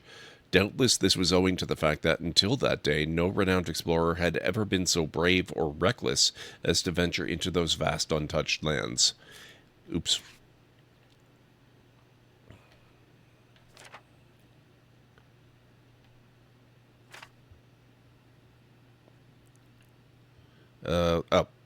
Antonio Alvarez proposed to serve as my guide and interpreter until we reached the last steps of civilization in his country. I accepted his offer wholeheartedly. A second companion was to join me, the Reverend Father David Mikowski, a young missionary from the Company de Jesus who shared my fascination for the Amerzone and was burning with desire to perform missionary work among the inhabitants of those regions long forgotten by the Creator. We set off, therefore, one morning in June 1932 aboard the Hydrofloat, a revolutionary invention of mine which I designed to meet all the needs of a modern scientific exploration. I had spent a good part of the museum's funding as well as my meager family inheritance to build it. Unfortunately, my prototype had several imperfections. The mechanics of the craft failed us on the way, and it was only by a miracle that we set foot on the shores of the Amerzone. But already, my friend, I realize that I am only at the beginning of this tragic story. If you want to find out about what follows, it will be waiting for you in the basement, your next destination, should you decide to take my place for this new journey. My dear friend, it's nice to see you again through these few pages. My previous ones ended with my arrival in Amerzone with my comrades Alvarez and Mikowski in 1932. For some weeks, all three of us traveled to Puebla, a fort village upstream of the river Amerzone Delta. It was there, in the mouth of an old drunken and erudite Indian whom I had befriended, that I first heard of the great white birds. I was immensely fascinated by what he told me, and the following day, ignoring the warnings of my companions, and driven by the demons of proud scientific discovery, I set off toward the unknown with the old Indian as my guide. While the myth of the white birds has existed since time immemorial in the minds of the Indian civilizations that populate the banks of the river Amerzone, their actual existence remains unconfirmed to this day because of a few narrow-minded obscurantists at the museum who did not believe my discoveries. I must admit, however, in defense of those cretins, that the way of life of these kings of the sky is hardly credible. The white birds are dependent on the imposing volcano that rises above the Amerzonian jungle. They are majestic sky ships of sorts. Their immense wings keep growing their whole lives through, but they do not have legs. In any case, they would have no use for them. They spend their entire existence in the air. They glide interminably, taking advantage of the thermals created by the heat from the craters, and they feed on the clouds of mayflies that come out each night from the marshlands that run along the foot of the volcano. Though this faculty is difficult to quantify, they seem to possess the good-natured, carefree intelligence of the dolphin. Every 3 years, one of the females of the colony abandons at the rim of the crater a single egg that will, all by itself, contain the entire next generation of white birds. It just goes to show how precarious the survival of the species is. But as if that were not enough, the embryos contained in the egg are subject, it seems, to a brutal alteration in their chromosomes due to the toxic gases that escape the volcano. Left to its own devices, the egg would hatch nasty little blackbirds destined to lead a precarious existence. It is at this point that the intervention of the Ovo-Voholo, an indigenous tribe descended from an ancient and renowned civilization of white bird worshippers, takes place. From generation to generation, over thousands of years, these Indians have passed down unique knowledge that enables their priests to perform a kind of reverse genetic mutation to cancel the negative effects of the volcanic gas. Without these Indians, the white birds would have ceased to exist long ago. And holy crap, it's almost that time again, guys. Where the heck is time flying to? Because, wow. Just give me a moment. I'll wait for the announcement. It is a rather late hour, nearly 2 o'clock in the morning on Saturday, so let's give ourselves permission to stretch our legs and grab a snack. Since Gord is taking a short breather from Amazone, the Explorer's Legacy, we have an ad break starting up very soon for a few minutes of cool clips. It is truly the perfect chance, so please feel free to get up and walk around. Your body will thank you later. We can regroup right here when the viewing continues. We will indeed, so that'll be in a little more than 2 minutes. To scientifically confirm the existence of such an animal that has been living in symbiosis since time immemorial with an Indian civilization of geneticists was, I concede, a formidable challenge for a young and ambitious ethnologist in the early 1930s. It was for me an extraordinary journey during which I was spared neither fear nor doubt, neither fatigue nor hardships. Nevertheless, filled with wonder, I went from one discovery to the next. Sumptuous landscapes, strange vegetation populated with unknown animals. I admit that I was fueled by a state of feverish and unmethodical scientific exultation, and it was in this frame of mind that, after a month of traveling up the Amerzone River, I reached the Amerzone Falls. Then, with no warning, my guide abandoned me. He was no doubt tormented by a superstitious fear of the place and low in spirits due to a lack of alcohol. I was starving and had exhausted my strength, weakened by a vicious tropical disease. I owe my life to the hospitality of the native tribe living near the bottom of the falls. They were a proud people, free of the fearful deference that an explorer usually finds in primitive people who have never seen a white man before. I remained bedridden for a few days, and a young Indian girl lavished upon me the care necessary for my recovery. 3 times a day, her supple silhouette would stand out against the light of my hut door. She would kneel down beside my mat and gently raise my head to give me strange medicines to drink. She would then pierce my feverish eyes with her wide, dark gaze, then suddenly laugh like a child, her long brown hair sweeping my face like the caress of a light wind. My strength returned rapidly, but my nurse did not give up the care she had grown accustomed to lavish on me. To tell the truth, we never left each other after that. Her name was Yakumini. I loved her and she loved me. And the months that followed were the most wondrous of my long life. And we'll learn more about that after the break. I'll be back in about 3.5 to 5 minutes, guys.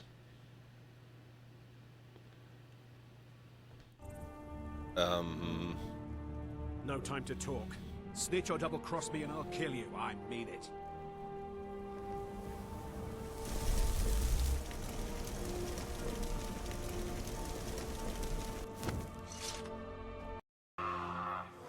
Rick the door technician? What?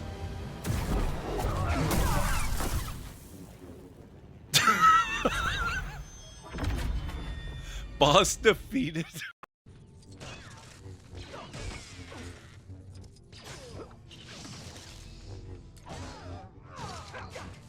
The hunter became the hunted. He sure did. Instead, I'm gonna phrase it as a call to action. No, we're not going there. Oh! I guess we're going there. And the underground moves right in. Oh! I found my own echo! That's amazing.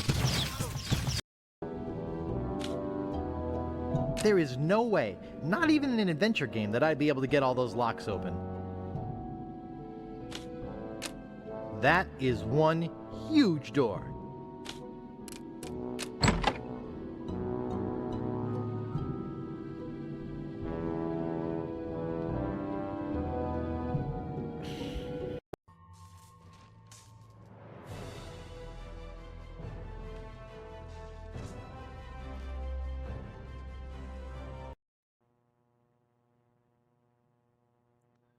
And we're lost in a trackless desert.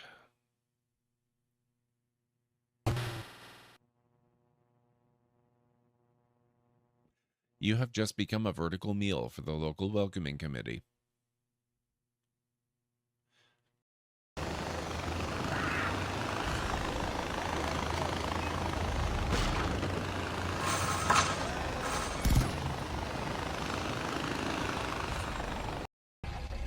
Oh, there you are.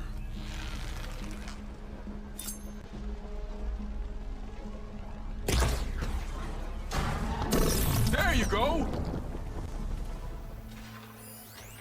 Mine launcher. Oh my god, I did it!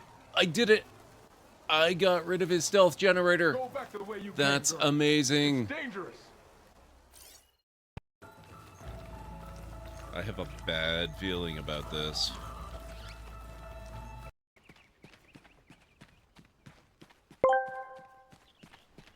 Oh, the Library of Lore. A noble concept. Yet it probably just means someone decided to funnel a small amount of their disposable income to GordMcLeod. Yet again, for 51 months, no less. It seems they simply can't resist the allure of whatever enshrouded wonder they're exploring. How touching it's like watching someone feed a particularly persistent digital pet. Or a Tamagotchi. Remember those? What the? Weird. Okay, thank you, GLaDOS.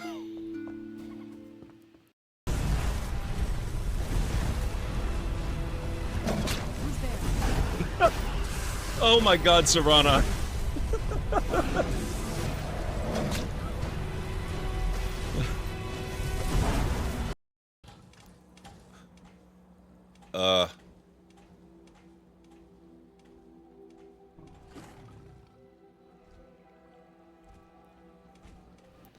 Okay, I'm back.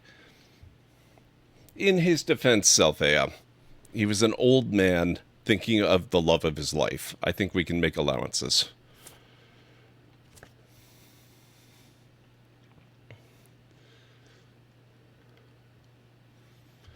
But here we are, already approaching the sinister conclusion of this tale, my friend. There is still time for you to turn back.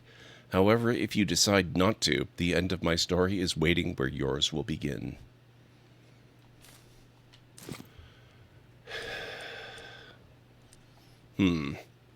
Okay, I don't see any other phone numbers, so that's probably it for that.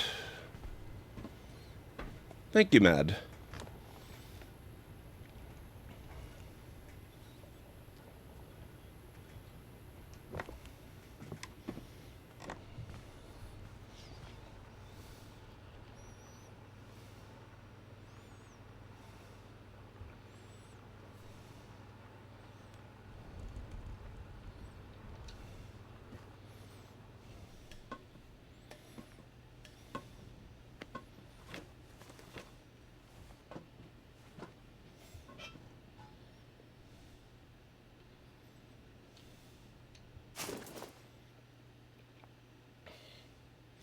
This specimen seems to have some sort of venom gland. Caphardus horribilis.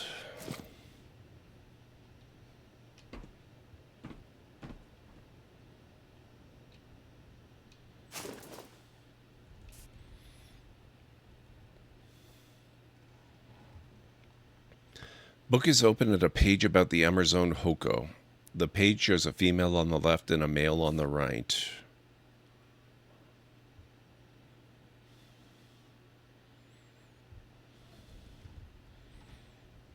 I wonder why it would include this. There has to be some use for this information. But it also didn't get added to my notes that I can recall.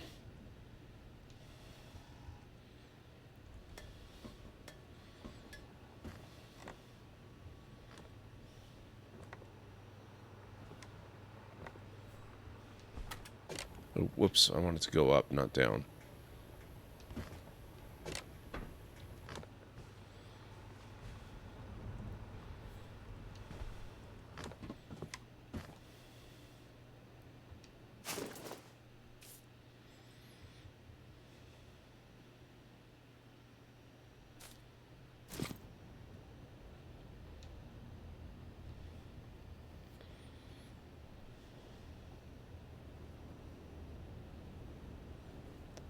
There's got to be something with this.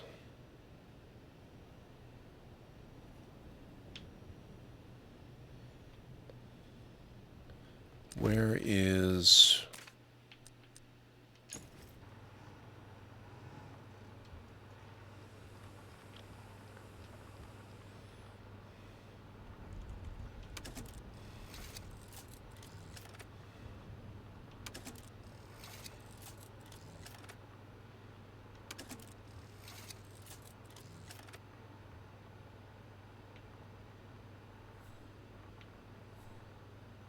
The egg will be safe here.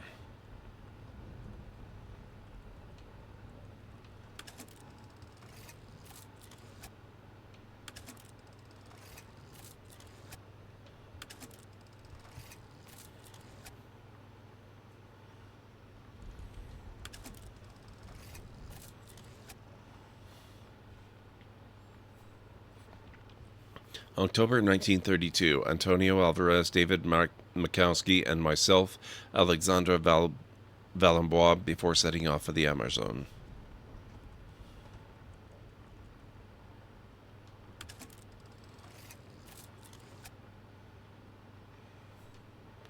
An Amerzonian goose, the eternal guide towards the great white birds.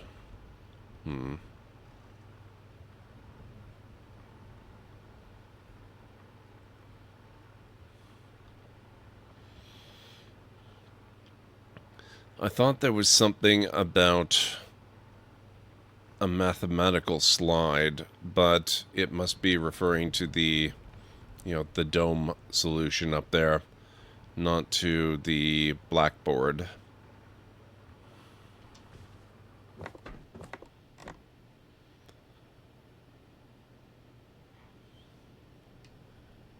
Watch this turn out to not even be a puzzle.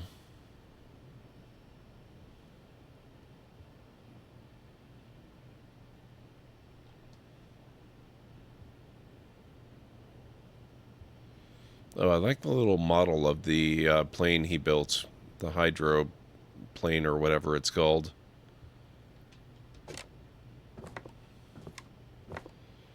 Oh, that's the VCR. We did that already.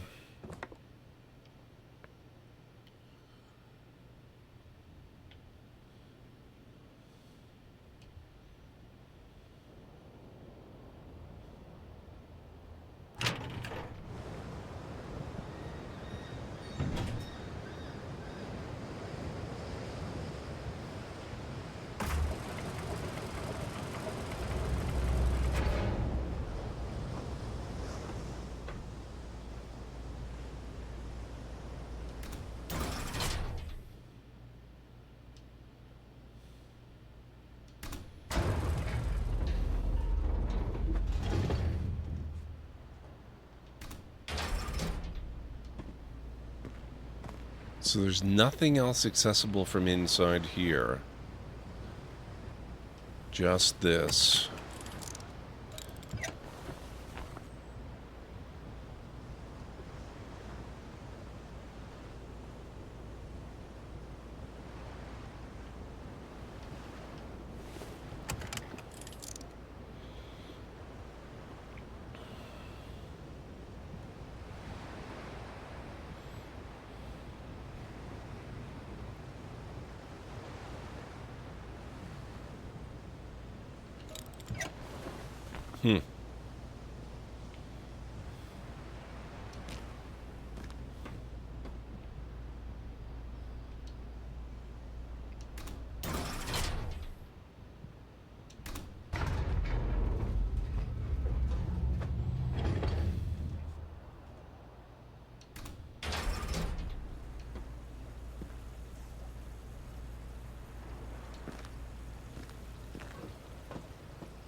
Oh, wait. I don't want to actually get on board yet.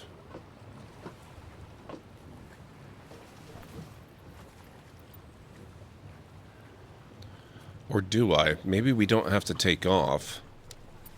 My friend, So you have decided to push your curiosity to the limit. I will never be able to thank you enough.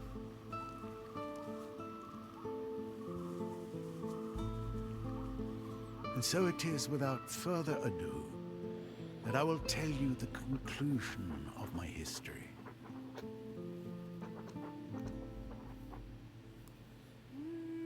I ended the last part of my storytelling with the moments of happiness that I shared together with my one true love, Yakuman. The most beautiful weeks of my existence. Yet a strange event would put an end to the sweet bliss in which we were plunged. One morning, Yakumani signaled to me to watch what was happening through the branch walls of our hut. The fever of my illness, compounded with that of love, had eclipsed my faculties of scientific observation. But then and there, I suddenly came to myself. What I had just seen in the hands of the priest was the egg of the white birds. I wanted that egg more than anything else in the world. To take it back to Europe. Taste the glory of recognition from the worldwide scientific community. At dawn, I set off, never to see her again. I stole their only egg and took it back to Europe. I have put in danger the very existence of a truly exceptional living species. And I betrayed the trust of a young Indian girl who, I now know, was the only love of my life. At the museum, no one believed my stories about the white birds. I became the laughingstock of the scientific community, and my career was irreparably broken. It has been 10 years now since the museum returned the egg of the white birds to me. It miraculously remained intact, not having suffered from the ravages of time. The egg was alive.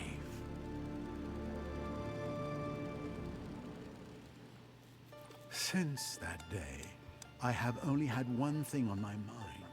Make right the wrong I have done, and take the egg back over there to the Amerzone. In the meantime, I have put it in a safe place. Today, everything is in place. I have developed a new hydrofloat that is specially designed for an expedition into the heart of the Amazon. I have carried out all the necessary checks and calculations and corrected all the imperfections.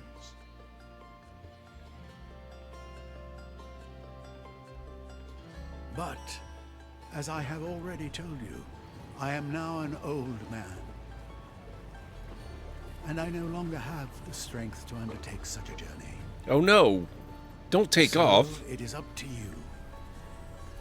You, who seem to be interested. It is you that I'm asking to take my place. Go back to the Amerzone and take back the egg. I beg you. Good luck, and may God protect you, my friend, Alexandre Valenbois. Okay, we still have to start it, so I don't think we're locked in yet. Letter addressed to me has been added to your documents. What else do we have here? Valenbois' to-do list. Copy the main diskettes, copy the backup diskettes, send the backup diskettes, fix system bug, restart system, restore version 0.9.3, destroy corrupted diskettes numbers 3, 4, and 5, recopy corrupted diskettes. Not done yet. Retry update 0.9.9 in safe mode. Install fully automatic readiness module for the craft separately, just in case. Validate version 1.0. So it's an experimental aircraft. Fantastic. What could go wrong?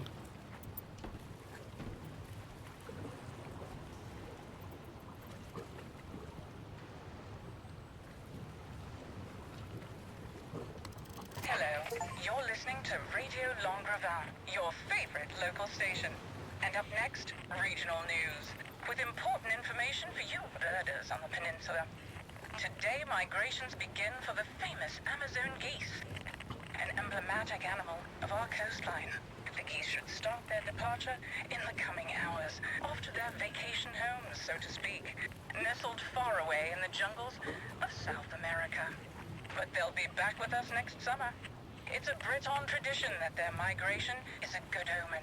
So let's rejoice and wish them a good flight. Moving on to schools now. Let us salute the students of the primary school of Tourville who took the initiative in recent weeks to...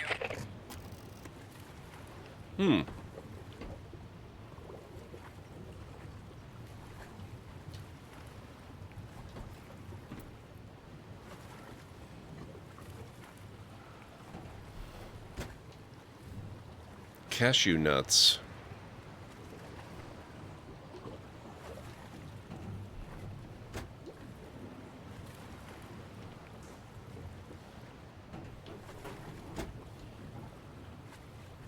Nothing.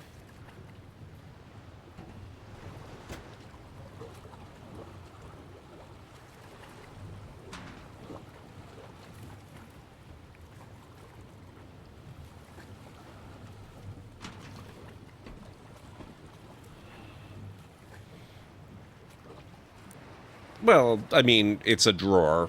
Why not?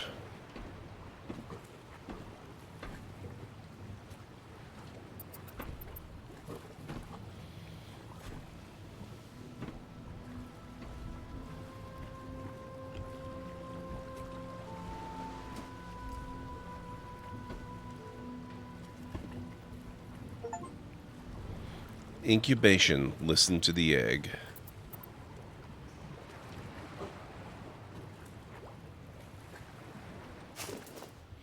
Map of the Atlantic Ocean.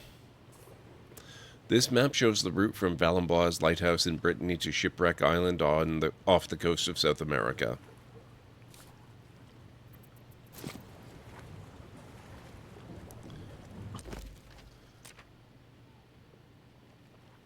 Start the strange craft.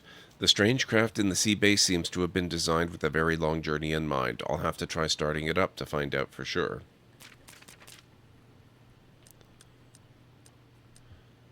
Oh, okay, we got the last of this. Read my article. For budding ornithologists, the Longrevin coast of Brittany is reputed to be the cradle of the scarlet geese, a subspecies of Anatidae that is unique in its annual migration to a little-known country in South America, Amerzone. This defining characteristic could not fail to awaken the interest of the man who has been haunted almost his entire life by that mysterious destination, Professor Alexandre Valembois. Amerzone had fascinated Alexandre Valembois since the late 1920s when he studied at Sorbonne with one of its nationals, Antonio Alvarez, then a young idealistic law student who later went on to become its brutal despot. His romantic tales of Amerzone captivated Alexandre Valembois, who became fixated with the idea of becoming the first Western researcher to explore it. To that end, the young researcher even obtained funding from the Natural History Museum, funding which, combined with a family inheritance, enabled Valembois to buy the old lighthouse on the coast of Longrevin as the headquarters for his expedition preparations. Valembois' plan was remarkably simple: take advantage of the seasonal migration of the scarlet geese and use them as guides to Amerzone. The plan succeeded, and while the journey did prove more complicated than anticipated, that is solely due to a collision with a sperm whale. It would be easy for a layperson, such as the author of these words, to confuse these geese with the great white birds, those incredible gliders that so enthralled Valembois when he reached the heart of the Amerzone at the end of his expedition. In reality, as the professor himself wrote, the one leads to the other. The geese are the eternal guides that lead to the white birds. And it just so happens that at this very moment, the geese, which are also known as Amerzonian geese, are preparing for a new migration to that mysterious country. I heard on the radio that the scarlet geese are preparing to leave the Breton shores of Longrevin today to begin their annual migration to the Amerzone. Okay, and we still have one thing left to do. Valenbois' to-do list. Valenbois seems to have had a problem with data corruption on some of the strange diskettes he had copied with a view to embarking on his new journey.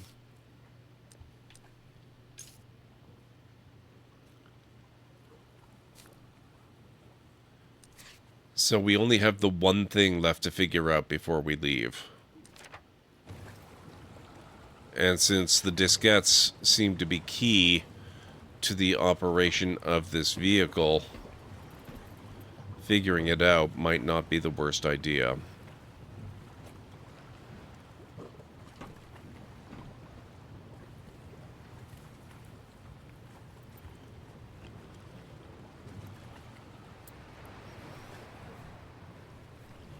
Hydrofloat.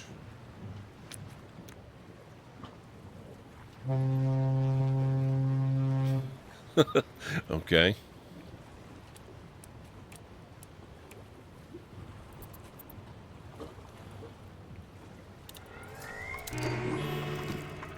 Oh. Never mind. That was the solution. Please insert a diskette. Where do we do that? Awaiting data. Where do I insert a disk? Do we have a disk drive here?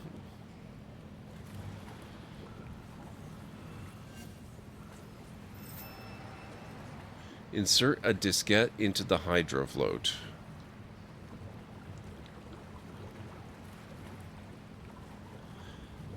You know, I'm not entirely sure how much I love the fact that these panels are very rusty.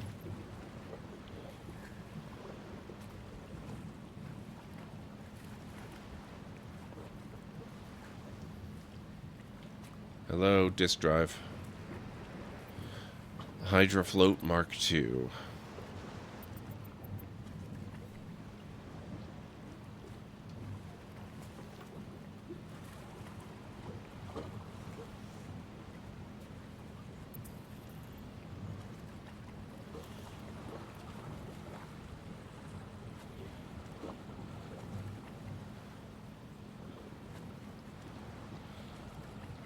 Ah, hang on.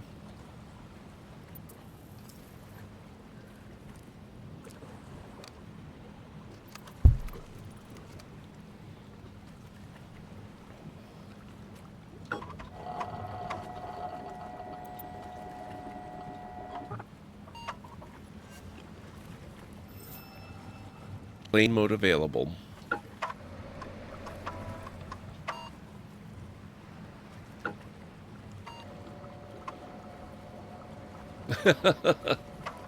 Okay, well, I've got the fuel.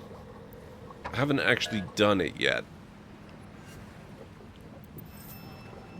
Prepare for departure. Fill up the hydrofloat's fuel tank. I'll tell you what, guys, we're running a little bit long tonight. I'm going to... How do I...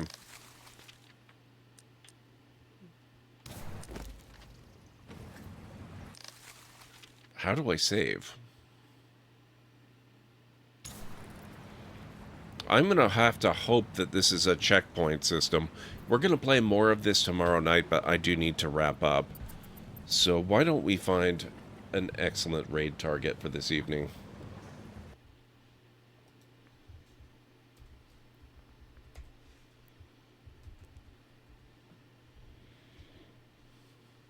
Let me get the list open here. Thank you all so much for hanging out tonight. It's been a really good night. I'm really loving this game. I hope you're enjoying it as well. It's been a little while since we've done an adventure game like this, but it's really, really good one. Alright, let me see here. Looks like Jim Racer's playing some Overwatch tonight. I'm a Ray of Flippin' Sunshine is playing The Sims 4.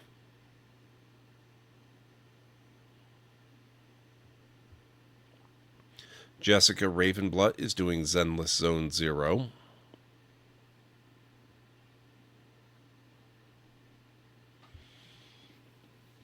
Maddish Moose is on doing some Subnautica 2.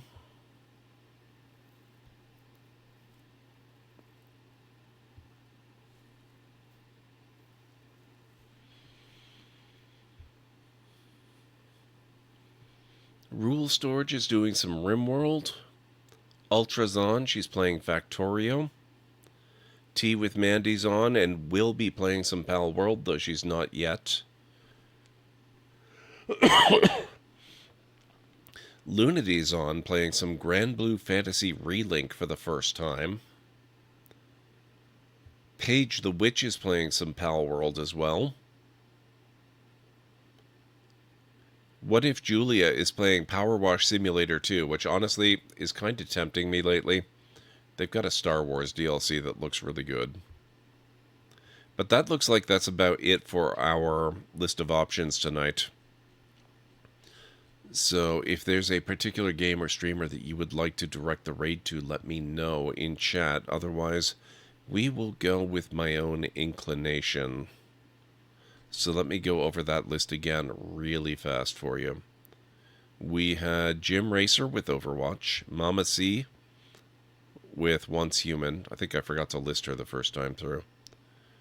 Jessica Ravenblood with Zenless Zone Zero. Then we had Maddish Moose with Subnautica 2.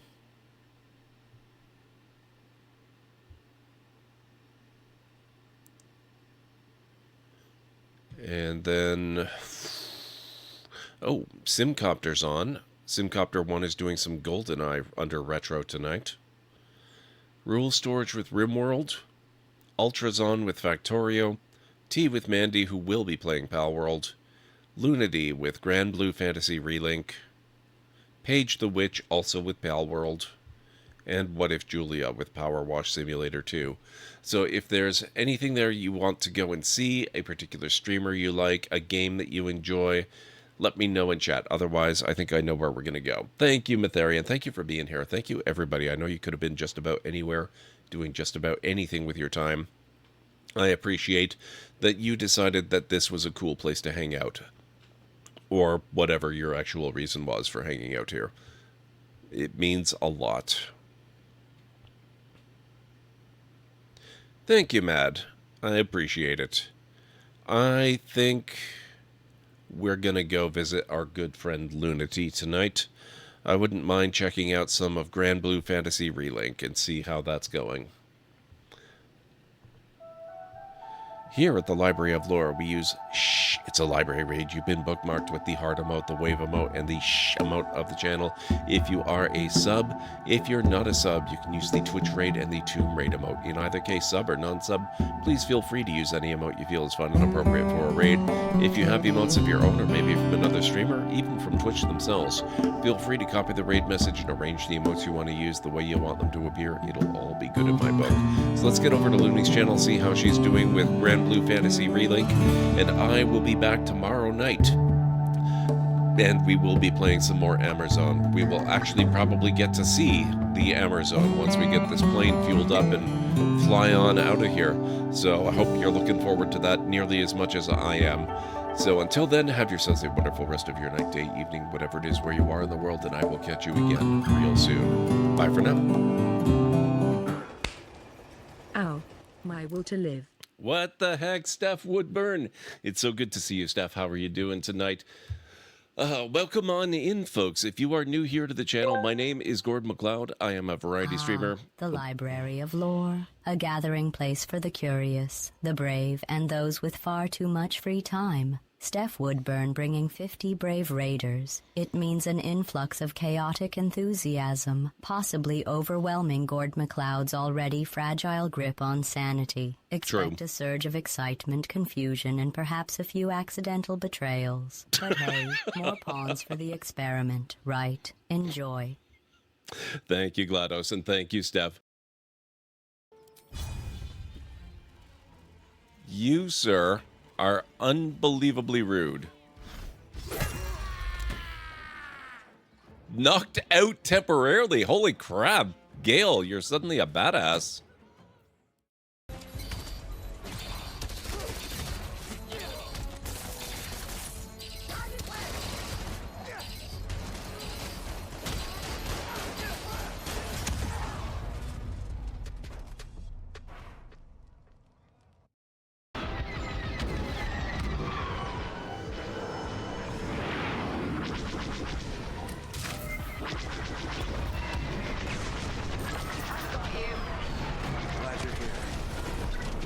That was a nice one.